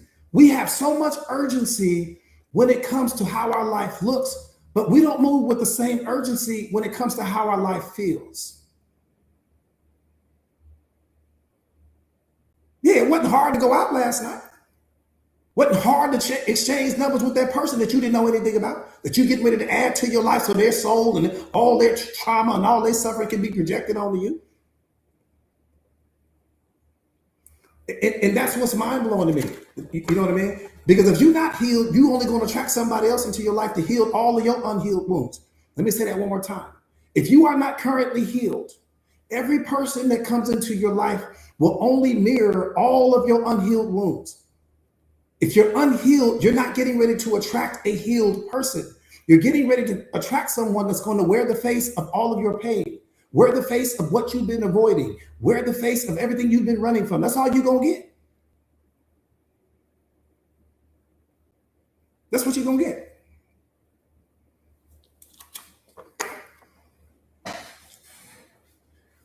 I mean, if that make, I don't know, maybe that's worth it to you.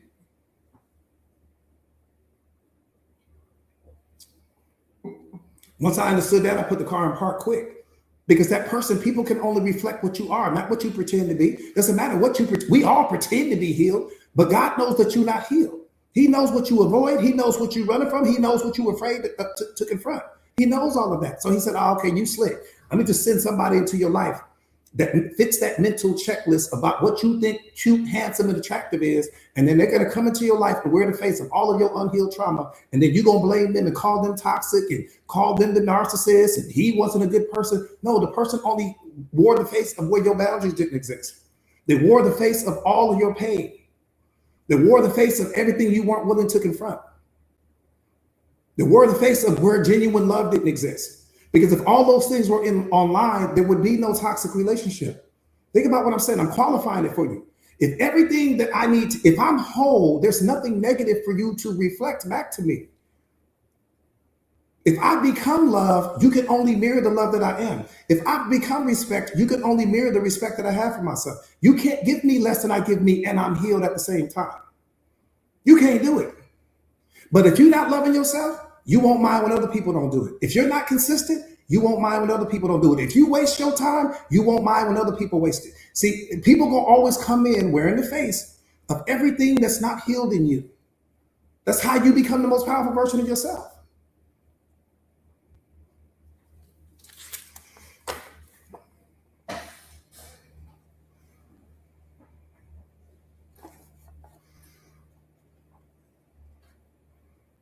I think it's the most amazing thing in the world.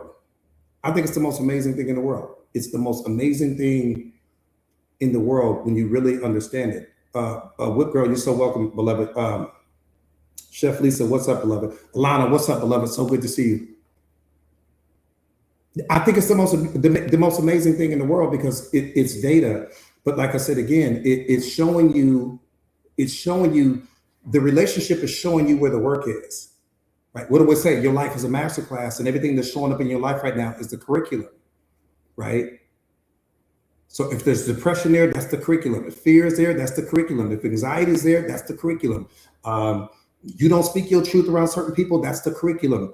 You doubt yourself, that's the curriculum. You don't believe in yourself, that's the curriculum. You got to focus on this moment. Why would you ever want to be into the next moment or in the previous moment when the curriculum is in front of you now? What you need to transform. And here's the thing: once I take care of what's in front of me, I instantly level up. See, you can't get next level blessings with last level mindsets. And that's why we're suffering. We want the next level blessing, but we got the last level mindset. So God is saying, you haven't even mastered what's in front of you. You haven't conquered what's in front of you, but you already ready to go to the next level.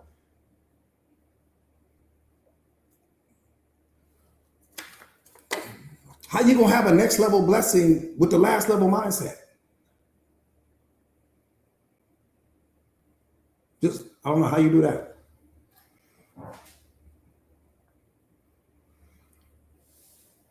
All right, so let me knock this out real quick. I want to knock this out. I want to make sure I finish this and get this all on this live, so you guys will have this later. But for anyone that's in the Mindset Masters community, I'm going to send this piece to you guys today. Everything that I'm covering today on this piece, you guys will have, and I'm telling you right now, it's once you master this.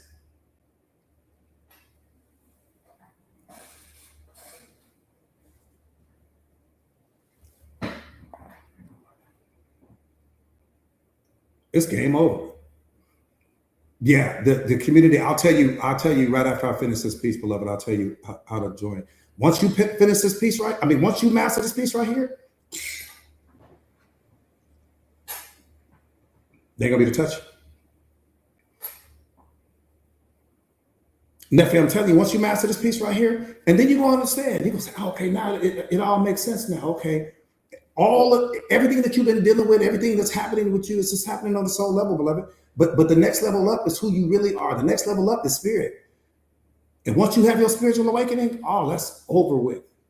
You ain't dealing with nothing no more. It's over with. All right.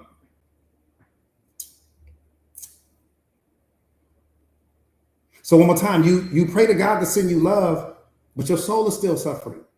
You pray for a new job or promotion, but your soul is still suffering. Right? And we're praying for these things because, like I said again, there's a God-sized void in you. There's a purpose-sized void in you. And you've been programmed and conditioned to believe that if you add a new purse, a new person, a new bag, a new car, a new apartment, a new home, if you add something to yourself, that void will go away. You've been trying to fill the void from an external perspective. We all felt the void. And the moment we feel that void, we reach for something. Sometimes you reach for your phone. Sometimes you reach for the TV remote. We're trying to fill that void. But the void is not about more entertainment or adding more people to your life or adding more purses, cars, and clothes. That's why that feeling goes away. You've never noticed how quickly the feeling goes away? Once you get the new car, how quickly did the feeling go away? Once you get the new house or the promotion, how quickly did the feeling goes away quick? Because it can't sustain that God-sized void in you. See, others pray for healing in their bodies, but their soul is infected with bitterness. Healing your soul is not emotional. Healing your soul comes from self-awareness, emotional intelligence, and elevating your level of consciousness, because you cannot change what you haven't acknowledged needs to be changed. How can you possibly change what you haven't even acknowledged needs to be changed? See, this conversation is so important because now you understand what level of you, again, you got body at the first floor, soul at the second floor, the spirit at the third floor. Okay, you don't have a third floor problem. You don't have a first floor problem. You got a second floor problem. All your problems is on the second floor. See, once you break it down that way and you understand, now I can understand, okay, now I get it now. I get it now. One more time. First floor body, second floor soul, third floor spirit.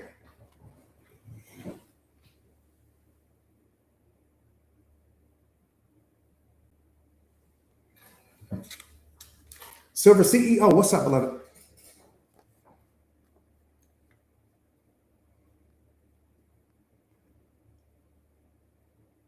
So one more time, you cannot change what you haven't acknowledged needs to be changed. An unrenewed soul will always interpret God's silence as rejection and his timing as neglect.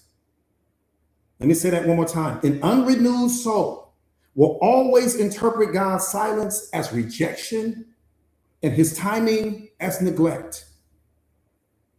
When your soul is unhealthy, it reacts instead of responds. When your soul is unhealthy, it complains instead of commands. Be transformed by the renewing of your mind. This is the thing we don't transform. We transform our houses, we transform the cars, we transform at work, we transform our physical bodies, we change our hair. We have no problem transforming externally, but very few people transform internally. Very few people.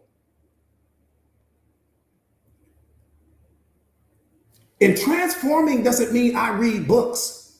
Reading books has nothing to do because this is spiritual intelligence. So if you're not tapped into this, I can read all the books in the world. I'm gonna still be depressed. I could read all of the books. I could literally go read the entire encyclopedia in every dictionary on the planet. I'm gonna still be depressed. I could go read every novel. I'm gonna still be depressed because the information that you learn at the libraries and Barnes and Nobles and Amazon bookstores and all this other stuff like that won't transform your soul. If you're not tapped into awareness and emotional intelligence and self-mastery, it's not going to transform you. It doesn't matter how much book knowledge you acquire. I coach people with PhDs all the time. They're depressed. Master's degrees, depressed. JDs, depressed. All the book knowledge in the world.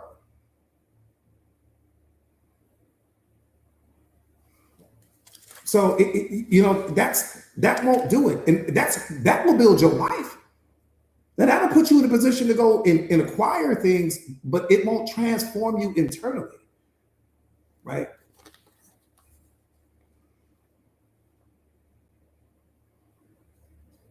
So one more time, be transformed. Come on, Miss Manifest. Come on, Miss Manifest. Come on, beloved. Come on, beloved. That's the bar of the year right there. That's the bar of the year right there. But the bar of the whole year right there.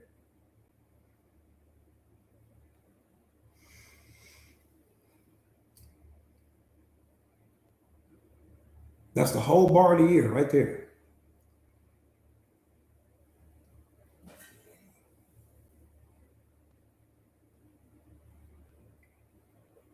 Yeah, beloved, it's crazy.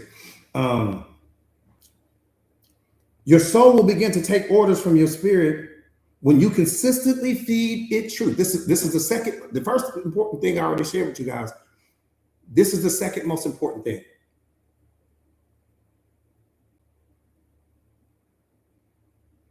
The first most important thing I share with you guys is that your life will rise or fall to the level of your soul's health. Nothing is more important than that. Okay, we got that part. That was the first thing. This is the second thing. Your soul will begin to take orders from your spirit when you consistently feed it with truth. Nothing is more important than that. Your soul will begin to take orders from your spirit when you consistently feed it with truth. If I don't speak my truth, soul is still holding the steering wheel. If I'm showing up small, soul is still holding the steering wheel. If I'm walking on eggshells, soul is still holding the steering wheel. If I edit myself to be around this person, soul is still holding the steering wheel. If I'm shrinking in the relationships, soul is still holding the steering wheel. So spirit can't even come online and do what it's supposed to do. Everything in your life from this moment moving forward, beloved, has to be centered around truth. Has to be centered. That's all you should want in your life anyway. That's all you should want in your life anyway. See, there's been too many illusions going on, too much pretending going on, too many fantasies going on, too many they might become one day stories going on, too much I see your potential stories going on, too much shoulda, woulda, coulda stories going on. There's too much of that going on. And none of that is anchored to truth. That's why this is so important. They got potential and they're going to become one day stories and shoulda, woulda, coulda, and this shouldn't have happened to me. And why did they hurt me? This is too many illusions, too many stories going on. Yeah, Wendy, I got you, beloved. So one more time, your soul will begin to take orders from your spirit when you consistently feed it with truth. I didn't say when you occasionally feed it with the truth. This is all I want you to do. Because if you can't do it, that's a wound speaking. Just from this moment moving forward. Everything moving forward. Again, we're not talking about yesterday. We understand who we used to be. From this moment moving forward, every single thing has to be centered around truth. That's where your healing begins.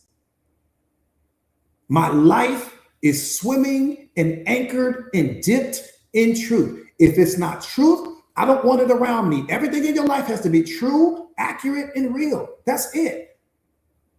If my partner can't give me the truth, that's an indicator.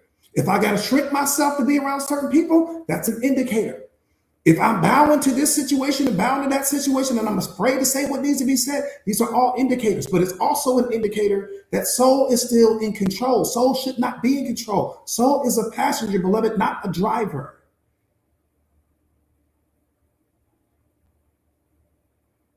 See, people say all the time, oh, the truth hurts. That's false.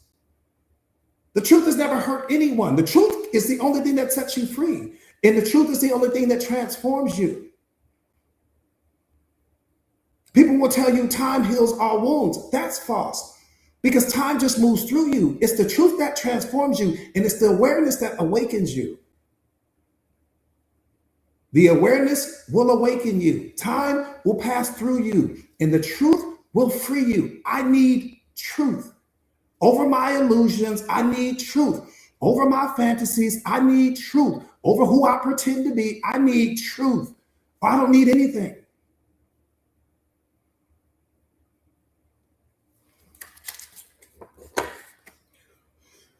All right.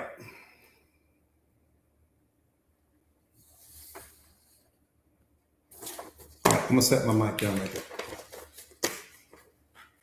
There's a little bit left for you guys that I'll let you guys discover once you get it. Right, you're gonna love it. I don't want to spoil it because there's a piece in there with respect to what spirit is getting ready to come in and do. What we just discussed is soul's role, but you're going to hear about spirit's role, and that's so. I don't want to. I'm just going to let you guys. But again, I'll make sure that that's in. I'll make sure that that's in the community within the next hour or so. You guys will have it. You guys will have it. Do me a favor real quick, you guys, and if you are not currently signed up for my free thought of the day, type me in the comments, please. I appreciate that, Lourdes. Thank you, beloved. Wynette, I see you, beloved. Thank you. Essence, what's up, beloved? So good to see you. Lena, I see you. Okay. Yeah, my free thought of the day, you guys, that's one thing that you guys most definitely don't want to miss.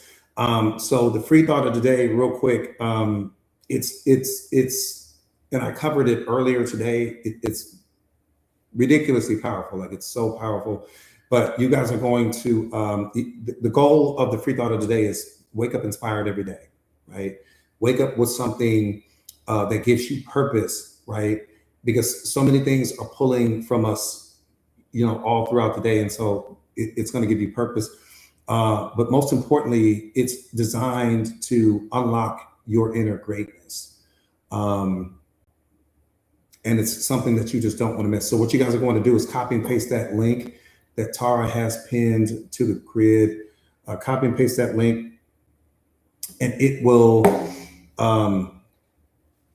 take you to get signed up real quick. It's totally free. You're going to absolutely love. You're going to absolutely love it. You're going to love it. You're going to love it. You're going to love it. You will not want to miss it. I promise you when I say that. And then it's another way for you guys to stay connected to me, but it's a way for me to be able to consistently pour into you every single day, because that's a part of my purpose. So it's a great thing. Man, I appreciate you, beloved. Yeah, today, I told you guys today was going to be one of those ones. I told you guys. I was like, today's going to be one of the ones. Today is going to be one of those ones. Lucky, I got you, beloved. Yeah, absolutely, absolutely, absolutely, Jennifer, I got you, beloved. Yeah, today was. Greg, you said you felt that energy. Yeah, Yassi, what's up, beloved? What's up, beloved? What's up, beloved? What's up, beloved? Alana, I appreciate you, beloved. I appreciate you. Yeah, today was one of those ones, but today, today was special for me, just being able to share the information with my family. You guys know you are my family, and being able to just share the information with you, just to break it down, right? And so that way, once you do get it, once you get it by yourself, then you get to put your spin on it, your sauce on it, whatever. But you have it. You're like, okay. And then you can always come back and reference this live, right? To be like, okay, well, how did Coach break that down? Or how did, if you get stuck somewhere or whatever the case may be, which I don't think you will, the way that it's written, you guys know me, I'm going to break it down in a way that it's going to be damn near impossible for you to miss it. So you won't miss it, but you always have this as that reference point to kind of come back and reflect on. So that's great. But other than that, yeah, I can't wait for you guys to get your hands on it and to just shadow box on it. Shadow box on it. That's really what I want you to do. Let your next couple shadow boxing sessions just be on the information. Valerie, I got you, beloved. Just be on the information. And you're going to see, like I said again, beloved, 9 out of 10 people walking around right now, they don't know which one is the most powerful. They don't know if it's spirit. They don't know if it's soul. They don't know spirit's role and what spirit contains. They don't know what soul's role is. They don't know what body is supposed to do. What's the significance of that? They really don't know. And I'm not saying this, in any way to be disrespectful because of what people don't know. What I'm saying is pause a little bit before you start racing to add people to your life that haven't discovered who they are. Because if I don't know who I am, I can't appreciate who you are. That's all I'm saying. If I don't know, if I don't place high value on me, how can I place it on you? The value that I place on myself is going to be a reflection of the value I place on you. So if I'm still working through me and I haven't even started the journey, see, for some of you guys, you've been on the journey so long that anyone you meet, you're so high up the mountain in terms of emotional intelligence and spiritual intelligence and self. You're so high up the mountain, you ain't gonna meet. Let me tell you something about that mountain. That self-awareness mountain,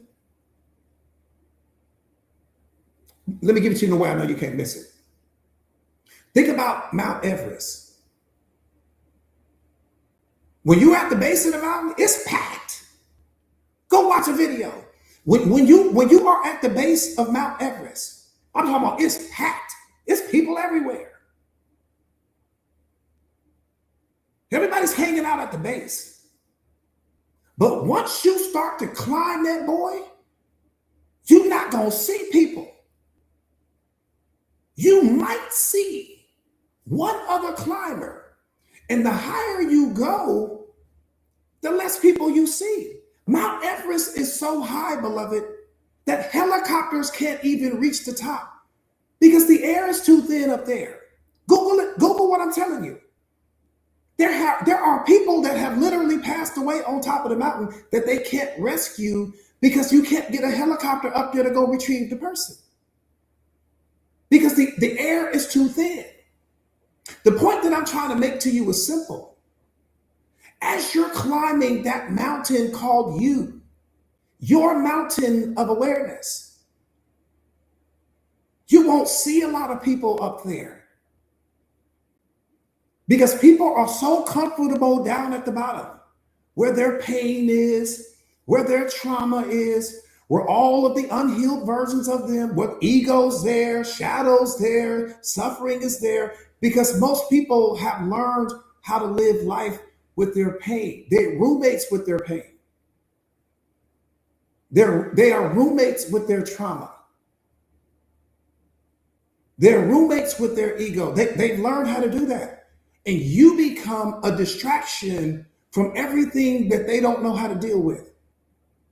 And that's why the relationship is always so beautiful in the beginning, because I'm free. See, when I meet you and my pain is online and my trauma's online and my ego's online and my suffering is online, when I meet you, you distract me from that. So I'm opening doors and cooking meals and, buying you things and taking you out on dates. I'm doing all of those things. But eventually, once my brain, hedonic adaptation, once my brain figures out who you are and your patterns and your routines and all of those things, it will start to get desensitized to you. Not because you're a bad person. Once it gets desensitized to you, you no longer have the power to distract me from everything I was utilizing you to escape. Now my pain's coming in the relationship. Now my programming's coming. Here comes the trauma. Here comes the ego. And you notice it. You're saying, he's changed. He's not the same. No, I've always been the same. But you were helping me to escape things that I didn't know how to deal with. I didn't want to deal with.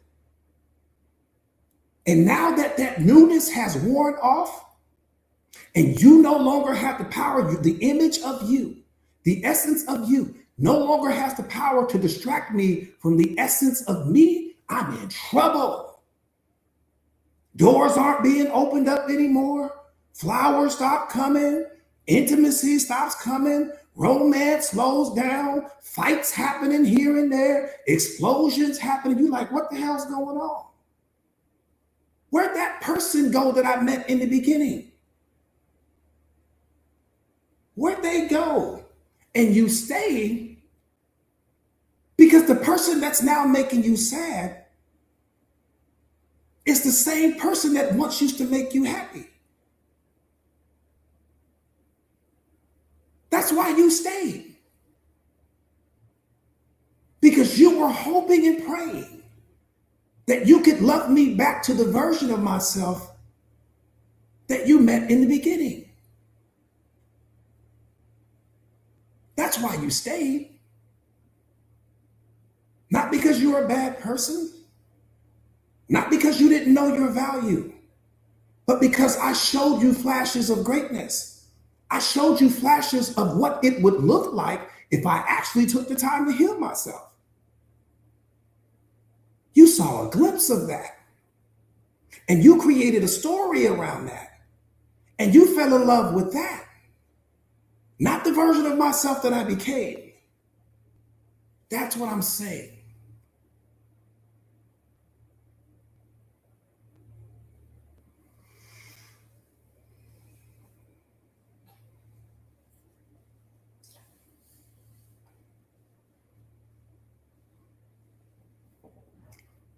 We stay because the person that's currently making you unhappy used to be the person that makes you happy. That's what creates the confusion. The person that used to make you, the person that makes you, that currently makes you sad, It's the person that used to make you happy. And so we do everything in our power to get them back to who they used to be. Never understanding that the only way they can become that person is to heal themselves. You were looking at the healed version of them. You were looking at what it would look like if the person actually took the time to work on themselves. That's what you were seeing. So you caught a glimpse of what they could become, and you tried to build a life out of that. And we all do it. We're all guilty of it.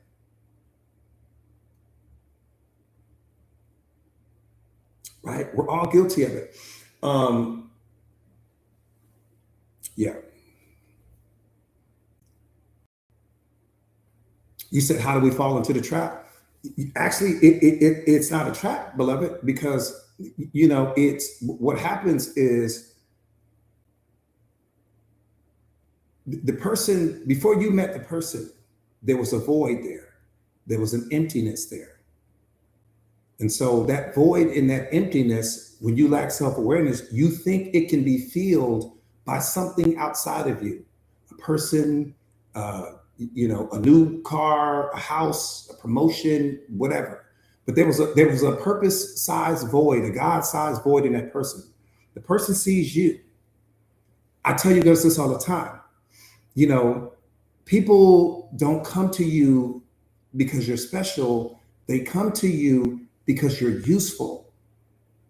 People are seeing you through your usefulness first before they ever discover what's special about you.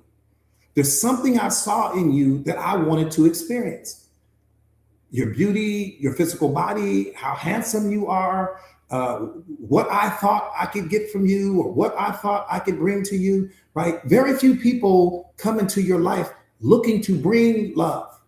Very few people enter your life looking to bring peace, joy, and happiness. Very few people sit with themselves and say, you know what? I've got so much love in me. I want to share it with someone else. I've got so much happiness in me. I want to share it with someone else. That's very few people enter relationships from that perspective. Most people enter relationships from the opposite side, missing something, avoiding them, running from something.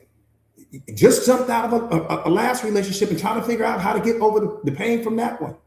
And so we'll go out and date someone. We'll go out and find someone. We'll get on the internet. And then your mindset says, that's just my friend. We're just hanging out. It's not that serious. But you can't control that.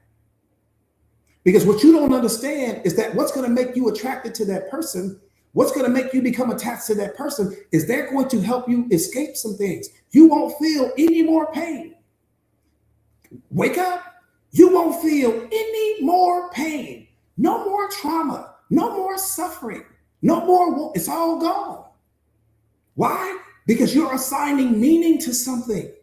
And when you're assigning meaning to something, you're giving yourself permission to unlock love in you. And when you unlock love, that love is more powerful than your pain. It's more powerful than your trauma. It's more powerful than your unhealed wounds. It's more powerful than everything. That's the reason why the person becomes your attachment.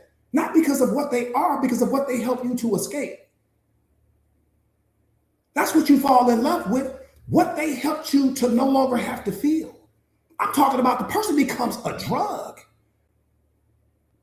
They literally become a drug for you, more powerful than what you go get at the pharmacy. Think about what I'm saying. When you first met that person, I'm talking about that love was infectious. Y'all talking all the time and hanging out all the time and dating all the time and all this other stuff like that. Your pain was not there. Trauma was not there. Suffering was not there. Unhappiness not there. Nothing. That's why you couldn't wait to get back to the person. You at work thinking about the person. You working out thinking about the person. You hanging out with your friends thinking about the person. Everyone, you sitting at home thinking about the person. So what did you do? You filled your life with the person. And when you filled your life with the person, you assigned meaning to them. You created a story around them. And when you assigned meaning to them, you gave yourself permission to unlock the most powerful force in human history, love. And as long as you were in that relationship with them, you could keep the love unlocked. Here's the problem. Eventually, you got desensitized to them. Their presence no longer gave you the power to unlock that love. Now they became your mirror. And they were a window into what was missing. They were a window into what was broken. They were a window into what wasn't healed. And that's when we want out of the relationship, because they no longer had the power to help you escape everything you had been avoiding. But in the beginning, I'm talking about that relationship was so powerful you could cut it with a knife. That love was so powerful you could damn near touch it. You could feed off of it. It fed you. Literally, the love that you felt from that person fed you. It sustained you. It was your sustenance. It was addictive, but it had nothing to do with them, because you were only experiencing you. You were experiencing what it feels like when you're healed. You were experiencing what it feels like when you love yourself unconditionally, without your programming, without your attachments, without your suffering, without your pain. You were feeling what genuine love feels like when you're healed.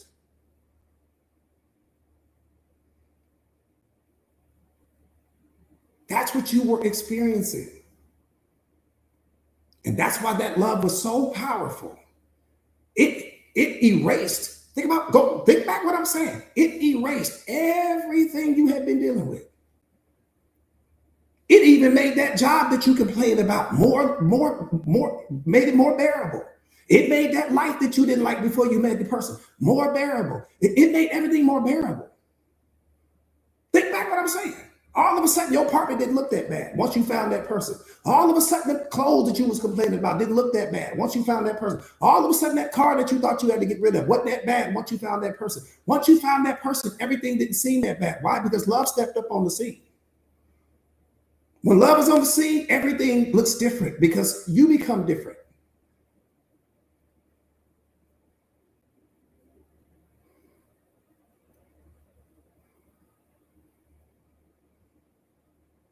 Girl, I'm telling you, beloved, once that love is on the scene, it's the most powerful force on the planet. Think about what I'm saying. But here's the thing. You're not experiencing them, beloved. You're experiencing you. You experience your own love and what that feels like. They just gave you permission to experience it. See, your pain doesn't unlock it. Your trauma can't unlock it. Your wounds can't unlock it. So when you're by yourself, you can't unlock it. Because self-awareness holds the combination. Self-mastery holds the combination. Discipline holds the combination. And because those things weren't online, you didn't know how to unlock it without another human being being in your life. Once you brought another person into your life, you assign meaning to them. That's the cheat code. Boom, here it is.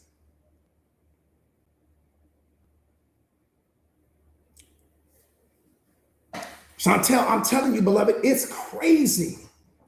It's crazy. That love. All right, let me get out of here, man. I'm going to keep y'all all day if I don't get out of here. Robert, I'm telling you, beloved, it's crazy. All right, let me let y'all get out of here. Real quick, if you are not currently signed up in my Mindset Masters, what girl I see, beloved. But do you guys see it now? Do you see it now? Let me tell you the gift God gave you.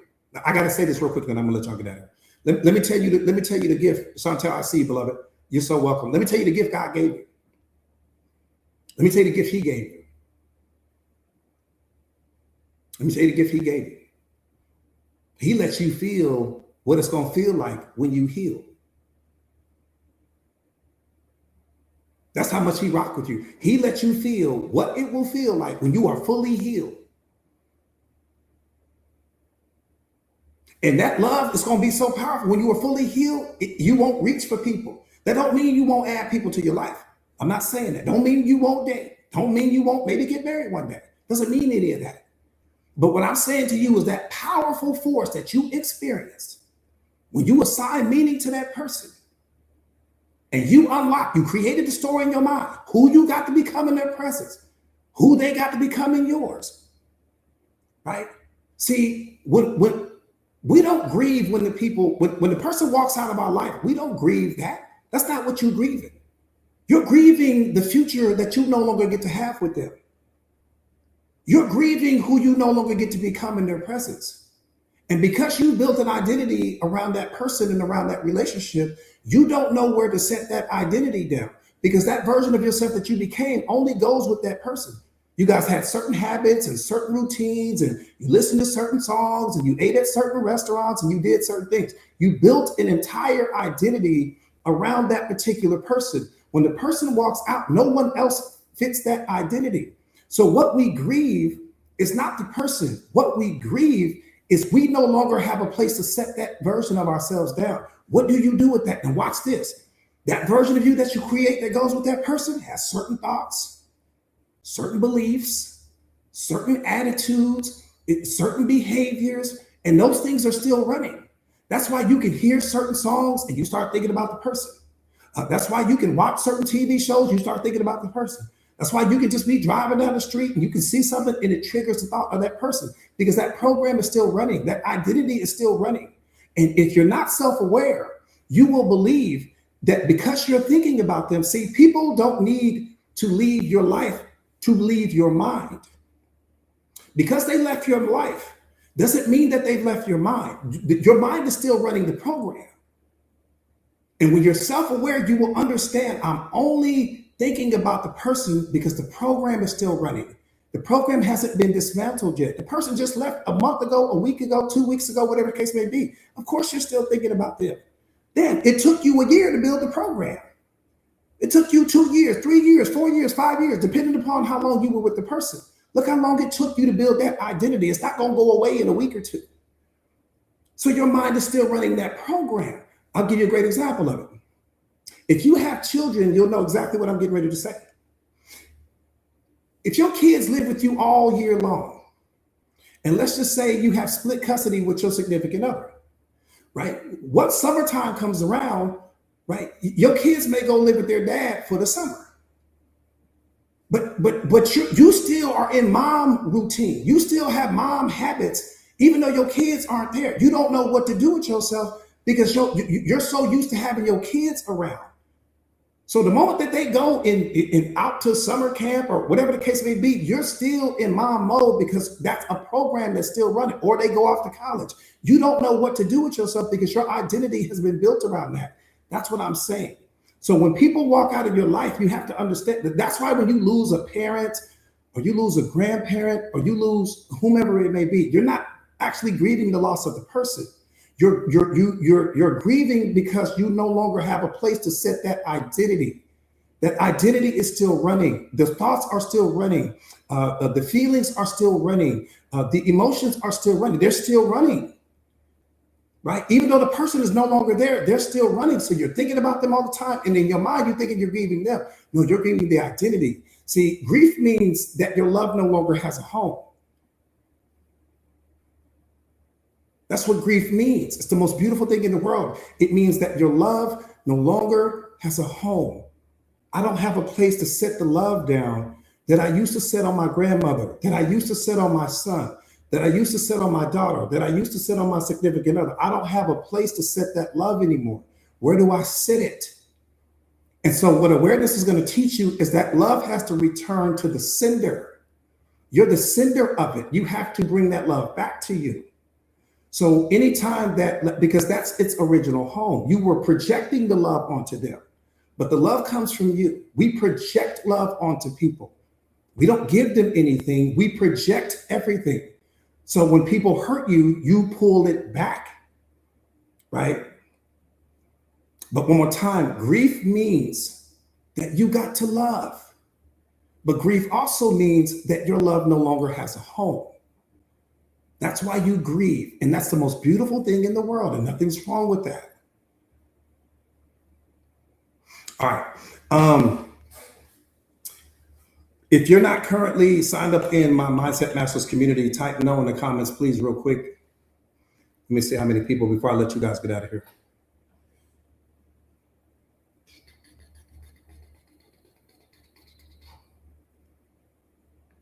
That part right there, Chantel, that part right there, beloved, you summarized it better than I ever could. That right there, you nailed it. You nailed it. You nailed it. You nailed it.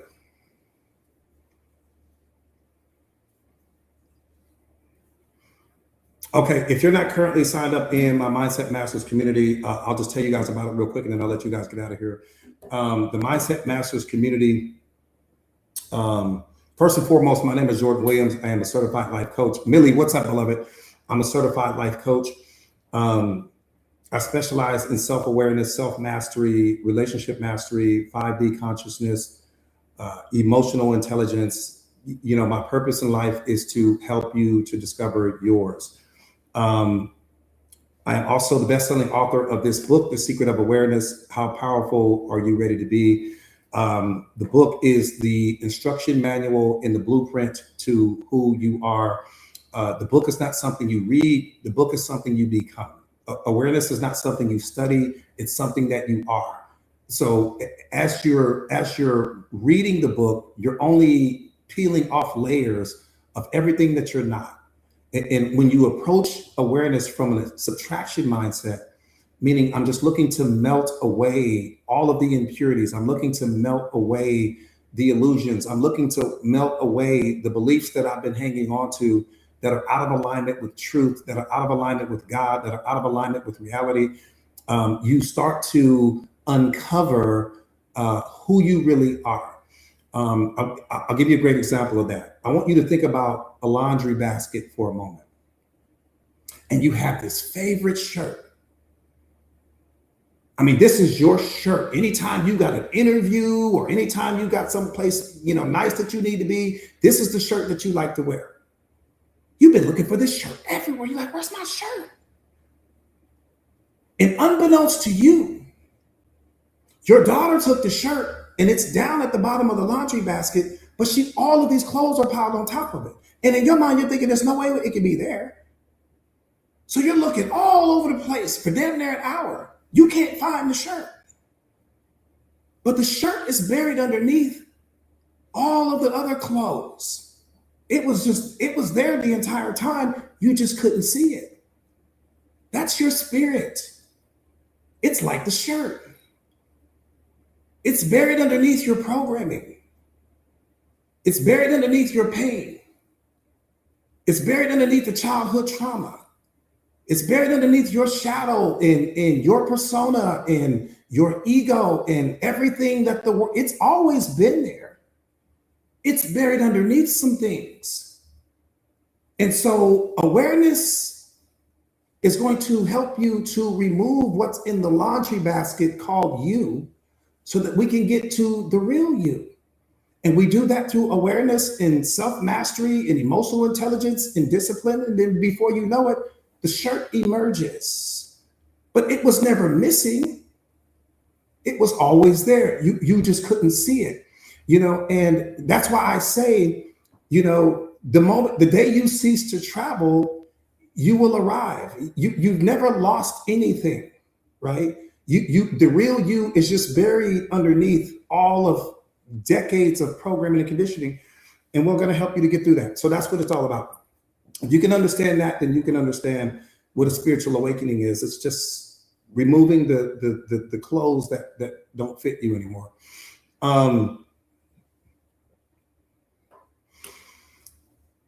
The Mindset Masters community, you know, the title is really what we do, you know, just to help you to become a mindset master, because nothing is more important than that. Nothing, you know, because your mentality is what's going to create your reality. Your attitude is what determines your attitude. And when your pain is online and your suffering is online and your trauma is online, it's really hard to have a positive attitude. It's hard to feel great about life when you're suffering and you're going through all of these things and you got your programming and conditioning going on and you're seeing the world through the filter of your pain. It's really hard to do that. So the Mindset Masters community comes with 2 life coaches, 1 executive coach. I'll be the coach coaching you 100% of the time. What am I going to do? Get you to your purpose. That's it. What am I going to do? Help you become that mindset master. What am I going to do? Help you to become the most fearless version of yourself. What am I going to do? Help you to become the most powerful version of you. No bumper sticker talk. Because we have to go to war. You have to be willing to go to war with me against your pain, your trauma, your ego, and your shadow. You have to be willing to go to war with me against those things. Is it going to be easy? No. Is it going to be worth it? Yes. But you're not going to discover me. You're going to discover you. So the $1 billion question is, are you worth it? Because whether you make the investment or you don't is predicated on what you believe to be true about yourself. That's nothing to do with me. I can only help the people that want to help themselves. And what's mind blowing to me is most people are so comfortable with their pain that they don't know who they are without it.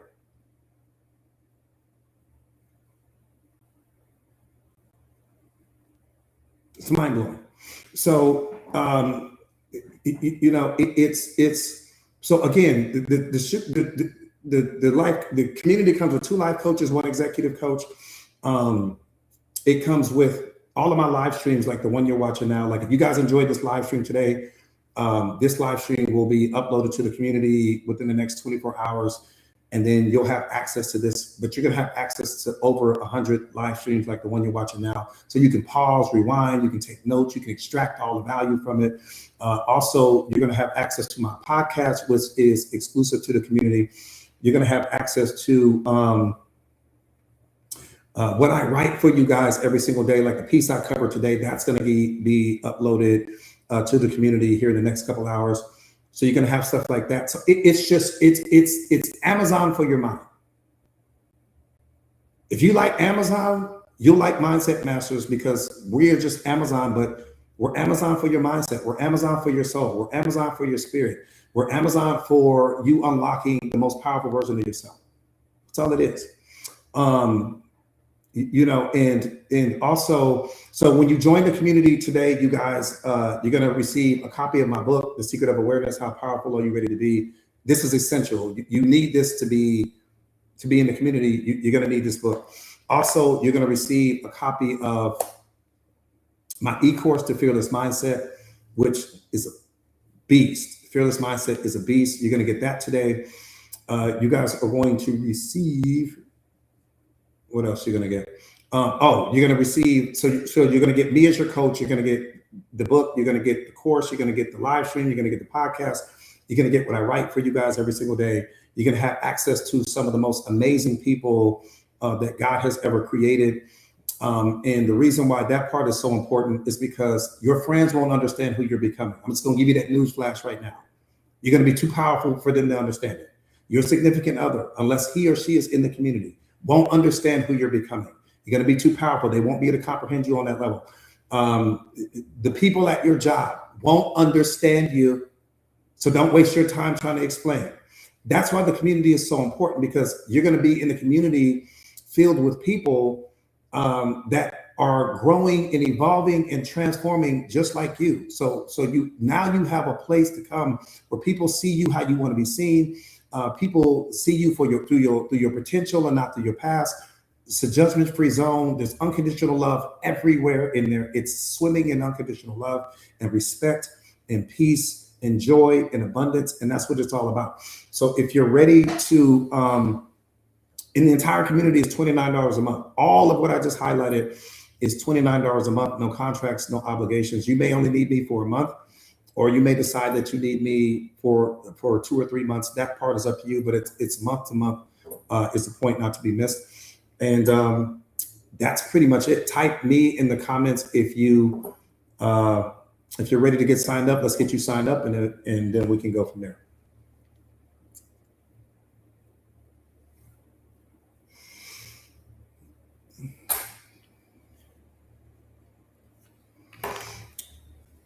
Let me see.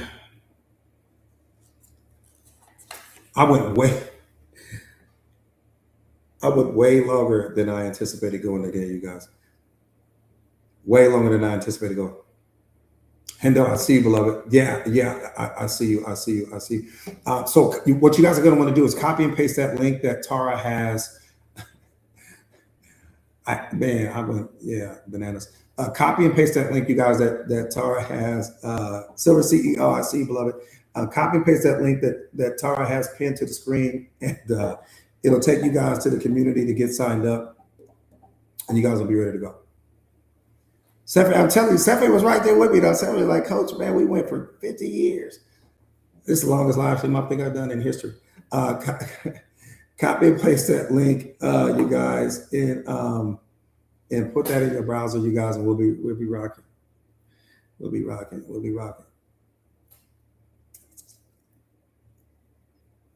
Man, I'm telling you, God was like, yeah, you got work to do today. He's like, yeah, we ain't doing the quick. So we ain't doing quick. So you can hang quick up. I said, man, we can't do quick.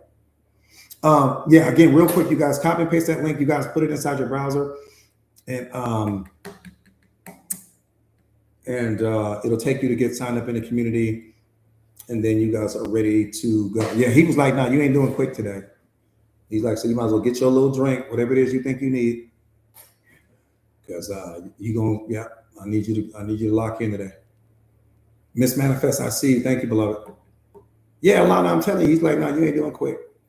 I said, then we can't do the 2-hour show. If I can knock it out in 2, we can't do it. No, we're not doing 2. I said, dang, I ain't got no say. Lourdes, what's up, beloved? I see you.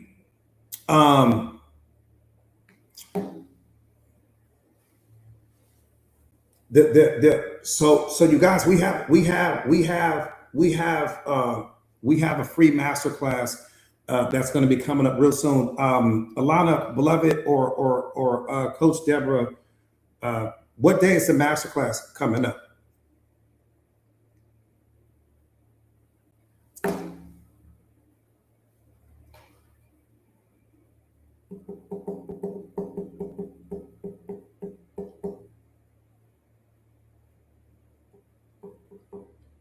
Oh yeah, we got that light machine wasn't playing that.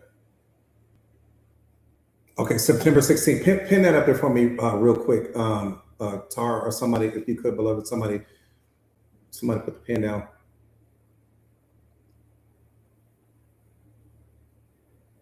Okay, so you guys see that date that's up there. Type me in the comments real quick if you have a book, or if you have a book or a course or something like that you have in you that you want to get out to the world. Type me in the comments real quick if that is you. Again, if you have a book that you want to write, you have a course that you want to write, or that you want to get out to the world, you want to figure out how to create some generational wealth for yourself and your family. Like I respect the 9 to 5. I love the 9 to 5. I love all of that. But what do we do when the 9 to 5 stops? Right? What do we do after the 9 to 5? What's making the money when you're not at work? Is what we're trying to is the problem that we're going to solve. And so what's going to happen for you guys? We have a free masterclass that will be coming up September 16th for the Awaken program. And Coach, I don't know how to write a book. Wonderful. Coach, I've never created a course before. Wonderful. Everything that's currently a weakness for you is a strength for us. Okay. So if you've never written a book, you don't know how to start, you don't know where to go, you don't know who to call, you don't know what to do. Wonderful. I'd rather you be in that position than someone coming in with some information that you received somewhere else that's out of alignment with what it is that we teach and bring to the moment. So what you guys are going to want to do is to get signed up for the free. Let me tell you this thing. The masterclass is going to blow your mind. And I want you to send me a message, and I'm going to tell you what you're going to tell me. I can't predict the future, but I can predict your future right now. Let me tell you what you're going to tell me. Coach, I took that masterclass, and it was a game changer. That's what you're going to tell me. You're going to tell me that you took the free masterclass, and I'm getting ready to get you signed up for it. Because just who you're going to become on the other side of the free masterclass is going to blow your mind. So copy and paste. So what I want you guys to do is this: the Awaken. There's a number that we're getting ready to pin up here there's a number that we're going to pin to the grid. And once we get that number pinned to the grid, I want you to type Awaken to that number. Okay, text the word Awaken to that number. Text Awaken just as you see it, all caps to that number. Now, when you text Awaken, if you're out of the country, just DM the Silver CEO, and we got a limited amount of seats, you guys. So if you are seriously interested, get signed up right now. Again, the master class is free. If you're out of the country, if you're in the United States, don't worry about it. But if you're out of the country, just DM the Silver CEO directly. And but type the word Awaken to join the free masterclass. Now it's going to send you a link. When it sends you the link, click the link. When you click the link, it's going to give you an opportunity to get signed up for the class. Again, we have limited seatings and it's filling up quickly. So if you're seriously interested in being able to get your book out to the world and get your book on Amazon and start creating digital products so that you can be making money while you sleep and you can be making money while you're at work as well. Yeah, the free masterclass is game changer. Not only that, we have so many people that have already taken the first Awaken program that are published authors on Amazon as we speak. Texting from Canada. Yeah, you should be good from Canada, beloved. You should be good from Canada.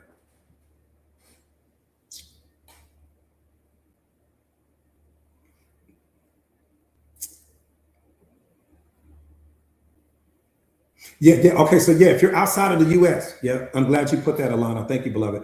If you're outside of the U.S., make sure you DM the Silver CEO directly if you're outside. So yeah, if you're Canada, please DM her directly, please.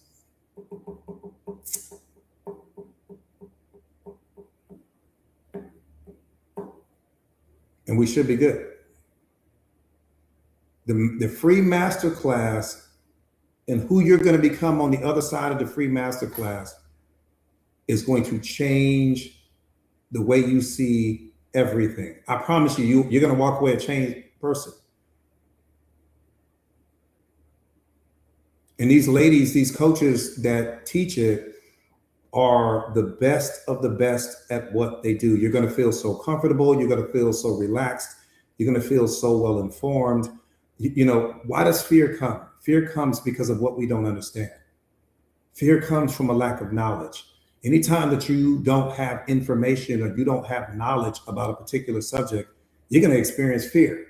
You're going to walk away so well informed that fear won't have the ability to show up in your mind. Anxiety won't have the ability to show up in your mind. Let me tell you what will show up. Motivation, inspiration.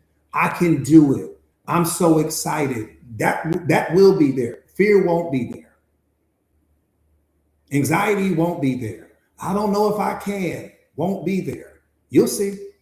Other than that, I will see you guys tomorrow. Silver CEO, I see you, beloved. Alana, I see you, beloved. Thank you guys for being everything that you are and everything that you are to our community, everything that you are to our TikTok family, and everything that you are for all of the future authors that would not be authors today if you guys didn't do what you do at the highest level.